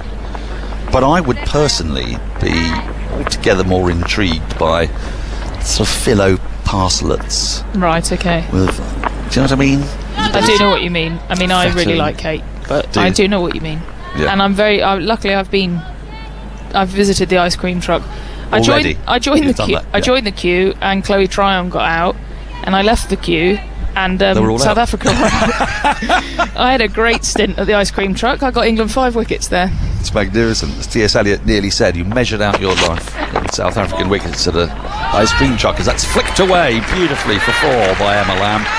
Fallen on the pads, and she's got that placement absolutely perfect. Kaka down here at long leg didn't stand a chance of making just the 10 yards or so to her left to cut that off. It was hit really nicely. Oh, sorry, there are some ice cream fanatics in this room, but personally I don't care for it. And it's not just because I'm a vegan, as Cap is in. That's cut away for 4 more. She's played that shot before to great effect, just in front of square. Fielder stands no chance, and Lamb is looking in good touch here. She's timing the ball really nicely. A couple of cuts, that flick off her pads. 2 4s in this over. It's exactly what England needed after losing the early wicket of Tammy Beaumont to what looks like a misjudgment now. I'm not going to ban ice cream, all right? It's not like that. It's just I'd like a phyllo parcel instead. Driven again, square of the wicket. A good diving stop this time. At point prevents what would have been another boundary for Emma Lamb. She's in fine form here, isn't she? She does. She's hitting the ball really cleanly. I thought she batted well in that innings in the Test match. She'd have been disappointed not to go on, but she's hitting the ball really sweetly. Mostly finding the gap as well. It's a very small gap between point and cover. There's only about 4 or 5 yards between the two fielders. This Cap is in, and that's guided nicely down to deep third. It's a full ball, just opening the face of the bat, letting it slide off just past second slip along the ground. 1 more to the total, 20 for 1. Lamb to 16 brings Dunkley back on strike. Of course, Women's Euros tonight. We've got to try and find someone to watch that. Big game. Big game. England have got until 8 o'clock to get these runs. Is that the calculation? Okay, have you sent a note? Have you demanded this happen? Cap in. Oh, Dunkley advanced there and then had to reach for the ball because as Cap saw her coming, she pushed it wide, and she has reached it to great effect, taking that to the right of cover all along the ground with a horizontal bat. Out to the boundary for 4. She moves to 6. She's underway now. There's a good bit of bowling from Cap. She saw Dunkley coming, didn't she, and then put it out wide, but Dunkley was equal to the task. Something Dunkley likes to do a lot is kind of walk at the seamers. She's got these hands far apart on her bat, which is slightly unorthodox, but she hits the ball so hard through the offside. Second slip's come out and gone to extra cover to plug that gap. Last ball of Cap's over. It's defended from the crease as a anguished appeal, but I think that came off bat rather than pad, and for some reason it's not the end of the over. It should be the end of the over. It is now the end of the over. Hats have been handed over. What are you seeing? They have to wait until the DRS goes all the way down, so we have a 15-second period where everyone stands still, and then it's over. I just assumed that no one was going to refer somebody hitting the ball, but there you go. More from Adia Shrubsole, then it will be Emily Windsor. It's been a great start by Emma Lamb. Like I said before, this is a big series for her, coming in, opening the batting. She'll be looking to get herself underway, hopefully with a match-winning knock here, and she started off in brilliant fashion. Yeah, she has played some really prolific, dominant strokes. As Kaka to continue to bowl, as that's turned away nicely onto the onside. They're going to run the first one hard. They should come back for 2 here. Great running by Emma Lamb. She will move to 18 off 16 deliveries, and the score 26 for 1 into the 6th over. The 1 wicket of Tammy Beaumont was bowled by Marizan Kapp for 1. But Kaka to bowl, and that's in defence by Lamb on the back foot. This is a big game for her, isn't it? I've heard you talking about it, but she could, if she gets a big total here, really cement her name for that opening spot for England. Yeah, like I said, I'd imagine she'll have all of these 3 games, you'd have thought, and she can get a good score in there, then that will go a long way. Kaka in again, that's in defence from Lamb. Kaka bowling from the Lynn Wilson end as the floodlights above us are coming on, not taking effect. It's been overcast this afternoon. It was glorious blue skies this morning, but it's still warm outside, but a pleasant temperature now. There's Kaka into Emma Lamb, bowls in defence again. Kaka just bowling line and length to Emma Lamb. I suppose Lamb has a lot of time here. It's quite a nice chase for her to build an innings and show what she can do. Yeah, absolutely. She's got a really good sound technique, very uncomplicated, lines the ball up well, and like you said, a really kind of nice total to chase. Kaka into Lamb in defence again, onto the onside. Will be no run. 1 ball remains of the 6th over. Sophia Dunkley promoted up the order as well to 3. Previously, was it Heather Knight in the role in the ODIs? And Nat Civil was at 4. There's Kaka into Lamb, bowls, and that's turned to mid-wicket. They're coming through for a quick single. If she picked that up cleanly and throwed down the bowler's end, she might have been in trouble, but luckily for Lamb, she didn't. She moves to 19, 27 for 1, and that is 6 overs gone. I'm not sure that was the best run anyone's ever attempted, but they're both home, they're both safe, put some pressure on the fielder. But yeah, a bit of a nervy run. How much here as well for South Africa will they miss Ishmael? And obviously opening the bowling, you've got Kapp, who's a fantastic opening bowler, one of the best all-rounders in the world, but obviously Ishmael brings that extra bit of pace, doesn't she? Yeah, she brings pace, she brings fire, she brings a real kind of competitiveness. It allows Kaka then to come on first change, and they've got a really strong seam attack when all 3 of them are available. Kapp into Lamb, and that's in defence in the offside. Big strong front foot down the pitch from Lamb. There's no run. I guess it's not just at the top of the innings as well, it's in the middle if nothing's happening. She's been a really good death bowler for them as well, so she's just so competitive as well, and you definitely miss that when it's not in the team. There's Kapp at the top of a mark, in past the umpire, bowls, and that's driven on the up. That beats a diving Laura Wolver at point, and it will be 4 more runs to Lamb. Kapp hand over her mouth. It was uppish, but Lamb moves to 23, 31 for 1. Yeah, probably the least controlled of the boundaries so far by Emma Lamb, enticed into the drive, not quite as full as some of the others, and just past Wolfart's left hand. Great effort from her in the air, one-handed to her left. She couldn't quite get there. Lamb going hard at the ball. How will Kapp respond? There's 2 fielders at backward point waiting for that slice drive as Kapp in, and in defence from Lamb. Confident and assured in there. And as a batter, when you get a few boundaries away early on, the ball hits the middle, does make a difference in your defence as well, doesn't it? Yeah, you just feel more positive about everything that you do, defending, attacking. You feel that ball hit in the middle of your bat, it gives you a lot of confidence. Kapp into Lamb again, and that's worked into the onside. They're going to run the first one hard, and they will come back for a second. Good batting again from Lamb. She'll move to 25. Score 33 for 1. 2 balls left of the 7th over. South Africa were 218 all out, so England need 219 to win. There's 1 slip. 2 backward points, a cover and a mid-off in play. Short delivery and Lamb lets that one go. She's looking to see if that was a wide, but I think that was a good bouncer from Cap. I think that's a good area to target Emma Lamb. If I had to, I guess, think about what her weaknesses are. I don't think she's the strongest against the short ball. I don't think it's disastrous by any stretch, but I wouldn't be surprised to see a few more of those from South Africa. Cap in again, bowls 4, and that's hit sweetly through the onside. She's middled that one, Emma Lamb. Save your legs. That's another boundary to her. She moves to 29 off 27. 37 for 1 England and 7 overs gone.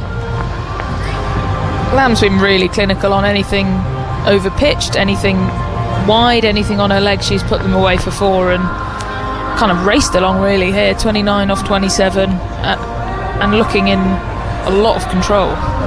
Yeah, and Emma Lamb, interestingly, after the test match, she did play in the test match, but she then played in that first round of Rachel Hayhoe Flint Trophy, so the domestic 50 over competition. She got some runs in there. I think it was 80 or 90, so she'd have got her confidence up in that format. Yeah, it's really good to see her back out playing cricket.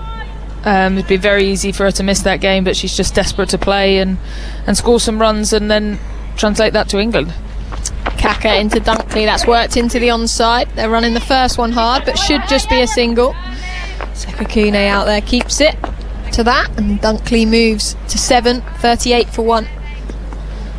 We were talking at the break about how important it is now, that domestic structure, and how it means Lamb can go back and play good cricket, so that when she's making this step up, opening the batting for England, she can be in some form, and the standard similar as Kaka. That's a play and miss. Driving outside the off stump, Emma Lamb. She gets away with that one. Yeah, absolutely. And it's obviously been something that in the last couple of years, because of COVID, you've kind of come into this environment and not been able to go back out and play. I think there's always that opportunity as well. If players aren't playing, to be able to go back to the domestic game, get a game, so it means if they're selected. Kaka bowls and Lamb pushes into the offside, will be no run. It means if they're then called up to the 11, they've played some cricket recently, and that can only be a benefit.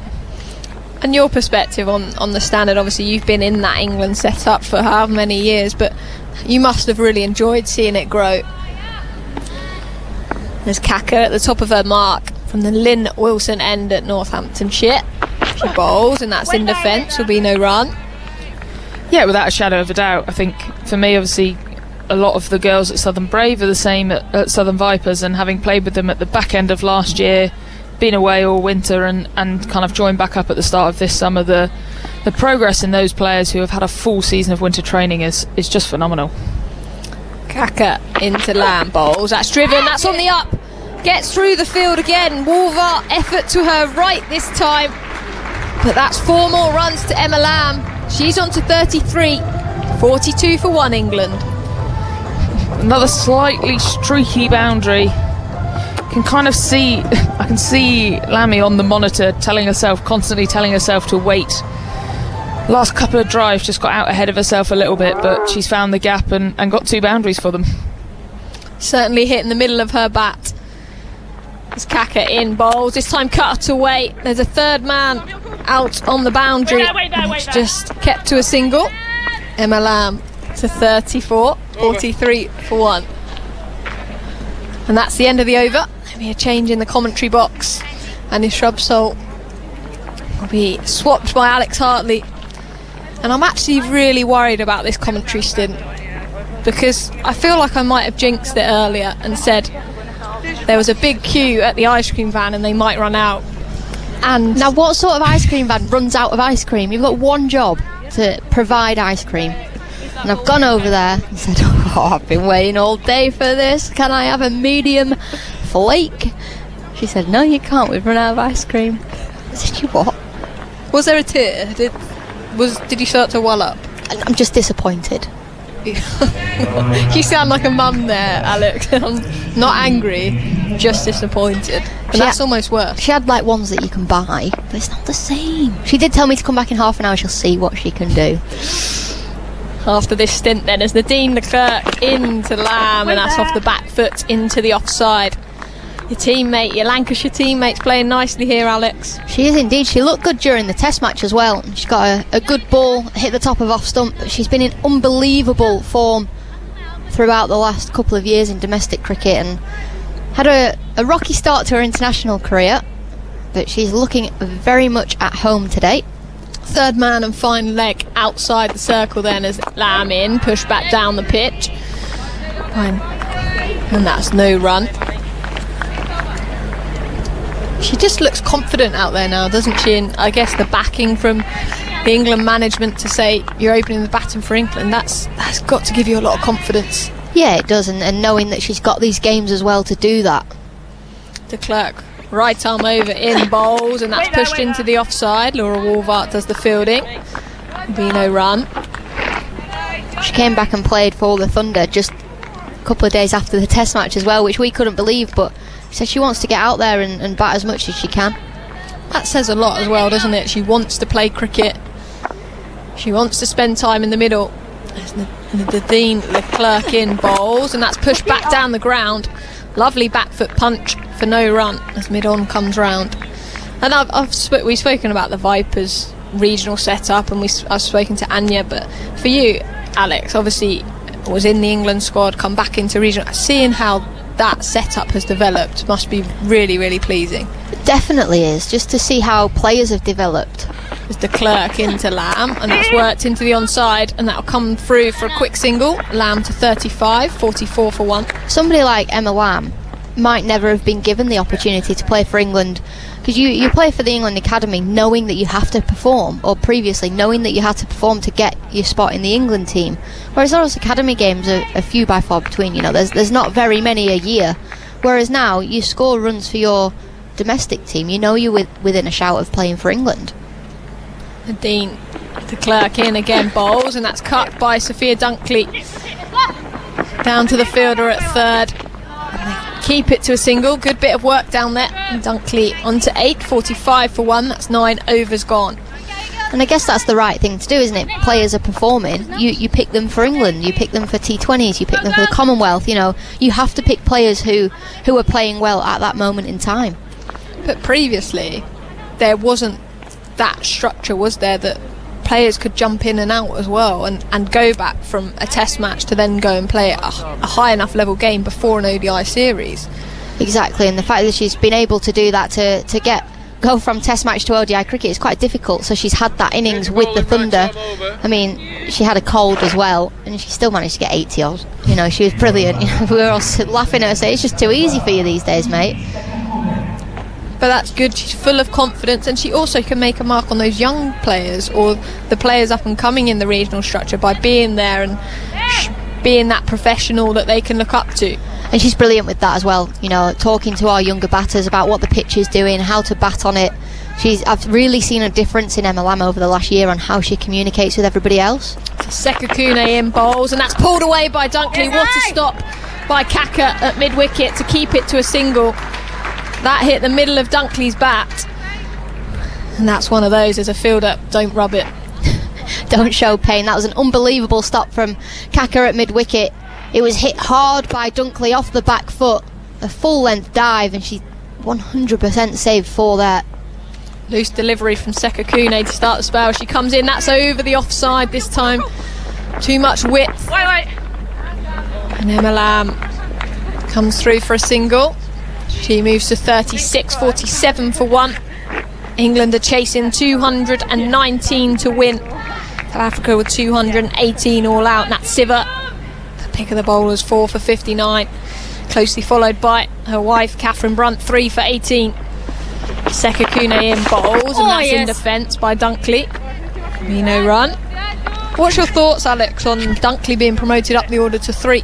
I love it. I think it's a really positive move. It also extends England's batting order. Amy Jones hasn't scored many runs of late. She's the best keeper in the world, but hasn't scored the bulk of runs that she would have liked. So with Sophia Dunkley being promoted to 3 to play the aggressive role that she does, it extends that middle order. It's not quite as vulnerable. Dunkley just realigns her gloves and stands and looks up to the right-handed Sekakune in. Bowls, that's cut, and it only will find cover in the ring. But the ball's coming on nicely to those England players' bats here. Looks like a good wicket. We saw that in the latter stages of the South Africa batting innings, where Tryon was able just to play through the line of the ball and find the boundary with ease. Sekakune bowling from the Lynn Wilson end with number 12 on her back. Into Dunkley. Bowles, who advances. That's hit hard down the ground. The fielder won't get there. That's 4 runs to Sophia Dunkley. Sekakune almost did the splits trying to stop it with her foot, but she gets nothing on it. Dunkley to 13, 51 for 1. Well, there's a shot that's really hard to describe there from Sophia Dunkley. She comes down the pitch and almost slog sweeps the ball straight back past the bowler. As you say, she tries to slide tackle the ball but doesn't get anywhere near it. It trickles to the boundary for 4. It's a good job she didn't as well, because they're the one that will bobble up and hit you on the ankle. Yeah, that would have been a bit of a disaster, really. Wipe out your player. I think I'd rather take the 4. Sekakune into Dunkley, and that's a player miss outside the stumps. Fast hands by the wicket-keeper Chetty. But Dunkley's foot's behind the line. That's 10 overs gone, 51 for 1. And he's changing the commentary box. Henry Moran to join Alex Hart. Well, a brilliant power play for England. 5 runs per over. Emma Lamb has been absolutely brilliant at the top of the order.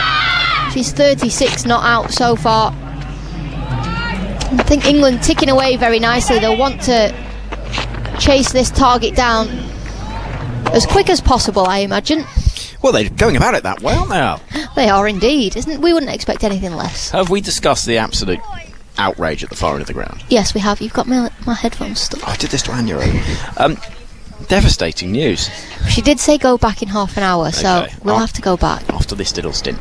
Right then, here comes de Klerk continuing with David Capel end with Lamb on strike and slapping that ball away for 4. In front of point, as a good shot, she plays it well and moves to 40. 55 for 1. Well, with your cover inside the ring, you can't bowl wide outside the off stump. That's exactly what de Klerk has done, and Emma Lamb's punished it. Look at the replay, eyes wide open. They widened even further when she saw that ball short and wide. Said thank you very much. I'll be having a piece of that, and she timed it beautifully. 55 for 1. Here comes de Klerk into bowl to Lamb, who this time defends, pushing back up the track. And there is no run. A rather thoughtful looking Lauren Bell is walking around the perimeter down below us with one of the England support staff.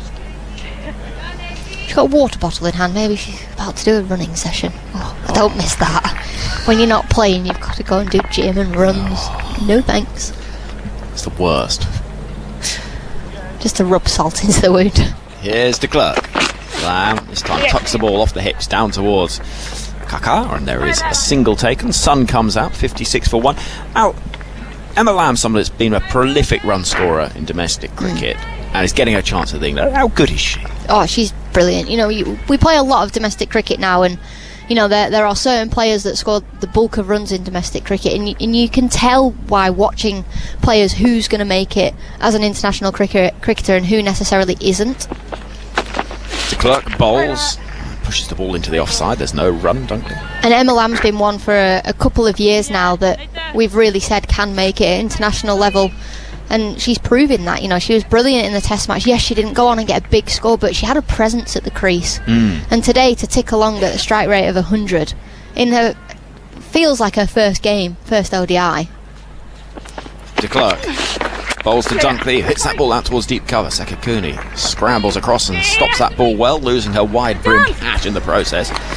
But England will pick up 2 further runs. The partnership has been an impressive one so far. It is worth 50 runs. Lamb's got 35 with a Dunkley 15. England 58 for 1 with the ball left to the 11th. I like this new England lineup as well. Emma Lamb at the top of the order with Tammy Bowman, and then Sophia Dunkley coming in at 3. Dunkley waiting, bat raised, keeper standing up to the stumps. Lurk in. Dunkley plays the ball again out towards deep cover where there is protection. And Sekakuni will field. End of the over, 11 gone, 59 for 1. Target 219, I should say. But yeah, going back to Emma Lamb, you know, she scored so many runs at domestic level, and she sort of went through a phase of desperately wanting to play for England. Now, every young girl wants to play for England. And then she didn't get given that opportunity when we necessarily thought she would, and she sort of said, well, you know what, I'll keep scoring runs and what will be will be. And she's had to wait, you know, slightly longer than we were all saying. We thought she should have played maybe a year ago. But, you know, it's paying off for her. She's got better within that year, and now she's taking her opportunity. Yeah, it's lovely to see because she's a player clearly with a lot of talent. And England had struggled a little bit to find the right opening partner for Tammy Beaumont at the top of the order. Danielle White did score 100, big 100 as well in the semi-final against South Africa in the World Cup semi-final in New Zealand. Dunkley at 3 is an interesting change as well. She's played nicely so far. Waits for Sekakuni, hits that ball out towards cover, trial field, and threatened to shy at the stumps in massively aggressive fashion. It's a bit unnecessary, really. That was sort of 3 a.m. outside a nightclub sort of stuff, wasn't it? Dear. Right, TMS at bbc.co.uk is the way to email, and that is exactly what Russ Williams has done. Here comes Sekakuni, short approach into bowl to Dunkley, who's hitting that ball down the ground for 4. It was over-pitched and given the treatment. Dunkley picking up a boundary straight down the ground, 63 for 1. That's a brilliant shot from Dunkley. She's used her feet, got to the pitch of the ball and slapped it straight down the ground for 4. Rockets off her bat. That's what I really like about Sophia Dunkley batting 3 as well, is she hits the ball in peculiar areas. I mean, the way she's lined up to hit that ball, it should have been slapped through the offside, but it hasn't. It's been hit straight down the ground. So hard to set fields to a player like Sophia Dunkley. She never plays too many conventional... A classic cover drive. No, you don't really see it. 10 falls in the innings so far as Sekakuni is in. That's nicely played. Clipped up towards Goodall at long on. Single is taken. Russ says, hello TMS team, or rather bonjour. Ça va? Bien. I do. You've lost me. It was going so well. Je m'appelle Alex. And what was it at school? You'd always learn a sentence like, on Sunday I go to the swimming pool. Yes. Okay. More in a moment from Russ. Hang on a minute. Oh, hold on a minute, says umpire Graham Lloyd. Loving the coverage of this engaging ODI. I'm currently on a Eurostar train hurtling rapidly towards the Channel Tunnel. But I'm worried. Will I be able to hear you when I come out the other side? As easy as it looks, that. Heading towards Paris. Not as easy as it looks. Putting the bails on. I imagine he's done that once or twice before. Here comes Sekakuni into Bolton Lamb. Up on her toes, pushing the ball towards Wolfart at point, and there is no run. Any suggestions how I might be able to keep listening? Well, there's various ways and means, aren't there? I think there's apps where you can listen to things from overseas and whatever else. Yes. Have a look on a generic search engine. He's also, says Russ, listening to ABBA's Voulez-Vous this morning. Sekakuni bowls, defended by Lamb, back up the track. Listening to ABBA's Voulez-Vous for obvious reasons. Either because you're going to France, or because it is the theme song for South Africa's captain. Well. And he goes on to say, let's not let the small matter of pronunciation get in the way. Russ, usually in Guildford, but shortly to be in France. Well, enjoy your croissants and your coffee. Here comes Sekakuni bowling to Lamb. Oh, it's almost a brilliant caught and bowled, and she didn't know where it had gone. It was such a good effort. Sekakuni stuck one hand up, and it nearly stuck. It would have been one of the all-time great catches, that. 12 overs gone, 65 for 1. She gets hauled to her feet with a big smile on her face, and that really would have been something special. That would have been unbelievable. As she's in her follow-through, Emma Lamb's tried to hit it back over her head, and she's jumped up, stuck her right mitt out. It slapped her straight in the middle of the hand, because Emma Lamb's hit it so hard, and she was in her follow-through, didn't know much about it. It's almost a goalkeeper stop in the end, tipping the ball over the bar. They look all right. We're hearing an awful lot from umpire Graham Lloyd here, and I'm enjoying it enormously. He's had to put the bails back on. He's just checking with umpire Anna Harris that he's got it all right. They're not wonky, are they? De Klerk's going to bowl from the far end. A single was taken from the final ball of the over. So Lamb on strike on 42. De Klerk right arm over. Wait. Pushed into the onside, and there is no run. So you're suggesting Russ might enjoy croissant and coffee. Yes. Any other teams? Snails? It's a possibility. Frog's legs? Never had them. Neither. No. Apparently, tastes like chicken. A bit like chicken legs. Apparently, it's a bit more springy. Here's Lamb waiting for De Klerk. He's rushing in now down the leg side. Should be signalled wide and is 66 for 1. I quite like France. The south of France, warm. It's lovely, isn't it? Very nice part of the world. For so's Northampton on a day like today. Isn't it? It's been glorious weather. The floodlights are on, thank goodness, because we wouldn't be able to see what was happening if they weren't. Here comes De Klerk as Lamb waits and hits that ball, muscles it really into the leg side. It's going to hop and skip across this quick outfield and get to the boundary for 4 at mid-wicket. It wasn't perfectly timed by Emma Lamb, but she does pick up a boundary to move to 46. England 70 for 1. I like that from Emma Lamb. Just putting pressure on De Klerk. The ball just back of her length. She sits back and hoiks it over Marizanne Kapp at mid-wicket. Trickles away to the boundary. Just for a moment, she thought it wasn't quite going to reach the boundary. You get full value here, don't you? Possibly a little bit of interest as well, because it really rushes away quickly. Lamb on 46. Approaching 50. As De Klerk is in to bowl to her. It's going to be one will it? No. Very vocal at the crease A today. rather firm cry of wait. Heard her apologise to Sophia Dunkley before she said, yep, no, wait there, and said, oh, I'm sorry. Dunk said, it's fine, don't worry. I remember, because a few years ago, Test match special. Here comes De Klerk. Bowling to Lamb. He gets in a bit of a tangle, struck on the pad, but very high up, and umpire Anna Harris is not interested in the slightest.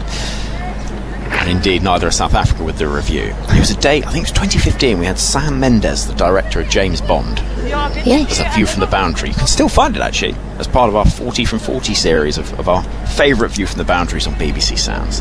And it got us thinking that day, some cricketing James Bonds.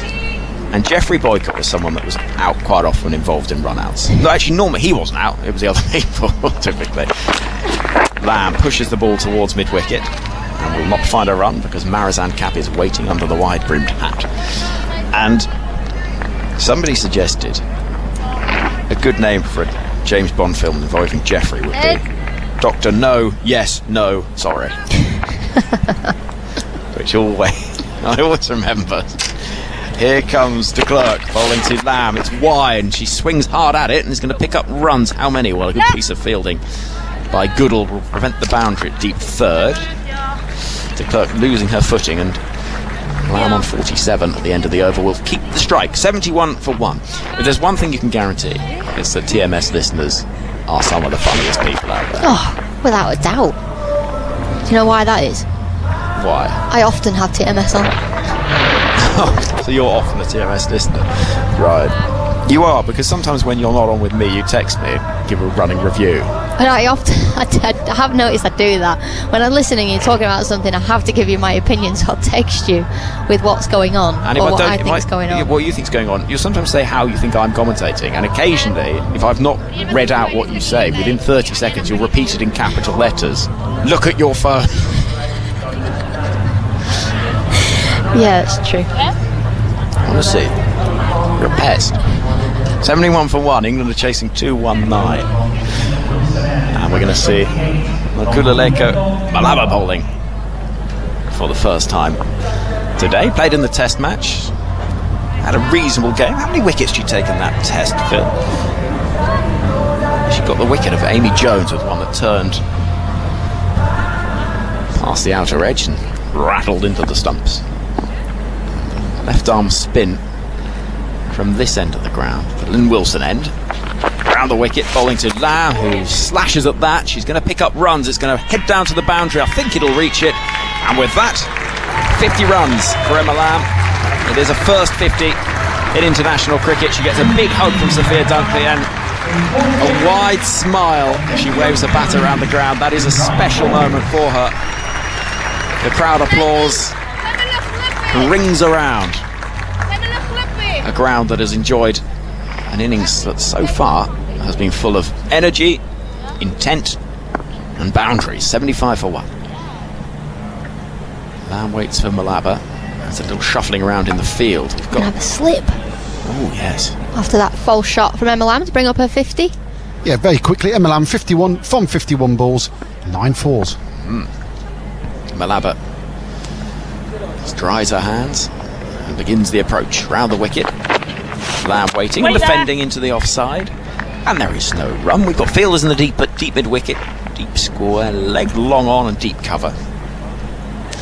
And Lamb is on 51, waiting for Malaba, who's tossing that ball up, and again she swung on and it got something on it, and it beats the slip fielder, who falls over sort of goalkeeper style and can do nothing to stop it.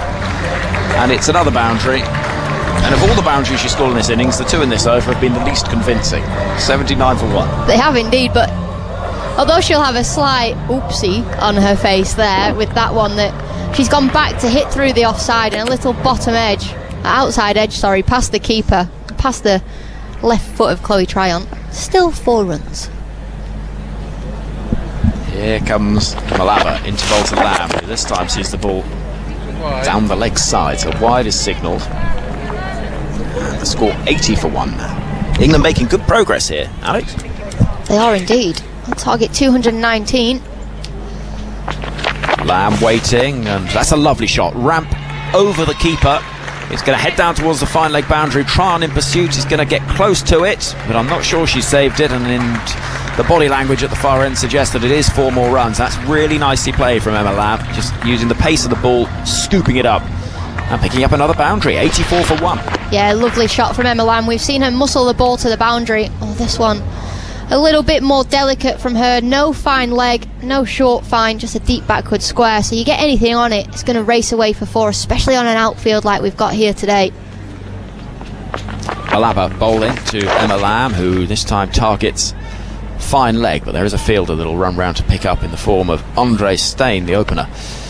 And 1 run is taken, so 1 ball left of the over. Dunkley will be on strike. Already seen how many? 14 from this over. 14 and 2 streaky 4s. I always think, if that's me, I think, well, you can take 8 off that. That's how I do it. No, that's not how it works. No, that's how I do it in my head. I'm like, oh, well, that was a streaky 4. So. Yeah, that's 6 down the ground. I didn't really time it. Malava bowling to Dunkley, who will get a single into the leg side. They'll push hard for 1. It will just be the 1. So Dunkley will keep the strike at the start of the 15th. 86 for 1 is the score. You're listening to Test Match Special live from Northampton, where the sun is shining and England are on course for victory at this stage. Target 219 after 14 overs. 86 for 1. Alex Hartley. Going very well, England. That's a special knock from Emma Lamb. In what? It's not her first ODI, it's her 3rd, but it feels like her first. Just because she played 1 in the World Cup, didn't bat, didn't bowl, and in her first ever game she got a 2nd ball duck against Australia, playing in a series where England were having a pretty horrid time out in Australia in the Ashes, just gone at the start of the year. So it feels like her first knock, feels like her first opportunity that she's really had out there, and she's been brilliant. She's played the ball 360 that we've seen so far. She's really showing why she's been given the opportunity at the top of the order, and how she scored and why she scored so many runs at the top of the order for Thunder in the domestic cricket. Indeed. Fielders in the deep. We've got a fine leg, deep mid-wicket, deep cover and a deep 3rd as well, as we see Nadine de Klerk ready to bowl once again. Dunkley on strike on 22. De Klerk right arm over, bowling to Sophia Dunkley, who defends into the onside. Breaking news. There is a queue at the ice cream van. Yes. Hello. How many overs we got left? I'm finishing at the end of this over. You're finishing at the end of the next one. Should we go down there then? I think we should. Yes. Be rude not to, wouldn't it? All I've eaten today is rubbish. I've had about 4 chocolate brownies, a caramel slice. Time for a nice healthy ice cream then. Well, best to even the diet out. Dunkley hits the ball into the ground and over the fielder, or over the bowler towards mid-off. Yeah, a little ice cream chaser. Yes. Perfect. Finish the day in style. Yeah. Now, have you seen this amazing story from India? Yes, I've just been reading it on the BBC News website. Amazing. You can find a link to it on the Test Match Special social media pages. 86 for 1 is the score here at Northampton. Clerk bowling to Dunkley, who struck on the pad. Big appeal for LBW. No, says umpire Anna Harris, who's not had a perfect day. Will they think about reviewing it? Sunay Lees is running in from mid-off.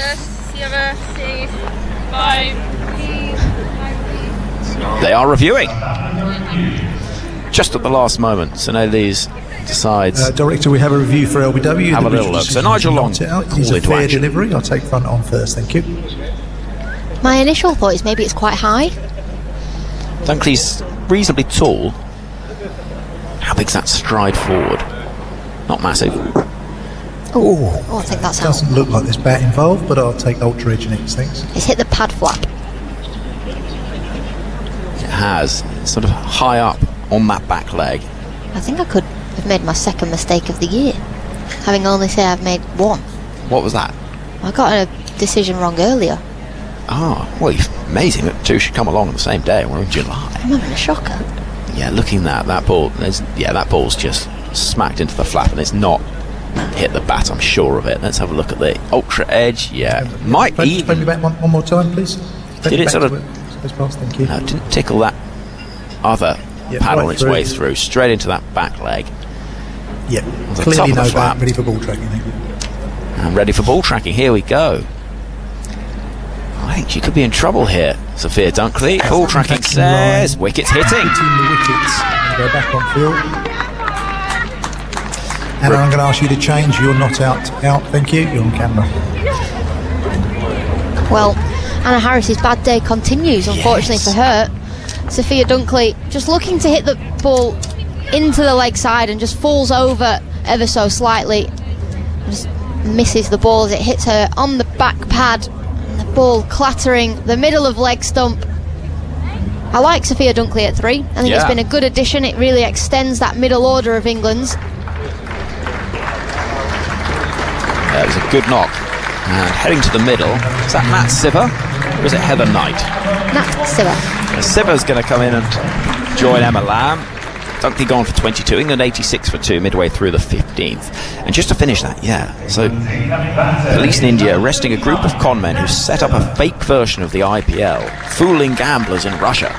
They played full matches that were streamed on television, wearing kits, and got someone to do an impersonation of Harsha Bogle, the Indian commentator, with fake sound effects. It's nuts. Unbelievable. And then when the batters hit the ball into the outfield, the umpire got told on a microphone if to signal 6 or 4. It's incredible. Have a read of that on the BBC News website. Extraordinary story. I mean, the IPL finished about 5 months ago. I know. 86 for 2 is the score here at Northants. England against South Africa. This game is definitely happening in front of us. And there's definitely a queue at the ice cream fan. There is. I've had a tweet from Georgie Heath. The queue is building, the ice cream's back. Come on. I'm pleased. It's not an ice cream fan in its first flush of youth. It's quite a veteran machine. It's retro, isn't it? It is. Which would suggest that they were going to do ice cream all day. But she had a minor blip. Why would it suggest that? You know, when you're a veteran of something, you do your job and you do it well. Oh, okay, I see what you mean. You know where you stand. You know your job. And the job of that van is to provide ice cream for all the fans all day. But presumably, any ice cream van, whatever its age, has a capacity, doesn't it? It has a limited amount it can bring to a venue. And on a warm day like this, probably just all gone. Probably couldn't bring any more. What about that? Shut up, Phil. He makes a good point. It's 86 for 2. England chasing 219. Drinks are being taken. Funny that umpire Anna Harris has had such an off day, because she was basically flawless in both the World Cup and the Test match just gone. But it just goes to show that certain grounds, certain views, sometimes it just doesn't quite happen. Yeah, apparently she has had a bit of an up and down year so far with her umpiring, but she was brilliant throughout the Test match. Today she's got quite a bit wrong, because that was very much out from Sophia Dunkley. As we see it on the replay again, Sophia Dunkley looking to hit the ball to a mid-on region, misses it, and the ball clattering into the middle of leg stump. I think you might have given that one out. Huh? Yeah, probably would have done. But Although at first I did say it looked quite high, and then we're at a funny angle. But as you did reveal during that test at Taunton, you couldn't be an umpire because you'd base it purely upon what you wanted to do that day after the cricket. Not that evening. That's what I mean. Yeah. If you wanted a quick game. Quick game's a good game. Anything near those pads. You're gone. Right then, Siva, who scored 148 not out the last time she played a one there for England against Australia in the World Cup final. It wasn't enough, but it was one of the great innings. 5 ODI hundreds. This is her 90th game in the format. And she has a little look around and sees fielders in the deep. And the small matter of 169 not out in the test match. Indeed. So she's yet to be dismissed in 2 innings. Right. Here comes de Klerk. This is hit away by Siva, immediately finding the middle of that bat. Well stopped by the fielder, moving to her left. Sune Lee is the captain. And in that rather chaotic end to the South Africa innings, 4 wickets in the end for Natsiva, 4 for 59. They're her best ODI bowling figures. First time she's taken 4 in an innings. Well bowled, Natsiva. An unbelievable cricketer. The best all-rounder in the world. I do fear England might be asking a little bit too much of her to open the bowling and bat at 4. Fielder comes up from fine leg inside the circle. There's Lamb waiting, driving up an outside edge down towards Goodall at deep third. 1 run will be taken. Lamb moves to 61. And the score advances forward to 88 for 2. 219 is the target. We've got a pull left to the 15th over. Lamb's played really nicely here. Siva is 1 from 1 and waiting. Seeing fielders at deep mid-wicket, fine leg, deep cover and deep third. It's a mid-on and mid-offer up if she's tempted. She was. She tried to launch it out of Northampton, but gets a horrible miscue that drops quite gently up towards mid-on. The over comes to an end. It is 88 for 2 after 15. The target is 219. Lamb on 61. Siva on 1. And in a moment, Daniel Norcross. It's been a lovely start for England, especially Emma Lamb. As you say, 61 not out of just 56 deliveries. At this stage, South Africa were 51 for 2, England 88 for 2. So there's a huge difference in score there. And England have just gone out and been positive. They've hit the bad ball, whereas South Africa, they found themselves 2 down early, and then Captain Sune Lees was batting with Wolfart, and it almost felt like they were just waiting. It did, didn't it? Just, I don't know what they were waiting for. It was like they were sitting ducks. It was sort of pointless, wasn't it? Yeah, as you mentioned, 51 for 2 off 15 overs. Laba in and beats the outside edge of Lamb's bat. She goes back into her crease. A ball that was probably a bit too full for that. And then only 3 runs from the 4 overs that followed that. Yes. I don't think England will make that mistake. Just having a look to see how much turn there was. It wasn't really. Just went straight on with the arm, back into crease. Again goes Lamb, and Lara gets into a bit of a tangle with Siva, who's perfectly entitled to stand where she was at the non-striker's end, and as a result she could not field off her own bowling, and Lamb picks up another run. 62, she moves to 89 for 2. Siva's very good at that. Yeah. Standing still and not getting in the way. Laba in. That's again waited for and tapped into the onside by Siva. She's run the first quickly. She should get back for a second. She will do. That's expertly played from Siva, picking up a very cheap 2 runs there. There was a kind of nothing ball, but she found the gap to the right of deep backward square leg. And she's quick between the wickets. Siva got long legs, covers the ground quickly. 91 for 2, Siva to 3, Laba in again. That's an attempted sweep, which just comes off a bit of pad, I think, and rolls very fine on the onside. And yes, it is a leg by. Nat Siva loves to play off the back foot when she first comes to the crease. So what Malaba's got to do here is really bowl the ball full to try and get Siva on the front foot. Lamb comes forward to this next delivery, pushes it straight to Ayabonga Kaka at short extra cover. And as a spinner, what you actually want her to do is to go back to that full delivery to get her out LBW. Lamb goes back and cuts out into the offside. Probably a bit of one for it. They think of a second. Oh, she's coming back for the second. This could be tight. The throw comes in. Well, a direct hit, albeit from about 50 odd yards, would have had her in trouble, but it wasn't a direct hit. Instead she gets back for a couple. Lamb 64 from 60 at the end of the over. England on 92 for 2, 94 for 2, 94 for 2. 94 for 2, the scoreboard's a little bit slow top day. Alex Hartley's taking a break. Georgia Elvis is back in the hot seat with England going very nicely, thank you very much. They're going on at just a couple of runs under, 6 runs and over. It's been a good dynamic start. Fantastic knock so far from Emma Lamb. Yeah, she's looked in great nick, hasn't she? She's positive in her movements. She's put the bad ball away, especially that cut shot. It's a great cut shot she's got, isn't it? And she'll be full of confidence. That's one of the main things of this domestic setup. She's scoring runs in that, and then when she gets a chance for England, you know, she's full of confidence because she's in form. It just makes sense, doesn't it? It does. It makes absolute sense. Sekukune is going to come into bowl for the David Capel end. She had a couple of rasping cuts off Marizanne Cap earlier, did Lamb, but it's Siver on strike now. She gets a block hold delivery, which she digs out back to the bowler to the onside of straight. And there's no run. Yeah, and this fast start is something England struggled with over the winter, isn't it? Often found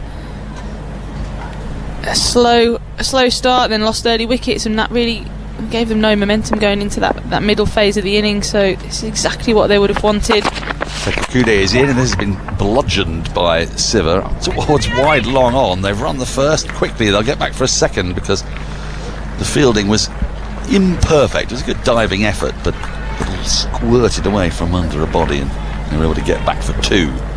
Yeah, and when England are going at 6 and over, the person that you don't want to stride out to the crease is someone like Nat Siver, isn't it? You know how quickly she can score, and it's giving England a great platform. Emma Lamb's batted so nicely for her 64, and above a runner ball, just the 60 balls taken.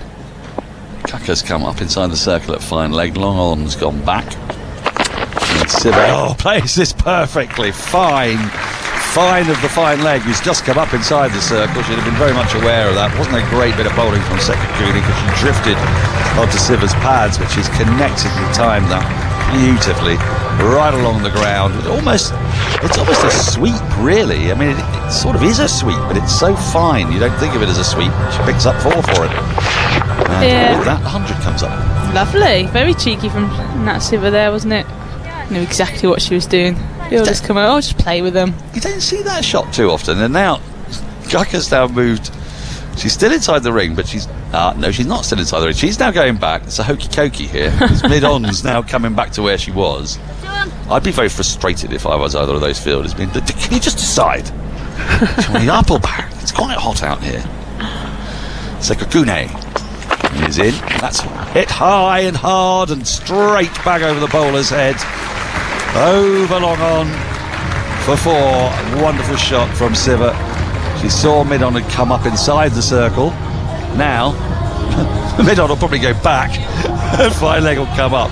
But she's just toying with this leg side field at the moment. When the fine leg comes up, she finds a gap fine down to the leg side, and when mid-on comes up, she finds the gap over mid-on's head down to the boundary for 4.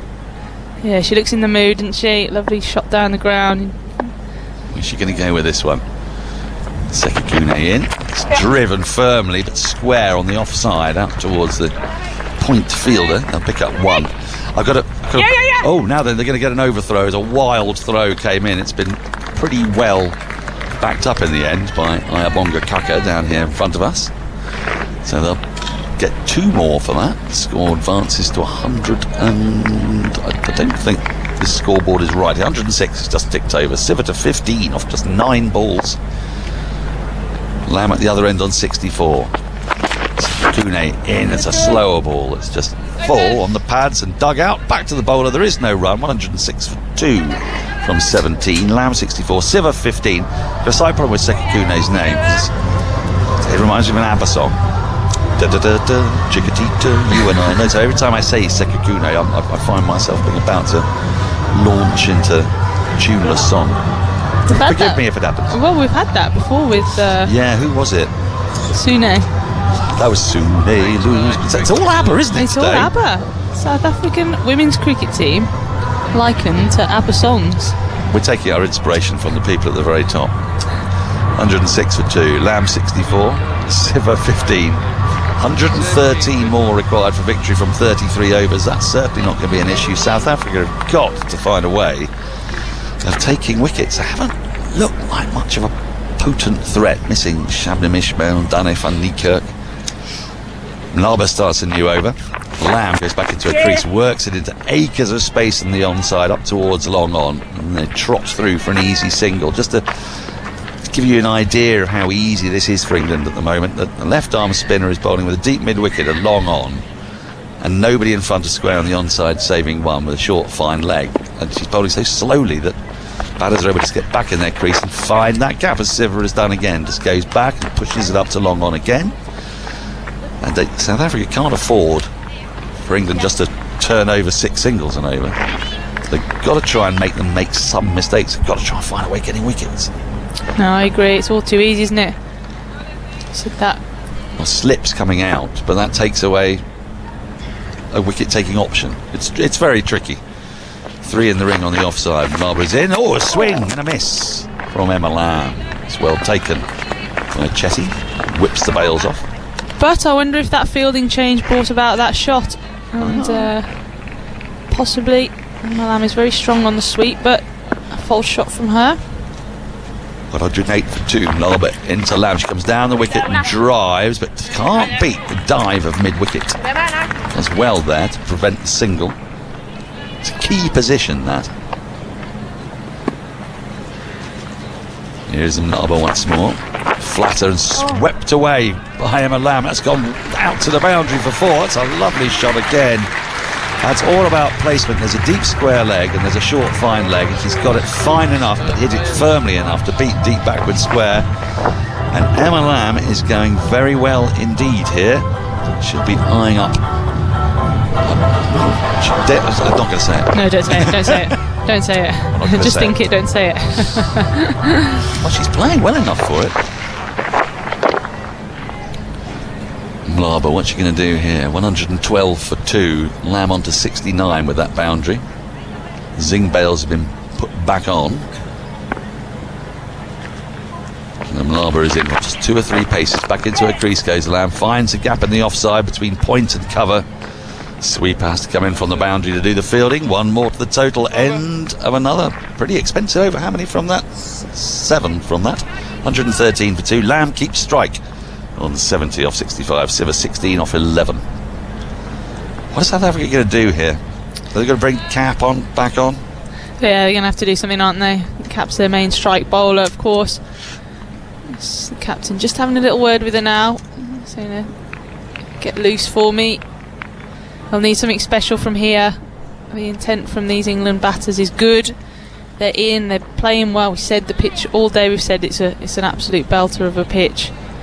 And South Africa at 218, well below par. England are making this run chase look very easy so far. It's a very divergent worm we're seeing in front of us. It's more like a pair of tweezers that have been opened up. Start of a new over. Sekakune is bowling it, and Lamb drives crisply to mid-off, straight to the fielder on this occasion, but so much has come out of the middle of her bat today. Just from the moment she started, really. It didn't faze her losing Tammy Beaumont early on. Just taking control. Yeah, she'd have got a lot of confidence from that inning she played in the test match. Always a few nerves, aren't there, when you're going out opening the batting, but she looks very assured. Sekakune bars there, has gone high in the air. Is anyone going to get it underneath? I think it's going to land safely. It is, actually. It didn't go very far at all. She went for a big mow, did Lamb, and got a bit of a top edge on it. It went out towards mid-wicket. Mid-wicket was too deep, and the mid-wicket in the ring was too tight, and the ball has landed fortuitously for her right between the two, and neither fielder had a chance of getting to that. She gets a single. 114 for 2, moves to 71. Sekakune bustles in again, this time to Siva, who drives to the onside of straight with the front foot up to long on, and they get another single. It's all a bit too easy at the moment. I suppose what they might be relying on is England, not exactly complacency, but in being in and enjoying it, perhaps going for a shot that is unnecessary. Sekakune into Lamb, tucks us into the onside, but with soft hands she might get a try and get 2 here. They think of it, but decide against it in the end. As the fielding is done by Andre Stein. 116 for 2. Lamb 72, Siver 17 now. 17 off 12. Penultimate ball on the 19th over. Siver drives again. It's on drive that if you try to do in a net, you miss time after time after time. She's just finding the middle of her bat and sending it up to long on for another single. 117 for 2. Haven't even had 20 overs yet. It's crazy, isn't it? It is a bit. Fantastic intent from the England batters. Looking to score, putting the South African bowlers under pressure, and as yet they haven't come up with an answer. Last ball of the over. Lamb flicks this away. Fine, down to the boundary for 4. That was to the left of Fine Leg, who's up inside the circle, and again, just drifting onto the pad, Sekakune. So that target now below 100, 121 for 2, just 98 more required from 31 overs. England have got all the time in the world. They are in complete control. Phil Long. You mentioned the 2 worms splitting. Did you say like a pair of pincers? Yeah, tweezers. Tweezers. Yeah, after 19 overs, England now 121 for 2. South Africa were 54 for 3. Oh, that is a comparison. And also throw in that collapse at the end, 5 for 13. Yeah. Yeah. Well, I think this needed to be done. Marizanne Kapp had to come back into the attack because they've got to find a way not just to break this partnership. Isn't it bad deep at the moment? Is Catherine Brunt due in at 9, I think, today? And actually, the way we're seeing Kate Cross batting of late, it's not the worst. She's down at 11, but I imagine she'd come in at 10, would she? Or, I don't know. It's a difficult tale, isn't it? I think they'll all have their pads on trying to fight each other. Yeah. I'm having some of that. Who would on this pitch, wouldn't you? Oh. Well, Cap's changing ends. See if she can get a bit more luck from the Lynn Wilson end. She's got no slip in place. Backward point extra, mid-off, mid-on, mid-wicket, deep backward square. And Siver pulls the first ball she gets out through deep mid-wicket, and that's going to run away for 4 more. This is fantastic, dominant stuff from this pair. Siver moves into the 20s. She's laughing about it. I don't think the South Africans are. 125 for 2. Yeah, I wonder what that little chuckle was about there. It was almost like they'd thought that Cap would have a certain plan, and then it was the complete opposite, and served up a nice half tracker for Nat Siver there. It's a horrid drag down, wasn't it? A loosener. Yeah. You can't be bowling there to Natalie Siver, I tell you. Hang on a minute, have we got... Oh yes, we do just have 5 inside the ring. As Cap runs away from us into Siver. Siver drives firmly to Kaka at mid-on, but they get through for the single. She's sort of on the edge of the circle there is Kaka. But just the ease with which Siver plays that. It wasn't a bad ball at all. It's back of a length ball, but Punch drives it off the back foot for an easy single. Moves to 23, 126 for 2. Emma Lamb on 76. Lamb, of course, is a name much known in these parts at Northampton. Marizanne Kapp in. Lamb just works this into the onside. It was a slower, shorter ball. She just plays square of the wicket on the onside off the back foot. Gets an easy single to go to 77. Alan Lamb and Tim Lamb both playing their cricket here. So a century for someone called Lamb is not an unusual occurrence at Wantage Road. I've said it. You said it. Oh, what have I done? Oh, what have you done? We blame you. Forgive me. Cap in. Siver hoiks at this and gets it out to deep mid-wicket for a single along the ground. Runs coming off almost every ball, it feels. Have there been many dot balls? In the 4.4 overs I've just done, I've not felt there have been many dot balls out of those 28. 5 dot balls out of 28. Thank you, Phil. It's got a T20 feel to it, hasn't it? It does. Cap into Lamb, who works this into the onside again with soft hands. She might get 2 this time. No, decide against it. Good fielding, running in off the deep square leg boundary, prevents thoughts of a second run. There's a Lara Goodall out there. Deep square leg, 129 for 2. Siver back on strike on 24 from 16. Cap is into her. And Siver works this nicely out to wide long on, where Ayabonga Kaka juggles a bit, but does the fielding in the end cleanly enough. One more to complete the over. England are going on at exactly 6.5 and over. They're making mincemeat of this target of 219. Siva 25, Lamb 78. More from Georgia Elwis than it will be Emily Windsor. Yeah, it's all too easy for England out there at the moment. Siva going along nicely with Emma Lamb. And these two just being really aggressive and showing really good intent each ball. Has got that T20 feel to it, the way that they're striking the ball and hitting it cleanly.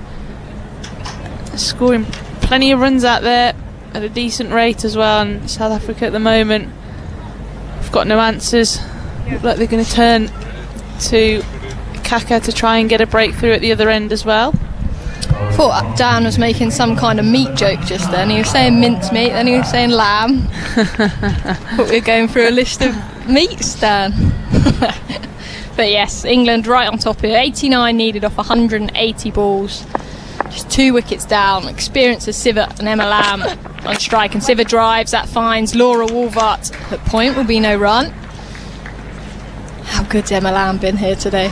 She's been brilliant, I think, from the off. She's been showing good intent, positive foot movement.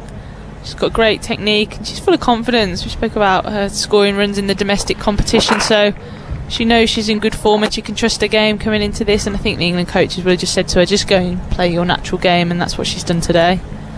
Change of field then, mid-wicket, long on, cover, and third out on the boundaries. Kaka bowls, and that's hit over point. 1 bounce, 2 bounces, 4 runs to Nat Siva. Deep third, cannot get round. And that's 4 more runs to this total. 85 needed now off 178 balls. Yeah, they're making it look very easy out there, aren't they? Kaka with a full wide delivery. Siva can just throw her hands through it. Deserve to go to the boundary, to be honest with you. And the South African bowlers really just have no answer here at the moment. They're not stemming the run flow and they're not getting wicket taking balls either. Kaka to Siva, full toss, that's hit. Mistimed into the onside. They're going to want 2 here. Lammy comes round, Sekakune throws in, and great running by Emma Lamb. 2 more to Nat Siva, she moves to 31. 83 off 177 balls. And that's the 50 partnership, which you can hear lovely applause for in the crowd. Georgia, I just don't get this field here. I wonder if you can explain it to me after this ball as Kaka into Siva bowls. That's driven, that's beat the extra cover fielder. And that's 4 runs to Nat Siva. It's just too easy. That partnership's 54 off 37 balls. They're racing along here, but to me they're just defending 2 different areas of the pitch. On the offside they had their cover really square on a third man, which suggests you want to be bowling top of the stumps, yet you've got a mid-wicket and a long on out. Yeah, it's an unusual field, I assume, because she's going to want to bowl mix-ups, pace and slower balls. But Kaka into Siva, she's gone for a ramp, that's over, fine leg. Just too easy here for England. 4 more to Nat Siva. 75 needed off 175 balls. Oh, it's good, isn't it, from Siva? She's smiling. She's just toying with these South African fielders or the South African bowlers. I don't think Kaka has got a real plan. Like you said, the field that she's got at the moment doesn't really make sense for what she's bowling, and this is Nat Siva at her best. She's looking for boundaries every single ball. South Africa bringing about more changes in the field, hands on hips, confused minds. They need something really special here. So they've currently got too many fielders outside the circle. They've got 4 out on the leg side, so they're just going to bring third up. So she needs to bowl full and straight here with this ball as Kaka in bowls, and that's played down to fine leg. She just doesn't get hold of it. And the keeper, Chetty, does the fielding. Nat Siva 39 not out, which means, get ready for this, she's now scored 356 runs without being dismissed in international cricket. Well batted. Well batted. She's a serious player, isn't she? She's a fantastic player, yes. And where would you bowl her, Georgia? She's in form like this. Obviously, we know she's so strong on the back foot. what would be your go-to ball to try and get her out, B, to stem these runs? Yeah, it's hard because she is such a good player. I think early on in her innings you've got to go full in at her pads. She said she prefers playing off the back foot, and sometimes she does get caught going back to full deliveries, but once she's in, it is really difficult to bowl to her. I think you've got to bowl your best ball and bowl that for as long as you can. Keep changing your pace up. I hope that she makes a mistake or you get one to grip a little bit, but at the moment neither of those are looking very likely for South Africa. Marizanne Kapp comes into Emma Lamb. That's a slower ball, and Lamb helps that on the way. Guess what? It's 4 more to England. Lamb to 82. 71 needed off 173 balls, and England are flying along here. I bet Emma Lamb cannot believe her luck. She's batting against one of the best bowlers in the world. She's just served up. Huge full toss. South Africa have got absolutely no answer to this style of batting from England, the positive, aggressive intent that they've come out with and shown today. Kapp hands on head after that delivery, but she comes back in, charging into Emma Lamb. 4, and that's driven out to the cover sweeper confidently by Emma Lamb. She moves to 83. 70 required off 172 balls. South Africa just haven't been able to build pressure for long enough, have they? There's not been consecutive dot balls like we saw England versus them, which then bought the wickets. They've just been leaking too many runs. There's Kapp in again, bowls, and that's pulled away into the onside. Finds deep mid wicket, and it's just a single. Yeah, you're absolutely right. That has been where they've struggled. They've just leaked runs, whether it's... That's 150 up for England, and applause from the crowd. Yeah, whether it's their best balls are still going for runs and then trying too hard with that magic delivery and serving at balls that are going for 4. Kapp into Lamb. She's worked that nicely into the offside for a single. And as you said there, that's the perfect example, isn't it? That's a good ball from Kapp. She's hitting top of off, but Emma Lamb's just moving well, moving her feet well, just got inside the line and worked it onto the onside easily for a single. This is, yeah, as you see, that third 50 for England coming up with just 30 balls. That shows the acceleration that they've had. Kapp attempts to bowl that, and I think she's hit her own hand in the pocket, and it rolls down the pitch. Nat Siver comes and picks it up and gives it back to her. You don't see that too often. Couldn't Nat Siver have just gone and absolutely belted that then if she'd wanted to? She didn't really deliver it though. It was like an underarm, wasn't it? She sort of gathered and then dropped it, and the arms coming round.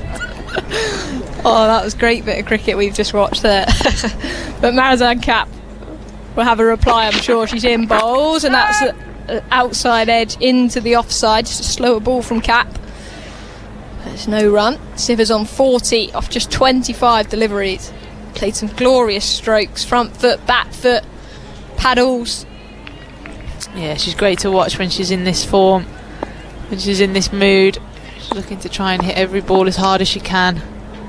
68 needed then. Kapp in, bowls, and Siver just hits that straight to backward point. Laura Wolvart does the fielding again. Couple of dot balls then to finish the over. 151 for 2, 68 needed.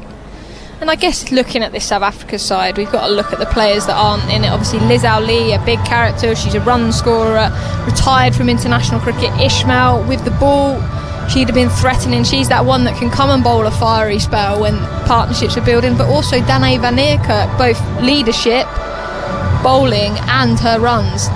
All 3 are big misses for South Africa. Huge misses, all world-class players.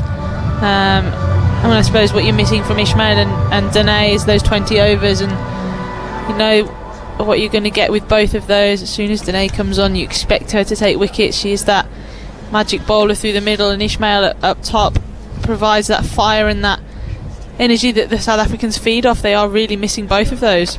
Kaka to Lamb, slower ball, just hit into the onside, will be a single as mid wicket comes round. 67 required. Emma Lamb playing beautifully here on 85 off 75 deliveries, and it's the experience that all 3 of them carry as well, isn't it? Playing international cricket, playing in all those domestic competitions, Big Bash around the world, that when they come across good players they find a way. There's Kaka in again, bowls, and that's worked easily into the onside by Siva. They're going to think about two here. Lamb's going to have to hurry. She's in trouble. A better throw than she could have been, but she makes it back safely in the end. Siva said, bit hard that one, you could hear on the stump mic, but she moves to 42. Yeah, selfless running there from Emma Lamb, wasn't it? She wanted to put in the hard yards for her team. Kaka in, bowls, and that's on the leg side. Siva doesn't time this one, but she comes through for a single. The keeper Chetty almost chased it down to the boundary. And Siva will move to 43, 64 needed. Interestingly as well, I don't know if you've noticed this, Marizanne Kapp has mainly been fielding in the ring, but when she's fielding on the boundary, she's been underarming the ball back. There's Kaka into Lamb, bowls, that's on the offside, but she can only find the ring field, and there's a dot ball. And then when she did try to throw one overarm, her teammates ran sort of halfway to do, like, the underarm, like, shuttle in from the shuttle in from the boundary. So I don't know if she's struggling with a bit of a niggle. There's Kaka into Lamb. That's a slower ball, but it was turned into a full toss by Lamb, and they come through for a single out to deep mid wicket. She moves to 86. Yeah, she must be, because she's got a gun arm and she's a gun fielder. Fantastic player. Her workload this trip so far has been so high that it wouldn't surprise me if she's got a few aches and pains. Kaka in again. Siva advances and turns that into the onside. They run the first one hard. Lamb wants two again. She's going to have to hurry, but good running. Taking on the arms on the boundary rope at England. It's just too easy. 61 off 162 balls required. Lamb on 86, Siva on 45, and that is good batting, isn't it, Georgia? You did that to me a couple of times at the non-strikers end yesterday. Yeah, no, Nasira, she's a master of finding the gaps on the onside. She's so strong through there, isn't she? And she's super quick through between the wickets, and she's one of those that, you know, if you're batting with her, you've got to get up and down quickly. And it puts that pressure on the fielders, doesn't it? And all of a sudden they start getting annoyed, and the bowler's annoyed because one of their good balls has gone for two. It's that tactical playing with the fielders as well, isn't it? Because then you're saying to your fielders, okay, come 5 off the rope. Then all of a sudden, she full backswing, pierces the gap between the two because they're 5 off the rope. Yeah, absolutely. It's very good batting, very good tactics. Change of bowling. De Klerk into the attack from the Lynn Wilson end, bowls, and that's pulled away into the onside. Mid wicket does the fielding, and Lamb moves on to 87. 60 required off 161. And another bowler off the field is Chloe Tryon, and someone that I'm sure the captain would have turned to, but she seems to have gone off with a little niggle. So no overs from her, so the seamer's having to do the majority of the work. Sune loose bowled, Phil. Have we seen any spin at all? Malaba? Yeah, 3 overs from Malaba, nothing from Sunilisa so far. There's De Klerk. Ringfield on the offside, all the fielders out on the leg, and that's hit hard down the ground. There is a mid-on, but you're not stopping that one. Siva moves to 49 off 30 balls. Massive grin on her face. 56 needed now for England. Yeah, they're making it look so easy, aren't they? Natsiva so strong down the ground. Nice half volley served up by De Klerk and got the treatment that it deserved, really. Beautiful on drive from Siva there. Surely Sune Luce has got to bring herself on as something different to see if she can get a wicket, because if South Africa don't get any wickets, England are going to cruise this. There's De Klerk into Siva, that's hit down the ground again, hit hard. Mid-on comes round and keeps it to a single, but that is Nat Siva's 50 off just 31 balls. Applauded by her teammates, the commentary box, the crowd, and her wife. Overhead clap, Catherine Brunn. But she's enjoyed that one, smile on her face. What an innings from Nat Siva. Yeah, she's played fantastically well. It's great to see her in this sort of form, this sort of rhythm. De Klerk into Lamb, who does a dummy and then hits that one down the ground too. Same result, will just be a single as Kaka does the fielding. Lamb to 88. 54 off 158 balls for England. Just 2 wickets down. Those wickets, Tammy Beaumont was bowled by Cap just for 1. And Sophia Dunkley, LBW to de Klerk on 22. Was given not out on the field and then reviewed. Had to overturn the decision and go back to the pavilion as de Klerk into Siva. That's driven up to mid-off.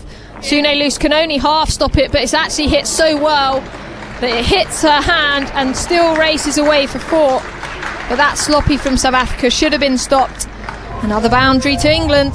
Yeah, how often do we see this fielding team under all sorts of pressure?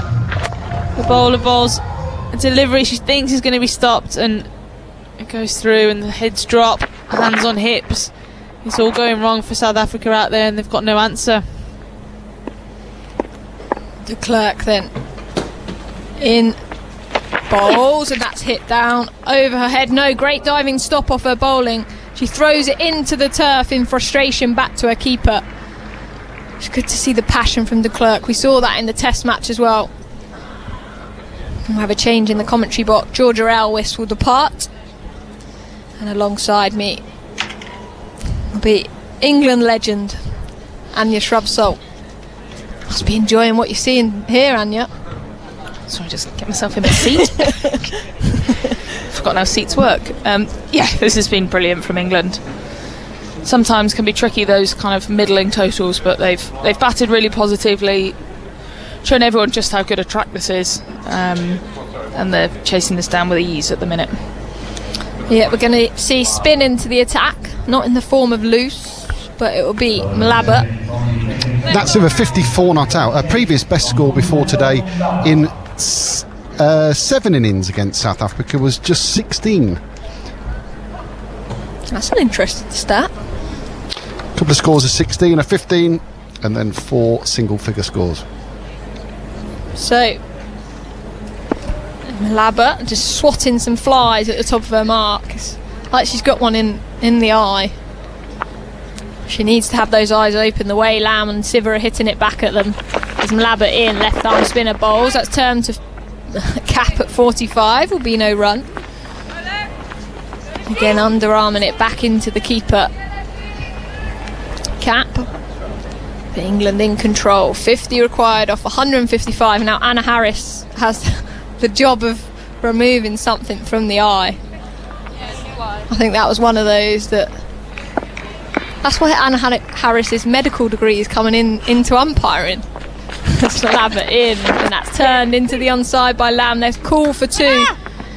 They're going to come back. Lamb's going to have to hurry, fumble, and it's easily home for a second by Emma Lamb. She moves to 90, 171 for 2, 48 required. It's been something these two have done really well, is run between the wickets. They've put South Africa under pressure and forced some errors. Malaba, left arm spinner into Lamb bowls. That's hit back to her. A rare dot ball for England. A ring field on the offside. Long off, long on.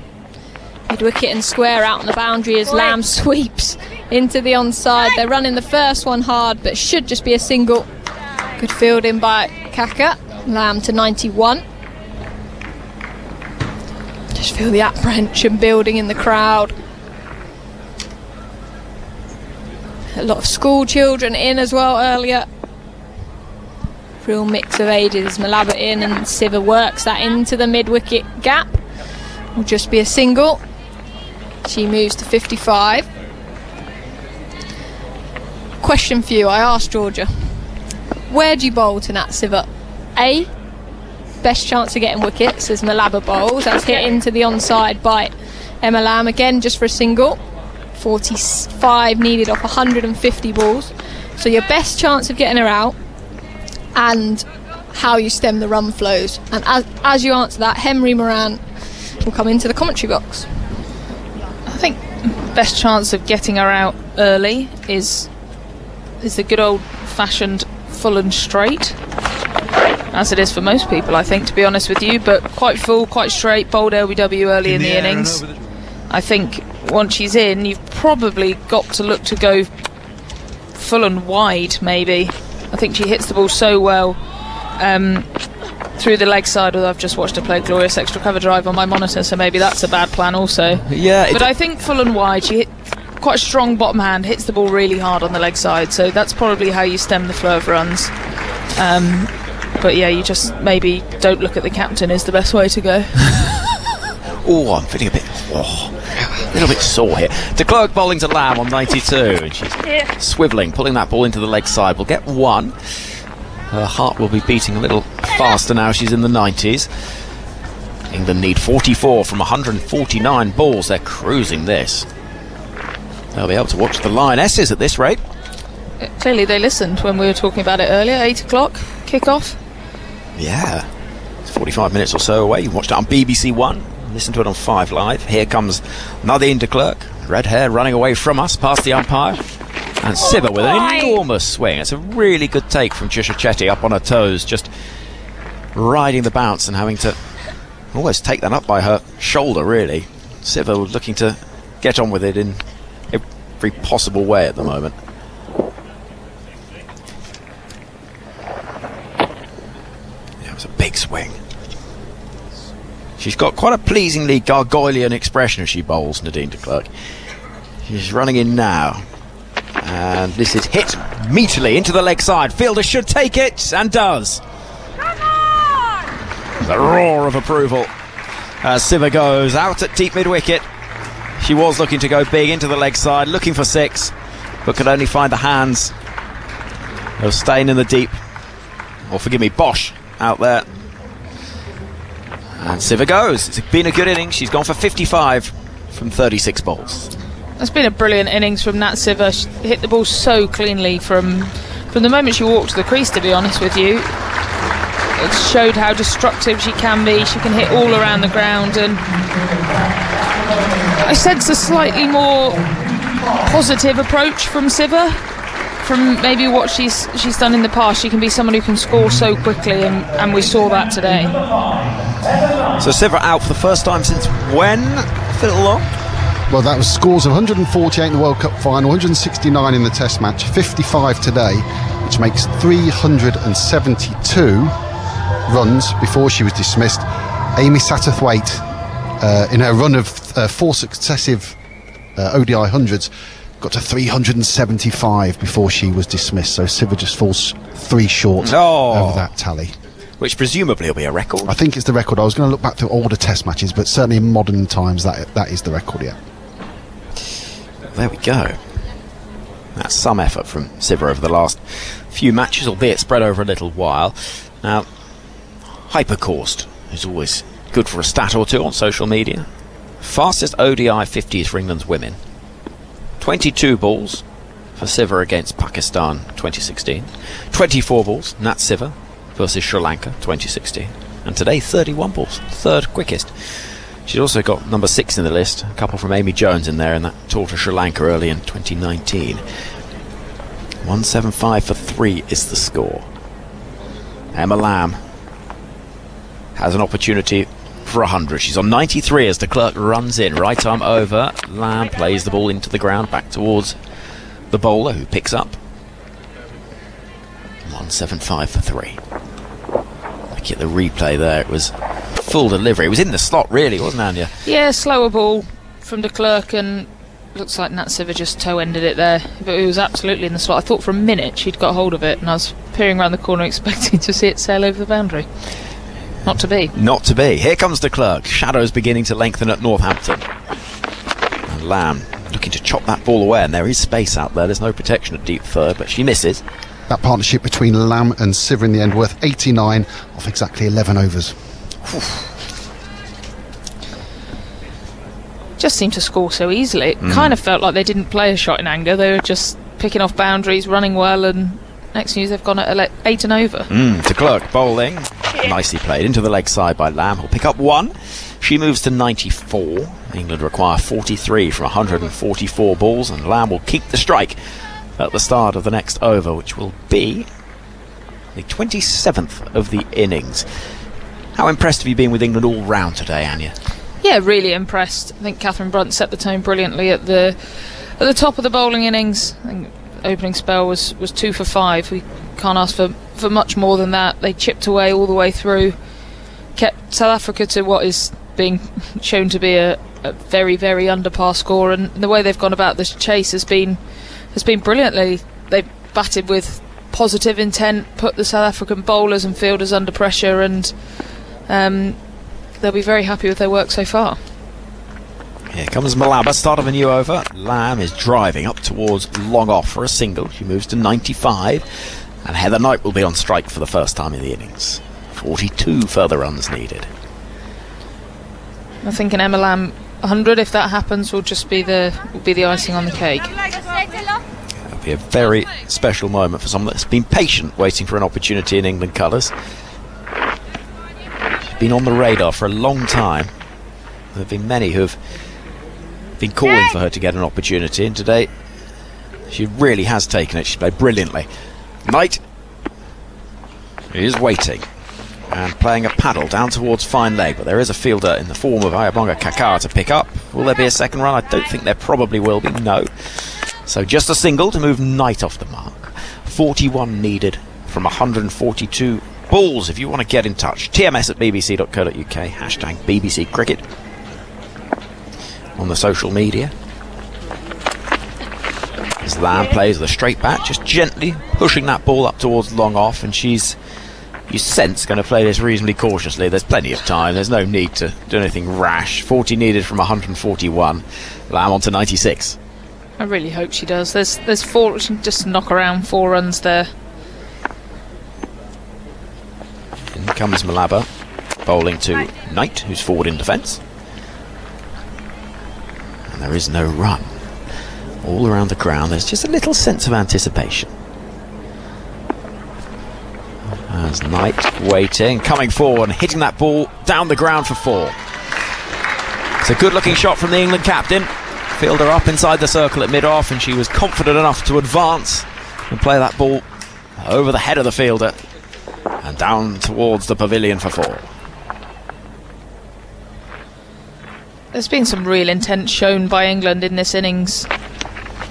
Every batter that's come in has kind of got up and running really quickly, and it's really good to see. 36 needed from 139 as Malaba is in, and Knight, very fine sweep down towards fine leg for 4 more. I think there's bat on that, and indeed the umpire says as much, and so Knight back-to-back boundaries sees the equation move to 32 needed from 138. End of the over, 27 gone. It's 187 for 3. Anya Shrubsole alongside me, watching on as England look set for a pretty crushing victory here. Very much so. I think we said at the top maybe 260, 270 was par on the evidence of England's batting. That's probably more 300 plus, and they've shown just how good a pitch this is. Like I say, really put the South Africans under pressure. It's not been a lot in it, no spin, not a lot of movement off the pitch, and England have batted so positively, shown so much intent, and yeah, they're cruising. They are. De Klerk, who's been impressive today, 2 for 31, and played well in the first innings as well. She scored 38. She's ready to bowl once again, full of heart, full of endeavour. Bowling to Emma Lamb on 96.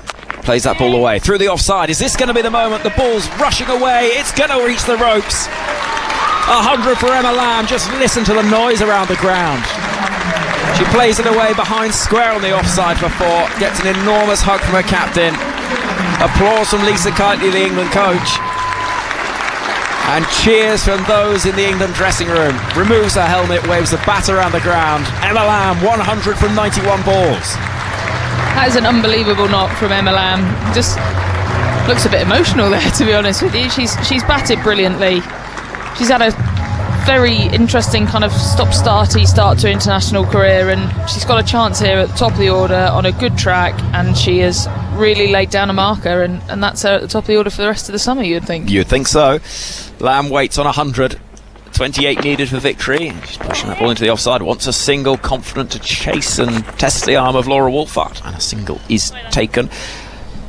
Phil Long. Yeah, 91 balls, as you mentioned, 15 fours. She becomes the 21st player to score an ODI 100 for England women. It was a good shot to get there as well. Cut away, beating the dive of Wolfhard at backward point. Got a captain there by her side. That's what you want as well. Did you see that? I want to be in this side. You played brilliantly. You're right, look at the replays. There is clearly quite a lot of emotion on her face as she celebrates that 100. Knight waiting, deep in the crease, defends into the offside. England need 28 from 135 balls. And I suppose, Anya, you see it much closer quarters than we do. Some of the journeys and the hours and struggles that a lot of players have had waiting for a chance to be professionals and to push potential into international recognition. Yeah, absolutely. And Emma's been there or thereabouts. Here comes de Klerk running into bowl to Knight, who is forward, pushing the ball into space on the leg side for 1. And the score moves to 193 for 3. Yeah, she's been there or thereabouts for a while. She's someone who's performed quite consistently in domestic cricket, and it's just been kind of waiting for that opportunity. Kind of the briefest of goes in Australia at the end of a tricky Ashes tour, and just to see her out here, start of the summer, opening the batting, 100 on the board, it's just so amazing to see. Here comes de Klerk, bowling to Lamb, who cuts that ball away and will pick up 1 no. Knight hadn't quite spotted the fumble and was rooted to the spot at the non-striker's end, and they almost met and discussed what was for dinner before Lamb headed back to mark her guard. It could have been one of the least glorious conclusions to an excellent innings. Emma Lamb virtually ran 2, didn't she? She did. Yeah. She waits now. Mr. Klerk's bowling, and once again looking for that gap behind square on the offside. This time Wolfhard will get around to stop it. And now it feels a little like, as we reach the end of the over, we're slightly not going through the motions towards the end of the game, but we know the outcome, and now it's just a case of when England will knock this off. Yeah, absolutely, and they'll want to get it done quickly. There's still 2 ODIs, 3 T20s to play. They'll want to lay down a real marker. They've done that already, but they'll continue to want to. If Heather Knight can get 20-25 not out, she'll feel like she's into the series.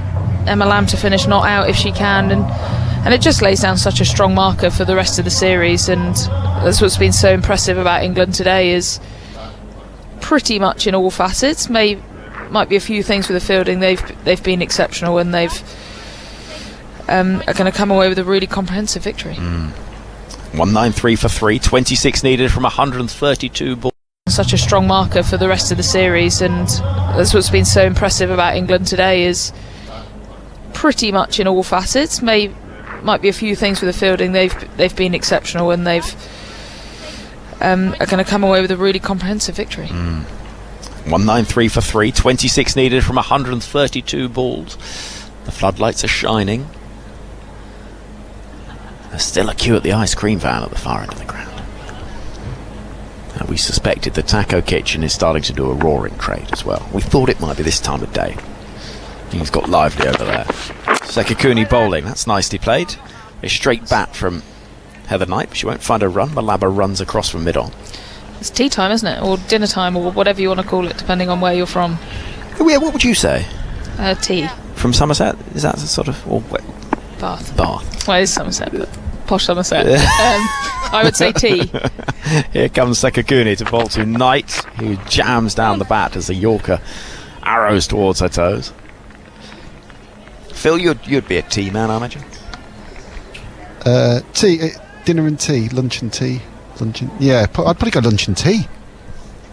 Yeah, I'd remove dinner from the equation entirely. Gone. brutal.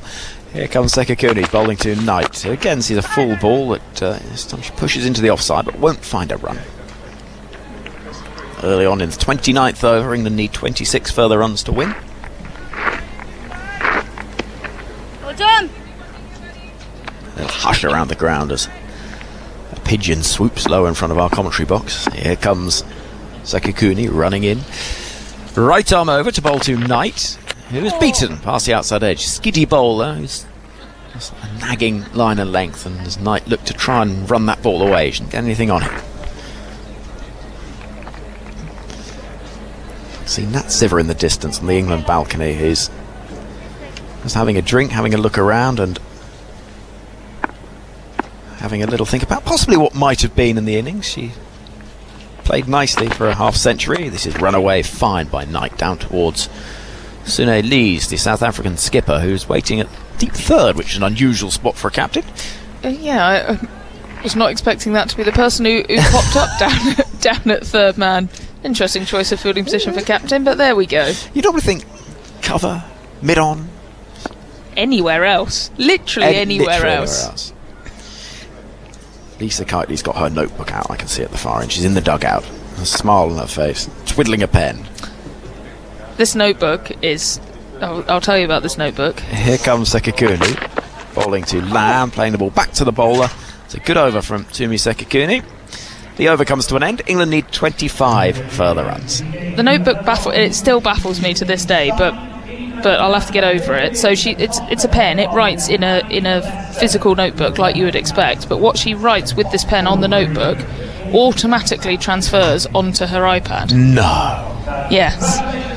I still don't understand how it works. There's obviously some sort of thing in the pen that I don't get it, but she writes with a pen. It has to be that pen and that notebook and the iPad, but she writes in notebook, and I could give you the notebook and she'd see the notes, but it automatically transfers onto her iPad. It baffles me still. That has blown my mind. That's unbelievable. Wow. Is it a special electronic notepad, or is it... No, I think it's the pen. It's something to do with the pen. So she couldn't just write with a Bic, and so it's the pen, not the notepad, I think. Right.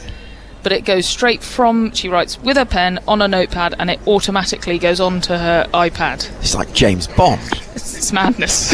Sorcery. Here comes de Klerk. Bowling to Knight, struck on the pad. The ball's going to drop into the leg side. They'll run through for a leg bye. 24 further runs required. I think there was a day I think I probably annoyed her because I asked so many questions because I just didn't get it. I didn't get it. She looked fed up of me by the end. Lisa Kitely, licensed to write notes about one-day internationals. I mean, what a thing that is. That's cool. Well, I know what we're asking her next interview. Ask her about that notepad and watch her get annoyed at you. Well, maybe she's patented it. She's just invented something incredible. If so, I'm not sure she needs to be a cricket coach anymore.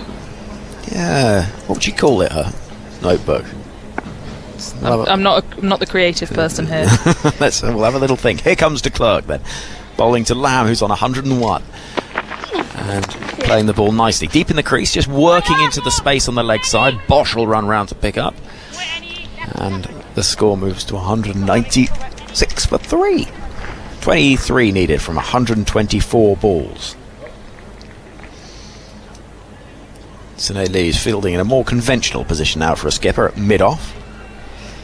And she applauds and encourages Nadine de Klerk, who's running in now, an approach of a dozen or so paces, to Bolton Knight, who is rather squared up by that. Comes off a leading edge towards Point and Laura Wolfhard. And there is no run. England have slowed up quite a bit since the dismissal of Nat Siver. I think we would have been done had she not been dismissed. She also might have stopped Emma Lamb getting to 100 the way she was going. Well, there is also that. She was probably grateful that she was dismissed. Here's de Klerk. Tubey grips on both arms. Bowling to Knight, who's forward immaculately in defence. 2 balls left of the over, the 30th of this innings. I'm sure there's some batters around the world who'd ask her to take those Tubey grips off. Well, off-putting? Given that they're white. There's some finickety batters, aren't there? Oh, yeah, of course, they might. Yeah. You can spot like an ant behind the bowler's arm. Are you thinking maybe somebody that plays for the current 50-over world champions? I don't know. I'm not going to name any names. I've just said there's some, I'm sure.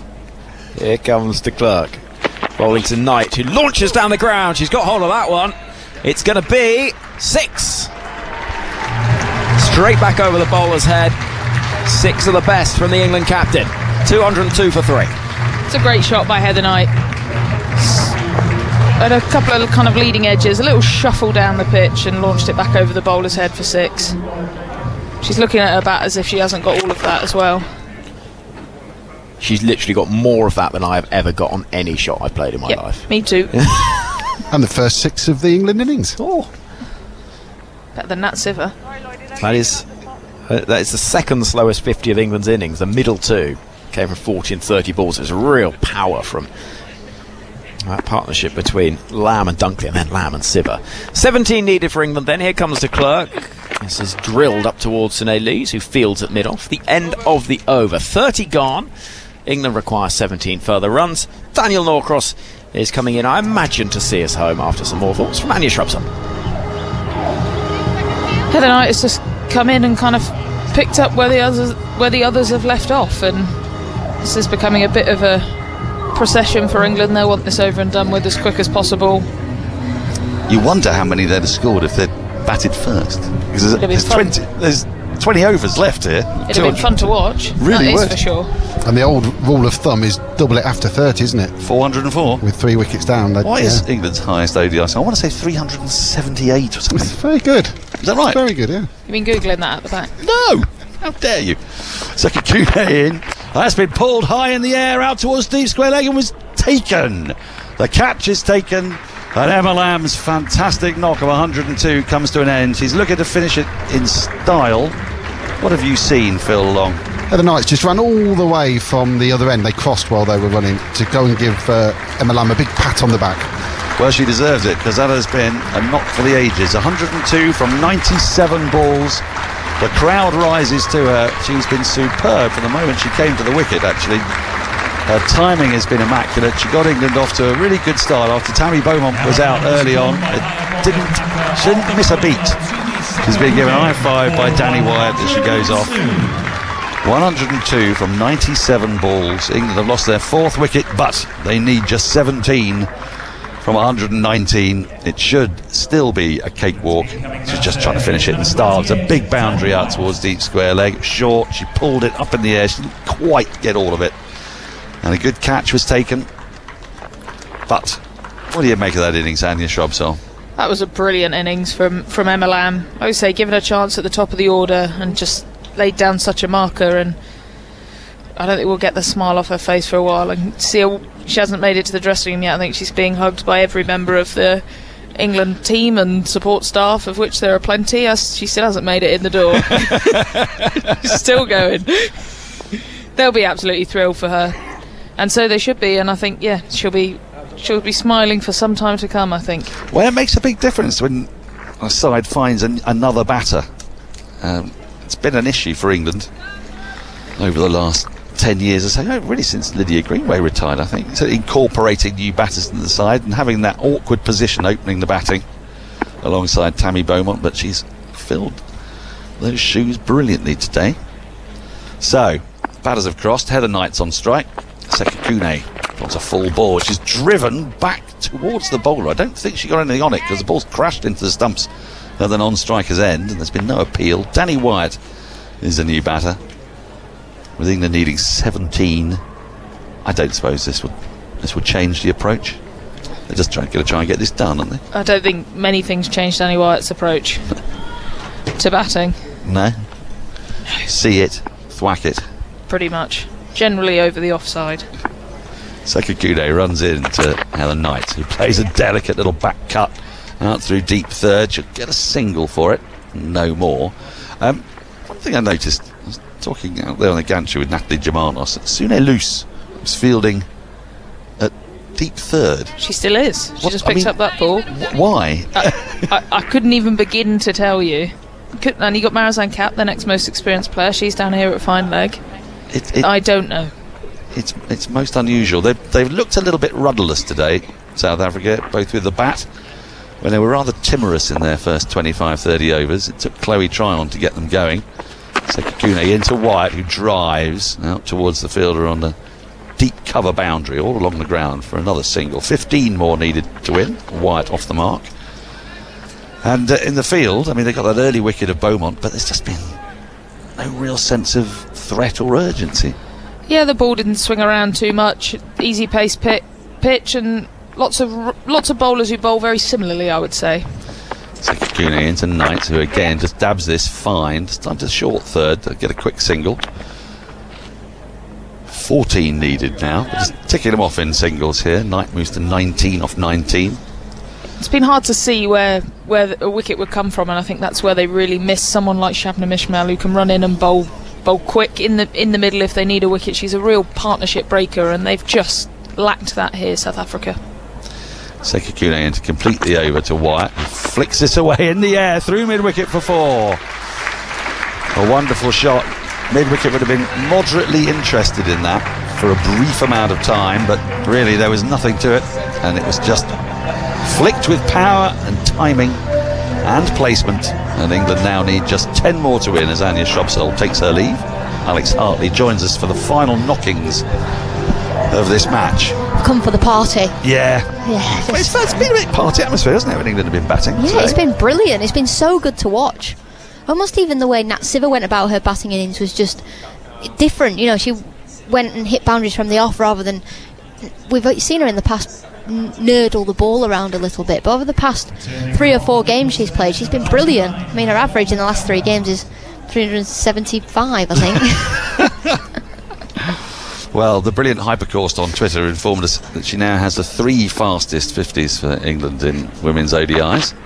Full, driven, square of the wicket by Knight. She's going to pick up 1, but they'll stick at the 1. So 9 needed now. It's under double figures. If you're just joining us, there are 18.5 overs to go. Yeah, those 3 quick 50s to go with her ODI best bowling figures in the first innings today.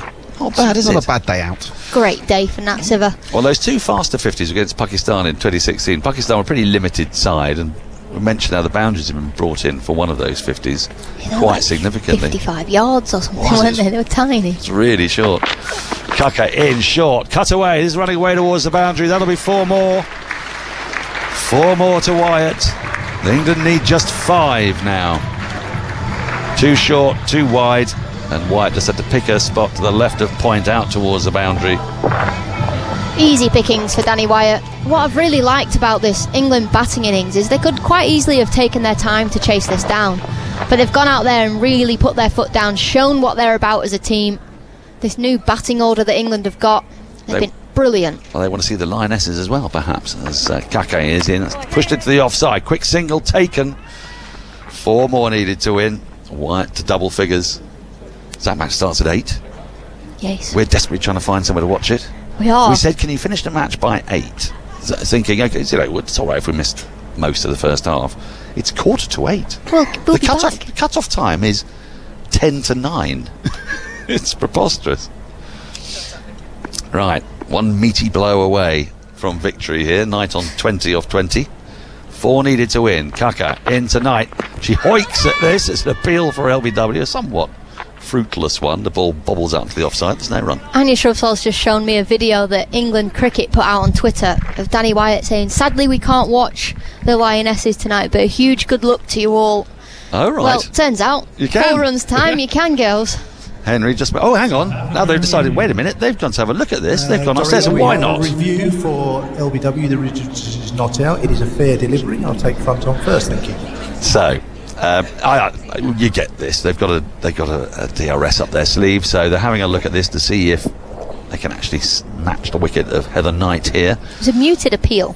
It's very muted. It's not a bad one. Like no There's a big bat, I'll stride take in. ultra Got a long way to travel. Might be going down leg. And then a really horrible piece of white noise is now coming into our ears. Play me through. No ultra edge. Right through, keep going to the pad, thank you. Yeah, clearly no bat involved. I'm ready for ball tracking if you are. She's a long way down, taking a little stride out of her crease, so we can see off stump middle. So I think it's just going to be drifting down leg, but we'll find out in a minute. I've given it out, but I'm just... Have you given it out? Well, just for the giggles. Right. Here we go. Here's ball tracking. Oh, I don't know, you might be right. No. It is, you're right. Hitting the wickets. I'm going to go back on field to Graham. Oh, Sue Redfern, look out. Graham, change your decision to out. Thank you. Tell you what, the umpires have had a shocker today, haven't they? They have, actually. I don't know if Phil's been keeping a track on this, but England have now lost their 5th wicket. They still need 4 from 110 balls. They're 215 for 5. It was a huge hoik from Heather Knight across the line. I thought it might have been drifting down, but umpire Hartley was absolutely adamant that was out. Feeling very pleased with yourself, aren't you? I am indeed. But you had your one mistake. I've had two. I've had two? Yeah. You only make one a year. I know. What was the second one? It was again an LB decision. I can't actually remember which way it went, if I was right or wrong. Right, you thought it was If I can't not remember. out. No, right, okay. So Heather Knight departs for rudder ball 20, brings Amy Jones out to finish off the job. 4 more needed. That's not helping if they want to get to see the Lionesses tonight. It's not helping at all, is it? Because it's now 7:46 and the game kicks off at 8 o'clock. Yeah, Henry knows that the interview, post-match interview, is going to be nice and short because the England women are going to want to get to the football. They are. Emma Lamb might give you one-word answers, Henry Moran. Yeah. Good innings, yep. We're assuming it's Emma Lamb, aren't we? It will be Emma Lamb. It's got to be. And a bit Nat Siver. She get half century in the fourth. How many times have we interviewed Nat Siver? That's a very good point. Not that we don't like interviewing Nat Siver, you understand, but it's nice to interview somebody different. Exactly. Is that the fastest maiden century ever scored by an English woman, Phil? Kaka is in. Jones drives into the covers, straight to the field, and there's no run. I'll do what I always do and deflect it by telling you what I definitely do know. Right. It's the 61st 100 by an English woman in ODIs, and Emma Lamb's the 21st player to score 100. Excellent. Excellent. Now, if you find out how many balls each one took, then we can narrow down, can't we? Kaka in, that's been driven out again by Jones, out to the covers. There's no run. She's on a bit of a hiding to nothing here, Amy Jones, but get on with it. End of the over, 2:15 for 5, 4 more needed. Wyatt 10, Jones yet to score. She's got a smile on her face, but it'll be slightly irritating because Amy Jones has been a bit short of runs, and she's having to come out to bat now with basically the game's destiny is inevitable, you would think. I mean, 4 off 108 balls. Yeah. With 5 wickets in hand. They're not going to take that many over it, are they? Wyatt will finish it this over. I sense that could be the case. The field has come in, though. At last, we're seeing a bit of proactive captaincy. We've got actually, third's going back. Not quite sure why. You might as well keep her inside the circle. There's a backward point cover, extra mid-off, mid-on, mid-wicket and a square leg. So only 2 out on the boundary. Long leg and deep third. A huge wallop down the ground. It finishes it off. Danny Wyatt in style, in emphatic style, as England have been throughout this match. They have marmalised South Africa today. They kept them to a subpar 219, and then they've knocked off the runs with ease and elan, thanks to a brilliant 100 from Emma Lamb, a superb 50, third fastest in English women's ODI history from Nat Siver. And then just to put the nail in the coffin, a huge whack down the ground from Danny Wyatt to finish it off. England have won with an enormous 17.5 overs to spare, and they just look to be in a different class today, Alex Hartley. They did indeed. They were absolutely brilliant. Totally different ODI team to what we saw in the World Cup. You know, in the group stages of the World Cup, England were really struggling. They weren't in great form. Well, today they've come out and they've been absolutely brilliant. We've seen Emma Lamb and Sophia Dunkley batting 3, Emma Lamb opening, so a new batting lineup for England. They've been phenomenal. Catherine Brunt doing what Catherine Brunt does best and just being economical while taking wickets.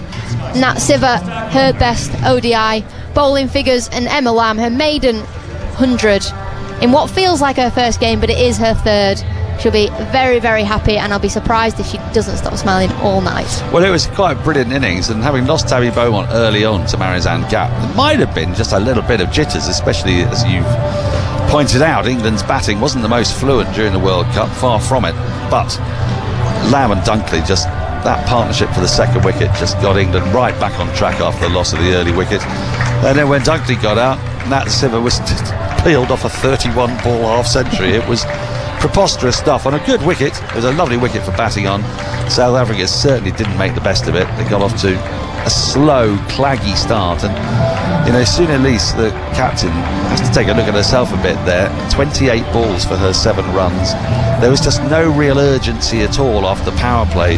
Phil Long had some facts on that. I don't think there was a boundary scored for about 15 overs after the power play ended. Yeah, they just sat in, didn't they? And it's almost they allowed England to bowl at them, which then added pressure to their run scoring. Well, and you saw what Chloe Tran could do. It's a superb knock from her, hitting one ball out the ground, banging onto the roof of the football standy type dugout away to our right. So it was a good pitch to bat on. It was just that they never really showed the bravery to get on with it. Now then, Phil, facts and figures. Very quickly, England break their duck at Northampton, their first ODI win in their fourth game. And before this series, England had won all 9 bilateral series against South Africa. So South Africa are going to have to come back and win the last 2 to ensure England don't make it 10 in a row. Yes, I suppose if that's what we think this is now, because it's a multi-point series, so it's a tricky one, isn't it? It's a bilateral series within a multi-point series, but not part of the World Championship. So. But we're not going to confuse our listeners. What we're going to say is that England are 4 points to 2 up now, having won this ODI. There are 2 more ODIs, followed by 3 T20s. So there's still 10 more points on offer. South Africa can bounce back. They, I think, need Shabnim Ismail back, or at least they need some potency. Anya Shobsol is rejoining us, and it was a feature really of their bowling attack, wasn't it, that they just never were able to put England under any pressure. No, they didn't look like they knew or had a way of stemming the flow of runs or taking wickets, and if you can't do that, you're not going to win many games of cricket, particularly with an under par total on the board. So like you said, they'll be desperate for Shabnim Ismail back. Real point of difference in their attack. I heard reports that she was having a bit of a bowl this morning, so hopefully for South Africa's sake and for the series' sake, she's not far away. But that was about as comprehensive as it gets from England.